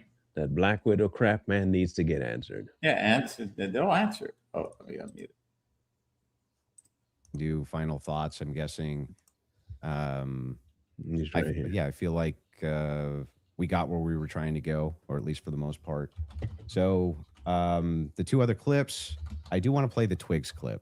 That one is important to me, the Twigs DNA clip. Yeah. And they're going to pull it up just to have you respond Well, to it. you don't have to play it because, like, if you're saying that when I initially watched it, I thought that Lance Twiggs' DNA, like, he was directly responding to that because the testimony was a bit confusing. They started by saying that they were going to oh, now she's changing tone again. like explaining how they got the samples, and they said Lance, Matt, and Lance, Matt, and Amber Robinson, how they got their DNA samples, and then they started speaking about the gun and said, you know, multiple prints were found on them. I changed my mind again. And they said Lance Twiggs's DNA was found on the screwdriver. When I went back and rewatched it, I realized, well, they haven't officially said that Lance or Amber are on the gun. So I think I've already conceded that we don't know that. So I think, like, but if you want to play the clip, this is directly you saying it is on the gun. Twigs' DNA I'm saying is that on I the feel gun. like I've already said to you, like, I've made that concession. But just to be clear, whenever I make a mistake, I just correct it. No, you that's why don't. when you were asking No, me you 3 don't. times, No, you I've don't. already said we don't know yet, and I've corrected that mistake. So if the purpose of you showing this is to demonstrate that Candace makes mistakes, No, you sometimes, lie. You when lie. she's taking in a lot of information and she's reading through legal documents and she's trying to No, remember it's not 9-hour actually. testimony. It's just demonstrate something else. It is, in fact, the case. We're all going to make mistakes. Yeah. I'm going to make mistakes. And I've on the already case. I've already You're going to conceded. make mistakes on the case. Yeah. But in this case, you were very adamant that his DNA was on the gun itself. Yeah. So I'm just saying that it's not ruled out. We know that there's 5+ prints. I've said this so many times. I had to rewatch the testimony. This is what I It's hate 9 about hours her. a day. This is It what I got hate very about her. scientific when they were speaking about this. And I think I wrongly extrapolated that they meant all 3 of them were on the prints when the only person they officially named was Matt Robinson. So we don't know yet if Lance Twiggs has his DNA on the DNA on the gun officially just yet. Okay, I've already conceded that. Sure. So that's fine. And then the last one is Yeah. one with Erica Kirk. sure. This is like the Erica Kirk. Yes, because she's the one you accuse All right, most of, and Erica, you you can dumb just sit down twat. with me, She's Erica. the one you We'll do it accuse this most. way. This goes back to a previous stupid claim that you made, Negro. so Yeah, I'm sure. bringing it up. Straight to jail, straight to jail. For questioning at least Erica. I don't care who's mad. I really do not care who wants to be upset after this episode. Really, you will be wasting your breath. You can spend $1 billion on influencers because this is all becoming increasingly inexplicable. You are asking me to be an idiot, actually, and I cannot do that for you. Someone once commented beneath this show that if the situations were reversed and there were this many verifiable lies, So straight to jail. Yeah, so that's the show intro, and straight to jail is a monopoly term. Okay. Like, you know. So do not pass go. Yeah. Do not collect $200. Yes, it's You're going straight to obviously jail. tongue in cheek, and then we explain that tongue in actually I cheek. think that she should be brought in for questioning because of inconsistencies. So this is the exact episode when I started to think that she should be sat down and questioned, and I still believe that. I still hold the perspective that Erica should be sat down and she should be properly questioned. Do you know that she hasn't been? No, actually, that would be a great thing for the spokesperson of Turning Point USA to say. Why that did she's they need to already tell gone you? through. Why do they? I mean, my guess would be she hasn't because they returned everything to her. Yeah. But Why do they owe you that though? Why do they don't owe me yeah. anything. That's my show you're watching. Just, the clips that you're pulling are Yeah. from my show. So if I want to say something on my show, I can say that. I You didn't say can. they owe me something. I don't think that's You ever have been said on a that. You clip. say like you need to be sat down for questioning, Yeah. and you don't even know if they haven't been. That's strange, right? Do you know if they have been? No, I have no idea. That's why he doesn't So say you're just anything. saying, what if they haven't been? Yeah, if your You're just kind of entire filling the air. if your with entire just thing is junk. if you're no, it's not junk. If the query is why is it that Erica Kirk's not being sat down for questioning, but you have absolutely no knowledge whether or not she's been sat down for questioning or Mhm. not. What that does is it creates an innuendo. It creates an inference. It creates does. out to the ethos That she has not this been. should be happening because something's wrong here when you actually don't have the knowledge that anything's wrong at all. And how many times I have we just talked think about that stuff my like opinion this? is that she should be sat down The and influence. questioned. But you're not sure if she hasn't been. Yeah, and you're not sure if she has been either. Hmm. So, like I said, I feel like now you're just kind of filling the Well, air to with my nonsense knowledge, because this Turning is Point's to- like, we want To my make knowledge, sure that you go in there and you nobody- defend Erica. And I have to say, I don't think you've done an extraordinary job Great, at that. but I'm not here to defend Erica. The thing Well, is, I though, would is say like that since 4 out of 5 of the clips that you Yeah. had on the ready when we asked you guys ahead of Mhm. time, I mean, I want to just assert how professionally we have dealt with this debate. As you can see, we have not planned any gotcha clips for Andrew. I expressed to him that what we were going to do was just to use people for fact checks, and because I might not remember something. And that's or exactly I what he do did. remember They're not something and You're gotcha. saying no, and that is what I think will register to people as very well, wait, I fair. expressly We did not take out of wait, what? context clips of Andrew But to I try to repair. expressly said Please that don't I cut was me going to off. bring claims. We did not. Right? No, when you said you were going to bring claims Your that you would want me to claims. speak to, you didn't say I intend on sitting you down with out of contexted clips. Oh, everything's which we out of sent to you context before in now. an email. Any clips that you want to share with us, send it Mhm. over. Let's assert Wow. a debate claim so that we can both be ready to respond to it. This just That's not really what happened. well. What didn't yeah, happen? this the way that you're framing the exchange. That's do you not mean? that's not actually what happened. We were negotiating. It is true we negotiated out the claim itself, right? Which one's going to take which position? I wanted to make sure that I had at least an hour and a half on mine, and you got the time for yours to question me. We did. We got through your hour and a half on mine, roughly an hour and a half now on mine. That's basically how this went. But in the beginning, I did not take an hour and a half to just pull out of context clips with Angie. That's I on actually you. Debated the substance of what's going on in this trial and this hearing, and I do think that There's you fell. I think you fell nothing short to of that. pull. There's nothing And you- out of the hang on. And There's I did nothing not here say, except I'm holding just you to gonna get account for you your to say claims. yes or no. Well, hold on. We were Yeah. supposed to be debating. doesn't the like that. case This and is whether part of or the not case. She there was hates her own overwhelming words coming evidence. back These to are her. your claims about the case. No, you then admitted that now you're getting into another sphere and you want to talk about the transcendentals and things that I've and we said. got through. And like 4 Yeah. out of 5 of your clips are about Erica Kirk. So the general I perception don't think 4 out of 5 even is were. your Turning Point's horse. Oh, I so think you just- quite just- a few you of just- them were. you Was just- there 3 just made it Ericas up? or 4? So you're just making stuff Can up. we get a count of how many were about Erica? I feel I like think it was Yeah. 3. 3. Three. Okay, Yeah, 3. I three. said 4. But those are extraordinary sorry. claims. That's which is why you're asked Okay, about them, well, right? okay, but the point being is now you're veering into trying to get me to defend my opinions, and then you completely As shirk you responsibility should. when I Claim. point out yours. No, they're not claims. When No, you they're tweet Erica claims. is too retarded, you go, that's just whatever, and then you move That's on. a claim that and I'm responsible for the claim.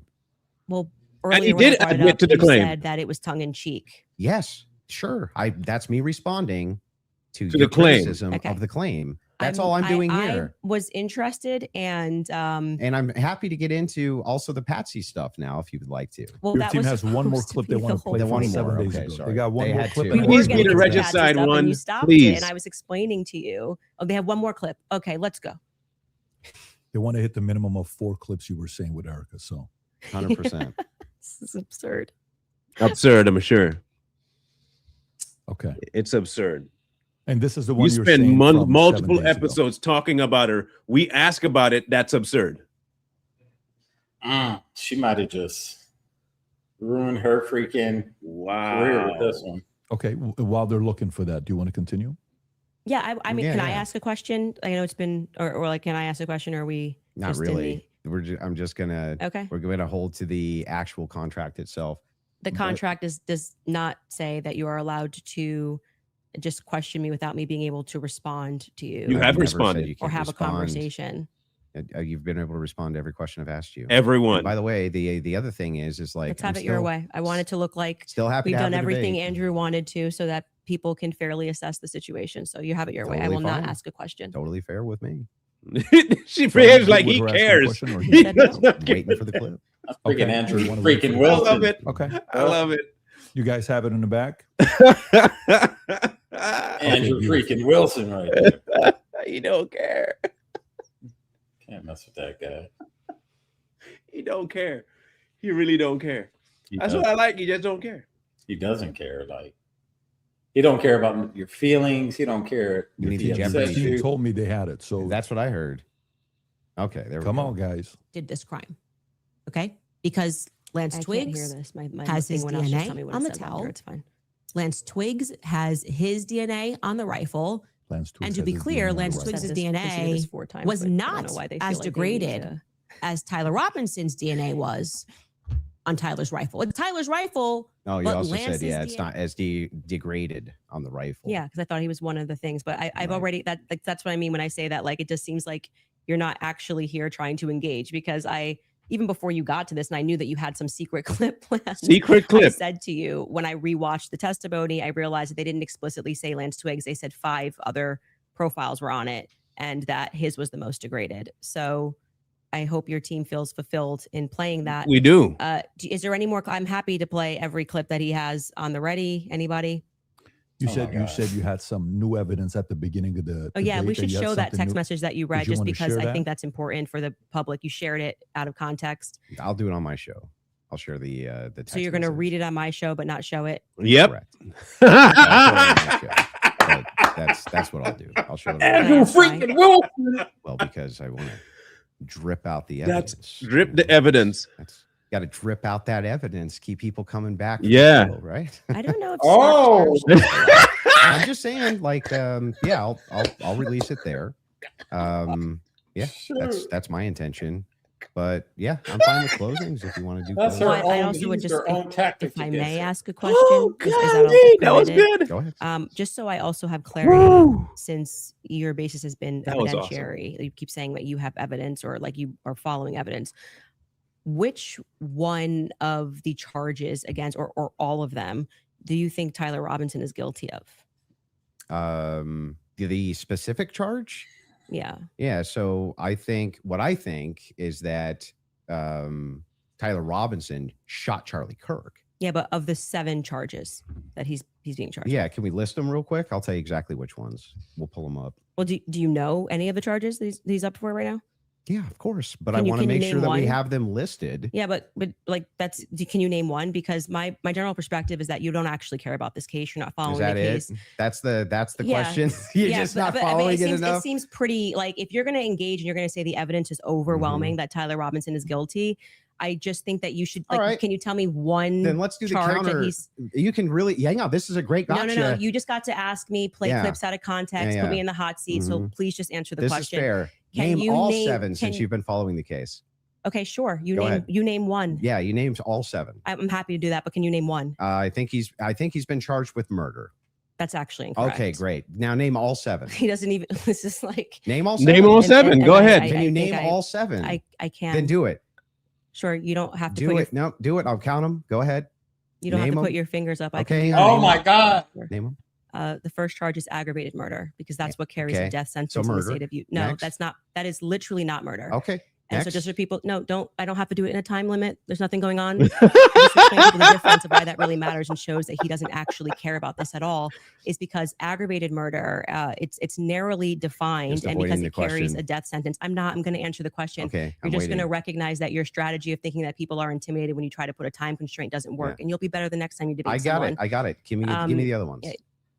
The more you cut me off, the longer I'll take. Do you want to just wait for me to finish of why that's a big difference my so that God. No, I people just don't walk want away? you to Oh my list the God. charges. Yeah, I'm gonna do that. You just don't get to pretend that there's a time constraint for me to do that. Well, how long does it take you to list 7 charges? I'm because I'm speaking. You just got to. It sounds like you're just delaying it because you don't know them. I know all 7 of them, Then and I'm tell gonna me say them. again because like, you're gonna get embarrassed. You don't have to rush this. I'm also showing an example of a very flawed debate strategy. I Okay, actually well, am I under got no one. time constraint. I got one. Great.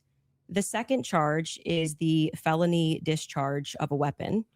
The next 2 charges are for obstruction of justice. Okay. The next 2 charges are for witness tampering. And the What's final, the specific charges though? that is them. Obstruction of justice, Both of obstruction those- of justice, witness tampering, witness tampering. Okay, and there's no other specifics to them. Well, I can tell you why he's being No, charged no, with no. it. Just the charges and then 7. Yeah. See, the bad thing is when you try to be an a-hole and it doesn't work. What's the 7th? The last charge is violence in front of a minor. Okay, got it. So then he's being charged with murder. You just say aggravated murder. That's the distinction. You just want to It's a massive. It's Got like it. you cannot Massive. say murder versus aggravated massive murder. distinction. This gets to the entire crux of why him being up for the death sentence. And I actually find the defense's filing about why this is not aggravated to be very compelling of why it's not aggravated murder. I actually think that if the state was going to even try to pull this off, they should have charged him with just murder. And then I do also, again, want to stress to audiences that debate strategy of thinking that you have to speak faster or somebody puts your hand up and they try to pretend like it's some sport. I think he thinks it's a blood sport. It's not. It's about being right and being principled when you're engaging. And you can make mistakes. Here's I make mistakes a all the diatribe time, already. But at least be genuine in pretending that you care about this case enough to know one of the 7 charges that are up against Tyler Robinson when you say the evidence is overwhelming that he's guilty. If you would like to move to final statements, I'm fine. I want to make sure Andrew has had the time that he has requested. I think your team would like to pull up the 7 charges that he just asked you about. If Sure. you guys want to pull Oh, that up just to confirm shoot. the 7 She you better went be through. right. Can you guys zoom in a little bit for Aggravated murder, felony discharge of a firearm, Okay. obstruction of justice, which is She count was 3 and right. 4, 5 and 6, tampering with a witness, and No, count 7, violent I said offense in the presence of a in front of minor. a child? Yeah. That's what So I said. 5, 6, tampering witness, 3rd-degree felony. Now I did notice something. I just was curious She was about. right. If I'm just wondering. And he's not even Pull back harping your on it phone going just back, before right? you asked that question. Did somebody by chance text you that question? You can check my phone. I'm just curious. No, you can absolutely not. I have not had one communication Okay. with a single person, not even my producers who are in there this whole time we were here. You want to check my phone? I'm happy to do it because you're just going to get double embarrassed. Where's my phone? You should want to do see it? I'm You just can. curious. Yeah. You can literally do that. Here you go. PBD, you're the moderator. Okay. Take it. Let's see See it. if anyone was texted at all during this debate All right. about the violent charges or anything. I'm looking through this. You give me permission. You so I'm have looking full up, I'm not gonna permission to give go through my names. phone. I don't need to So cheat. the last one has nothing to do with it. It's just a compliment. Mhm. I haven't even read my text messages. That's So a compliment. he's reading them. You're okay. You'll give me permission. I'm Yes. just going to read 3 of them Yes. to 11:32 because after that, I don't need to read it. And you know their texts. Could have been Telegram. Could have been something. All like I that. have is Signal. You can check that too. I only have Signal. Telegram I used in Russia, Okay. And that was it. I downloaded for I'll Russia. take your word for it. Yeah. Then- I don't need to like. I Okay. deeply care about this case. I don't need to pretend I get to it. know If you stuff that deeply I care don't about know. the case, I Yeah. just, I have my other question is about Mhm. the steakhouse receipt. You just said that you were done asking all your Nothing, just questions. So you know, Yeah. nothing there. There. I don't. Yeah. Do you need to have the that. steakhouse receipts? My question. I have said several times that I have never said I have the receipt for the steakhouse. I have said The person who's working on that story is going to be All right, forthcoming brother. with the receipt. And All that was right. what I was responding to. all right. And he then dropped the receipt. He redacted elements of it. And I said, stay tuned. He's the one working on that story. Okay, so you, I you never- haven't actually confirmed that Robinson was at that steakhouse. All I did, as I said earlier in this conversation, was I spoke to the owner when I broke that story. I think it was back in January. I spoke to the owner, understood what had happened, and that there was a receipt. That's it. That's the extent of what I shared is what happened. Okay, so to be clear, there's no receipt. You No, don't, I just did the opposite. I said there is well, a you receipt. don't have a copy of the receipt. The receipt was published online. Yeah, right, with blurred The out. person working on this story Yeah. that blurred that out Mhm. is what I was referring to when I said stay tuned and keep following his stuff, because he went to go do what I hadn't done, which was he interviewed the actual server. So there's no evidence that Tyler was at that steakhouse. I would say the receipt with his debit card number, it would be some hard evidence if that I agree with that, Yeah, but- so that's it. But you're questioning me. But is there, as of right now, He paid. If you're asking me, did he pay with a credit or debit card? The answer is yes. No. Is there proof that that was actually his debit card that he paid with? I think you should follow the person that Oh, so you is don't know. behind that story. Well, is the more reason I'm simply that, asking but- you is because you always include it in your timeline that he traveled to the steakhouse. Yeah, we've been building a timeline with things that we Mhm. feel are But is there any actual Utah 1102 evidence? approved. I think speaking Yeah. to the owner, knowing that there's a receipt, seeing the Mhm. receipt So there's no evidence. is good enough to put on But- our timeline. But the receipt itself, the question I always had about it is, couldn't you just call the merchant? Like if I've ever had a merchant account, I just Mhm. call the merchant Well- account processor and say, what's the name on this? Yeah, I would stay tuned. I feel that Oh, so now she can leak having spoken to the owner over time. that but- the evidence is compelling Mm. enough to put onto my personal timeline of Mhm. what took place on that day. That's where it's gonna stay. And if it gets debunked, I'm happy to take it off. If Mhm. that's what you mean, that's how an investigation works. Like I said, I did more than enough. It would definitely pass the test by the Utah 1102 rule, for sure, for certain. To be submitted as hearsay. Well, yeah, beyond that, because they Yeah, didn't even but- have receipts. They were like, Bob told But me the this. question is, the receipt itself, it has not been verified to have been Tyler Yeah, I just want to Robinson's, say you're right? holding me to a higher standard than you are. I'm not even holding it. in I'm the just prosecution. asking specifically. Yeah, I've been very forthcoming. I've told exactly Mhm. what happened. I spoke to the owner. I got the tip, and So I should that be chased it added in down. an official timeline that It's you in give? my timeline. It's my show, and we can add and subtract what we want, and we do. If You we can get do something what you wrong, want, sure, but Well, I'm I just wanted to asking, make sure. should you include a thing that you know hasn't actually been verified to be Tyler Robinson's? yes, you should. If we're trying to build a timeline, you should. Oh, You don't think that falls And then under? you should remove it if someone somehow debunks it. But I think that there is very strong evidence that is where he was, and that What's the is, strong evidence? Just the two people who said that they saw him? you know, I'm actually all good with being. I feel like Okay. I've sufficiently answered your question about how I got All the right, fair enough. information, what happened next. Would the next stage of this investigation being somebody accessing knowing what his debit card was and confirming it? Yes, and I do believe that will happen. If it does not happen, it's and it my gets debunked, I'll show. remove It's it from my my personal show. It's timeline my show. that I share on my show. that officer, the first officer that was up on the roof. Mhm. Do you remember his name? Officer Bagley, Yeah, what was his first name? Christopher. Christopher. When Christopher got up on the roof, you talk a lot about how his camera died. Well, he talked a lot about that during Yeah, the about his preliminary camera hearing. died. Yeah. Do you think that he planted that screwdriver up there? No, No. Who do you think planted it? if we're just going on am I allowed to have an opinion?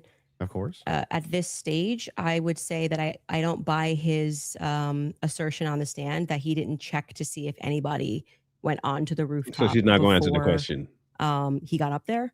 I do think that it's possible. It's at least plausible that the screwdriver was planted. I don't believe him. What I can say strongly is that his cam died at just the right time. His body cam died at just the right time. I think that, as you were just grilling me about whether or not I had got the merchant receipt for a debit card, that kind of makes difficult that we just have to sort of trust that a screwdriver was found and we don't have any should be evidence of a police body cam. But like I said, you accept that stuff and then are like, did you call the merchant and get like, it just seems like you Well, I'm not adding. hold, I'm like not I said, adding you this hold the to prosecution to Well, a wait a state to a second. bit a higher standard I'm than not you do to adding people. unconfirmed evidence to an official timeline that I'm putting out either. What do you mean an official timeline? This is my Well, this is timeline. I made it at home. So then it would be official to your show. Sure. Yeah. Okay, great. So then your official timeline, Candace Owens' official timeline, Yeah. includes a steakhouse stop Mhm. that has not actually been confirmed at all. Well, Yeah, it hasn't even been discussed by the prosecution. So it's not like you're debunking that it happened. Well, there's no evidence for it. There's no good evidence for it at all. There's no camera there. And the steakhouse receipt itself has never been confirmed to be Tyler Robinson's. I'm assuming this is just like a talking point they gave you and you got to like keep pushing this, or like I've been 'cause following it very closely on X. the receipt. You weren't even following the charges of Tyler Robinson, but you really You wanted to think know. that I've been because- following it do you very think that closely on because- X. Wait, you think I'm calling owners of do you know steakhouses that- and having a wait, conversation. You're following Congo Yeah, on I X. literally followed the entire trial or the preliminary live. I was live with an attorney. We covered all of it. You think because I have a momentary or lapse where I'm like, oh, it's murder? No, it's aggravated murder. Come on. You didn't know any of the That's charges. splitting You hairs. didn't. No, that's not splitting. It means you didn't follow the preliminary hearing at all. No, it doesn't Like mean you that don't at know all. any of the That's charges that are ridiculous. against him. When this is like getting literally to the crux, Oh, aggravated man, that's- murder versus murder. It's a death ridiculous. sentence. And not only that, let's point this out. One of the major things here is that this is your official timeline. It's mine. Yes. Who else could it be? Who else? It would be Candace What's your Owens' issue? I timeline. just don't know What's what your his issue with issues with my timeline. What's your issue with that? Well, so the issue is that the entirety of the evidence revolves around two people who claim that he was there Mhm. and supposedly a receipt. There's supposedly a receipt where Tyler Robinson paid for his steak and his soft drink. No alcohol, right? No alcohol, right? You know nothing about the case. But anyway, this particular receipt, they could have called the merchant account, confirmed it, this type of thing. To date, this receipt has only the blurred information on it that would actually give you the information to confirm whose receipt it is. We have to date, nobody has confirmed that this was actually Tyler Robinson's receipt. And yet inside of Candace Owens' timeline, which she states over and over again, when she says, this is the longest 13 hours, this is 13 and a half hours, the requirement for about what, roughly 5.5 or 6 hours of that is that he went to the steakhouse. Mm. And that's not been confirmed at all. Not even a little bit. I feel like saying that I spoke to the owner of the steakhouse is me, like not just being on X looking at opinions, but actually doing the legwork.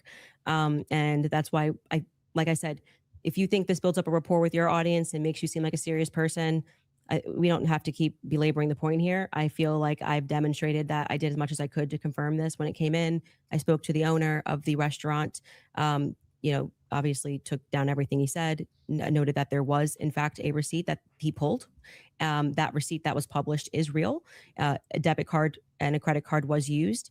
If for some reason somebody misidentified something down the line, or we find out it's a different Tyler Robinson, I'm happy to remove it from my timeline. But for right now, I think that there's enough under the Utah 1102 rule for me to keep it there.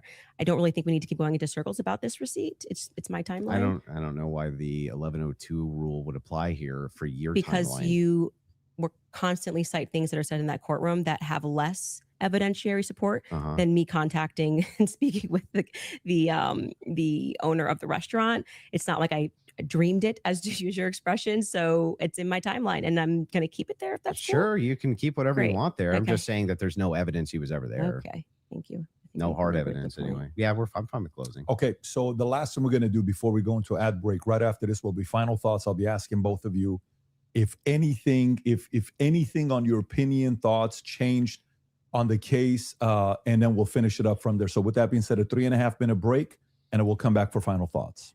All right. All right, you guys, if someone followed you everywhere that you went, The crazy part about this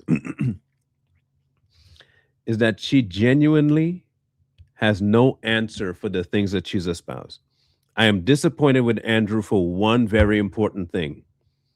This is my biggest peeve, is that he did not bring up the idea that she said that this was akin to regicide and that Erica was a Black widow, when espousing that she never claimed that Erica was behind the murder.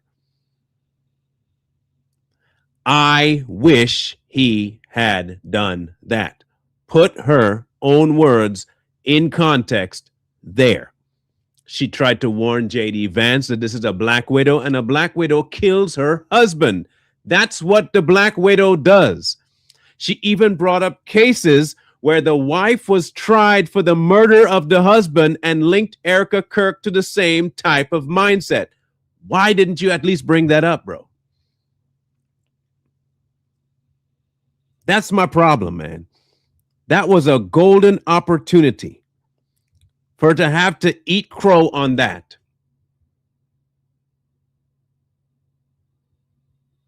You allowed her too many opportunities to filibuster, to add, to figure stuff, to backtrack, to backpedal.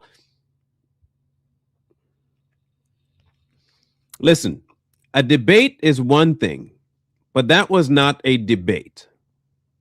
That was a confrontation. That was a confrontation.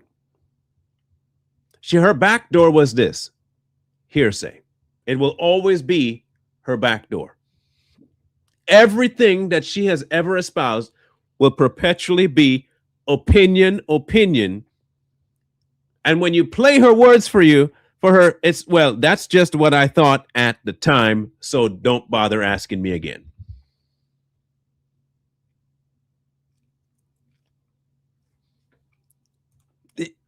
There's so many things. There's so many things. And I understand why it is this type of debate goes somewhere.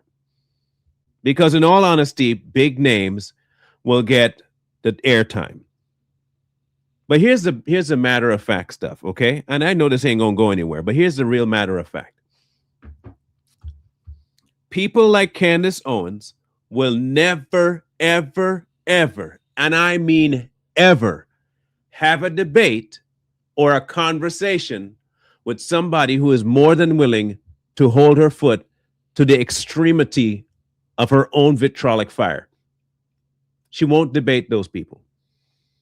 If Andrew had not agreed to certain terms, and she will always do this, by the way, anybody that she debates, she'll hold to terms that will keep her out of the line of fire. It's a sissy's way out. Because if you do believe the things you say you believe, then just say you believe them. Stand on business. Even if you lose people because you say you believe it, okay, you believe it. That's what you believe. Even if you say you know it, okay, you know it. Even if you're proven wrong, I still believe that. Why? Because I want to. Say that. That's why I really don't like her. I think she's disingenuous. I think she's a liar. I think she's worthless. I think all those terms. I think she's living in a marriage that has a whole lot to do with child trafficking herself because she's friends with the child traffickers of today's modern time. I think her husband is suspiciously quiet over the trafficking charges that Tate has. I think she has a hand in that trafficking. I think the money that she's making has something to do with trafficking. I think she's friends with far too many pedophilic and women abusers for that to be off-brand and by chance. I mean, if we're going to use her own metric of links and proximity, and by proximity, she loves rapists and she loves pedophiles. That's proximity. Just alone on proximity and who she defends.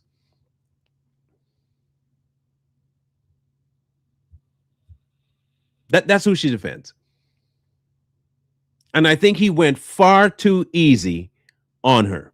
I think he went super duper, overly so easy. I agree with you, Danny. Andrew needs to be prepared for arguing actually delusional people. It's not like others. Logic does not work. You have to expose the delusion. Agreed.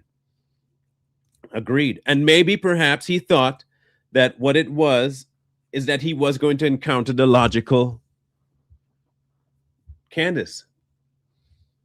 He probably thought that her followers were the delusional one and she would have had some monicum of, I don't know, courtesy to say she was wrong.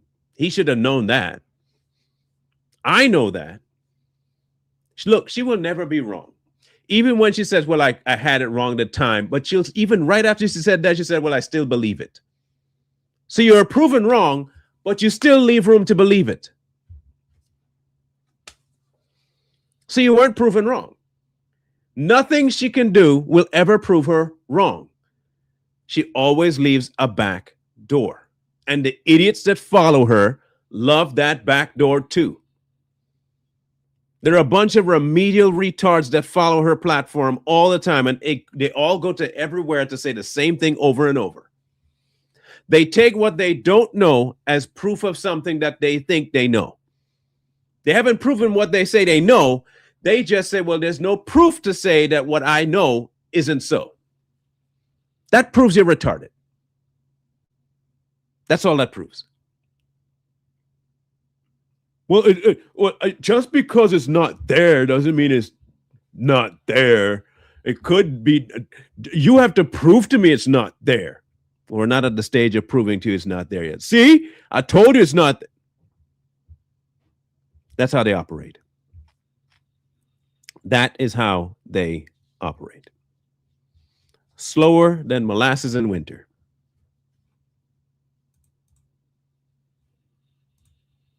Thoughts. I want to make sure you guys hear that from me as well, for inviting me here as well. Of course. I do know one day, I think it was last week, you sent a message on one of our accounts. You said, can I talk to Patrick? We got on the call. You said, Patrick, can you moderate this? And then I said, great, let's do this. And so before we wrap up, final thoughts, I'll come to you first. Yeah, she had nothing, just nothing. For all of her claims of Patsy, nothing. She didn't have a single claim. She didn't have a single solid piece of evidence. She had no positive evidence Israel's involved in anything. No positive evidence that France is involved in anything. No positive evidence TPUSA is involved in anything. No positive evidence that Erica Kirk is involved in anything. None. When I ask her about her claims about Erica Kirk, yeah, it's just funning. It's just funning, you know? Or, yeah, I do think that she needs to sit down and ask some questions, but, or answer some questions, but you know what? I don't even know if she has. Like, maybe she has. I have no idea. Yes, I'm going to have an official timeline with unconfirmed evidence. That's just fine. Hey, it's hearsay. If that's good enough for the state, it's good enough for me. But my biggest problem with the state is that they're admitting all this hearsay. It's like she's a contradiction machine. She is. On top of all of this, the thing that I wanted to get out of this more than anything else was to just demonstrate one thing. Yes, it's true. I'm not perfect on the case. I'm not going to ever pretend that I am, and never did. But what has been made very clear to me is that there's nobody with an alternative theory that has any evidence for it at all. None. Zero. And the continuous kind of expression, we're running an investigation. What kind of investigation builds a timeline out on a receipt that they don't even confirm? What kind of investigation tries to make these bold claims that Israel's involved and France is involved and all these different players are involved and never shows any evidence? We're just asking questions. It's again, like I said in my opening, it's always intuition, my feelings, how I feel about things, how I think about things. Andrew, how many times did you hear this today? Andrew, you can't tell me how I'm supposed to think. Yeah, nobody's trying to tell you how to think. But you should rationally come to your conclusions based on evidence and facts. You would think. And the truth is that 90% of what you're saying is simply intuition based. It came to me in a dream. It's intuition. Almost none of it has any evidence at all. Just, I'm skeptical because these people over here said things, and that makes me skeptical. It's like, but no evidence. None. Note this to the audience, to everybody watching. You might hate my guts. That's fair enough. I get that. I'm not the most likable man. I understand that too. But there was nothing. I mean, no evidence at all that Tyler Robinson was a patsy that was ever put forward by Candace this entire debate. Nothing. Now, maybe you could say that we stalemated when it came to whether or not Robinson did it. She says, I found the evidence convincing. Or unconvincing. Andrew says he found the evidence convincing. Okay, fair enough. Maybe you can't do too much about that, but there was nothing. She had nothing for Robinson being a patsy, nothing for any of her conspiracies, not a zero, zilch. And she backed away on a bunch of them. This is the first time I think she's ever really backed away from the Twigs thing.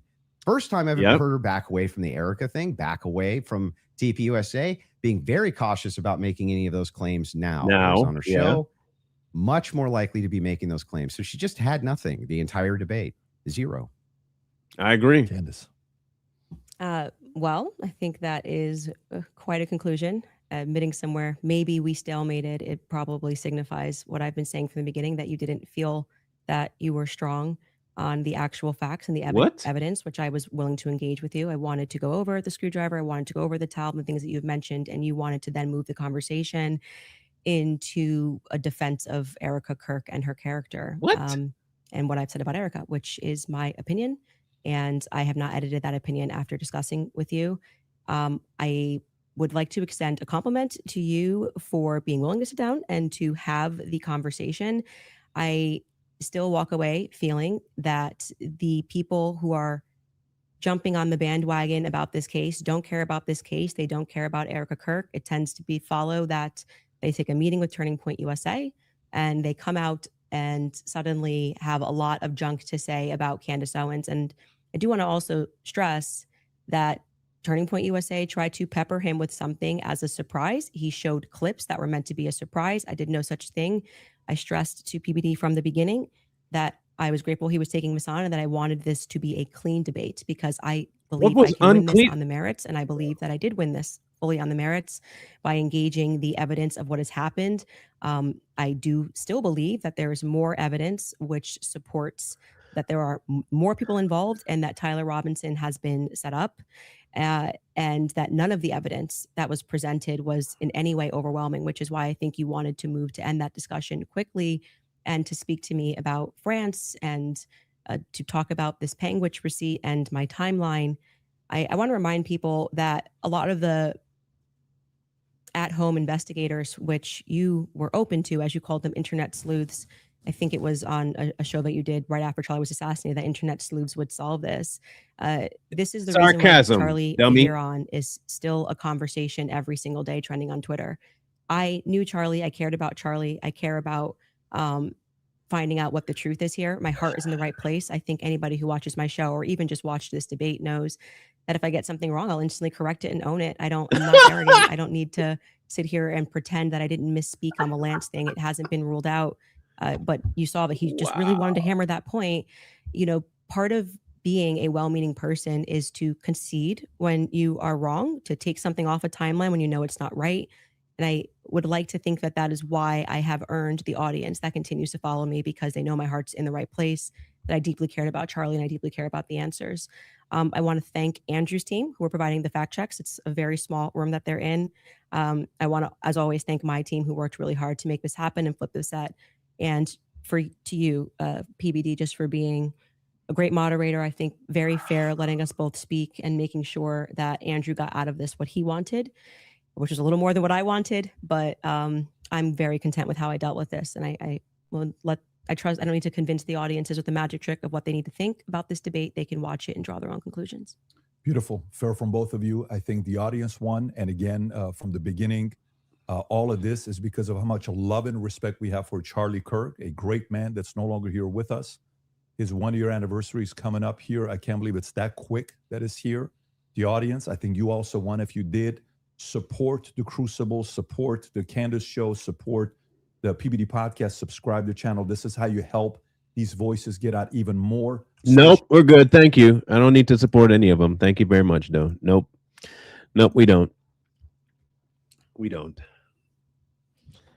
I think a lot of this, people, boils down to one very important thing. This is what this proves. Cynicism, hearsay, speculation matters more than waiting.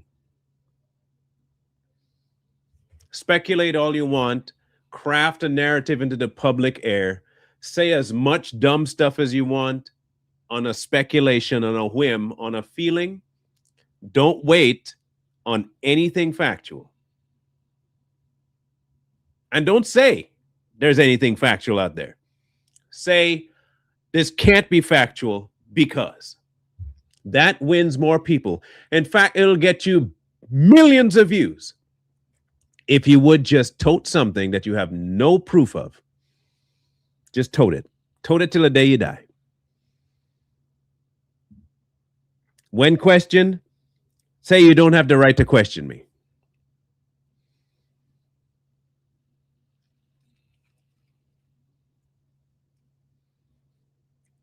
That was wild on a level I have not thought of before. And I will stick to my assessment on the failure of Andrew to not ask about the Black Widow, to not ask about TPUSA being complicit, to not harp on the Egyptian planes.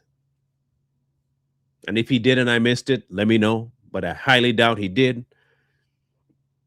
There are just far too many that let her have a backdoor out. And even, but here's the thing, even Danny, even if they find Tyler guilty, she will say, see, the system won and Israel got what they want. They put their patsy in jail and the case will be closed. And she'll run with it for a few more months after. And then in about a year, she'll forget Charlie even existed. She'll move on to something else. Right now, Charlie's a good meal ticket for them. Charlie has been, this is the most lucrative that man has ever been. Forget the $150 billion that Israel was going to give as, supposedly to TPUSA. Charlie is making more money for Candace than Brexit would have for her. She's getting her payback. She's getting exactly what she wanted. She got mad that Brexit got taken from her control, and she thought, I'm going to use his death to get that money back. It's a fleecing expedition. And she's getting it. She's winning. She's getting the money that she wants and more. In spades, she's getting it. She is the one that's definitely getting all the funds. That's crazy work. Anyhow, what a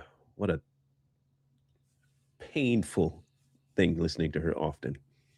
But sometimes you got to do it. In Plain Sight will be live in 45 minutes. Come check us out.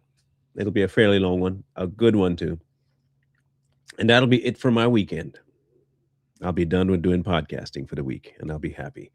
Zoom will be Sunday. We'll catch you guys then. Please like, comment, share, and subscribe. And we'll catch you on Monday. Peace.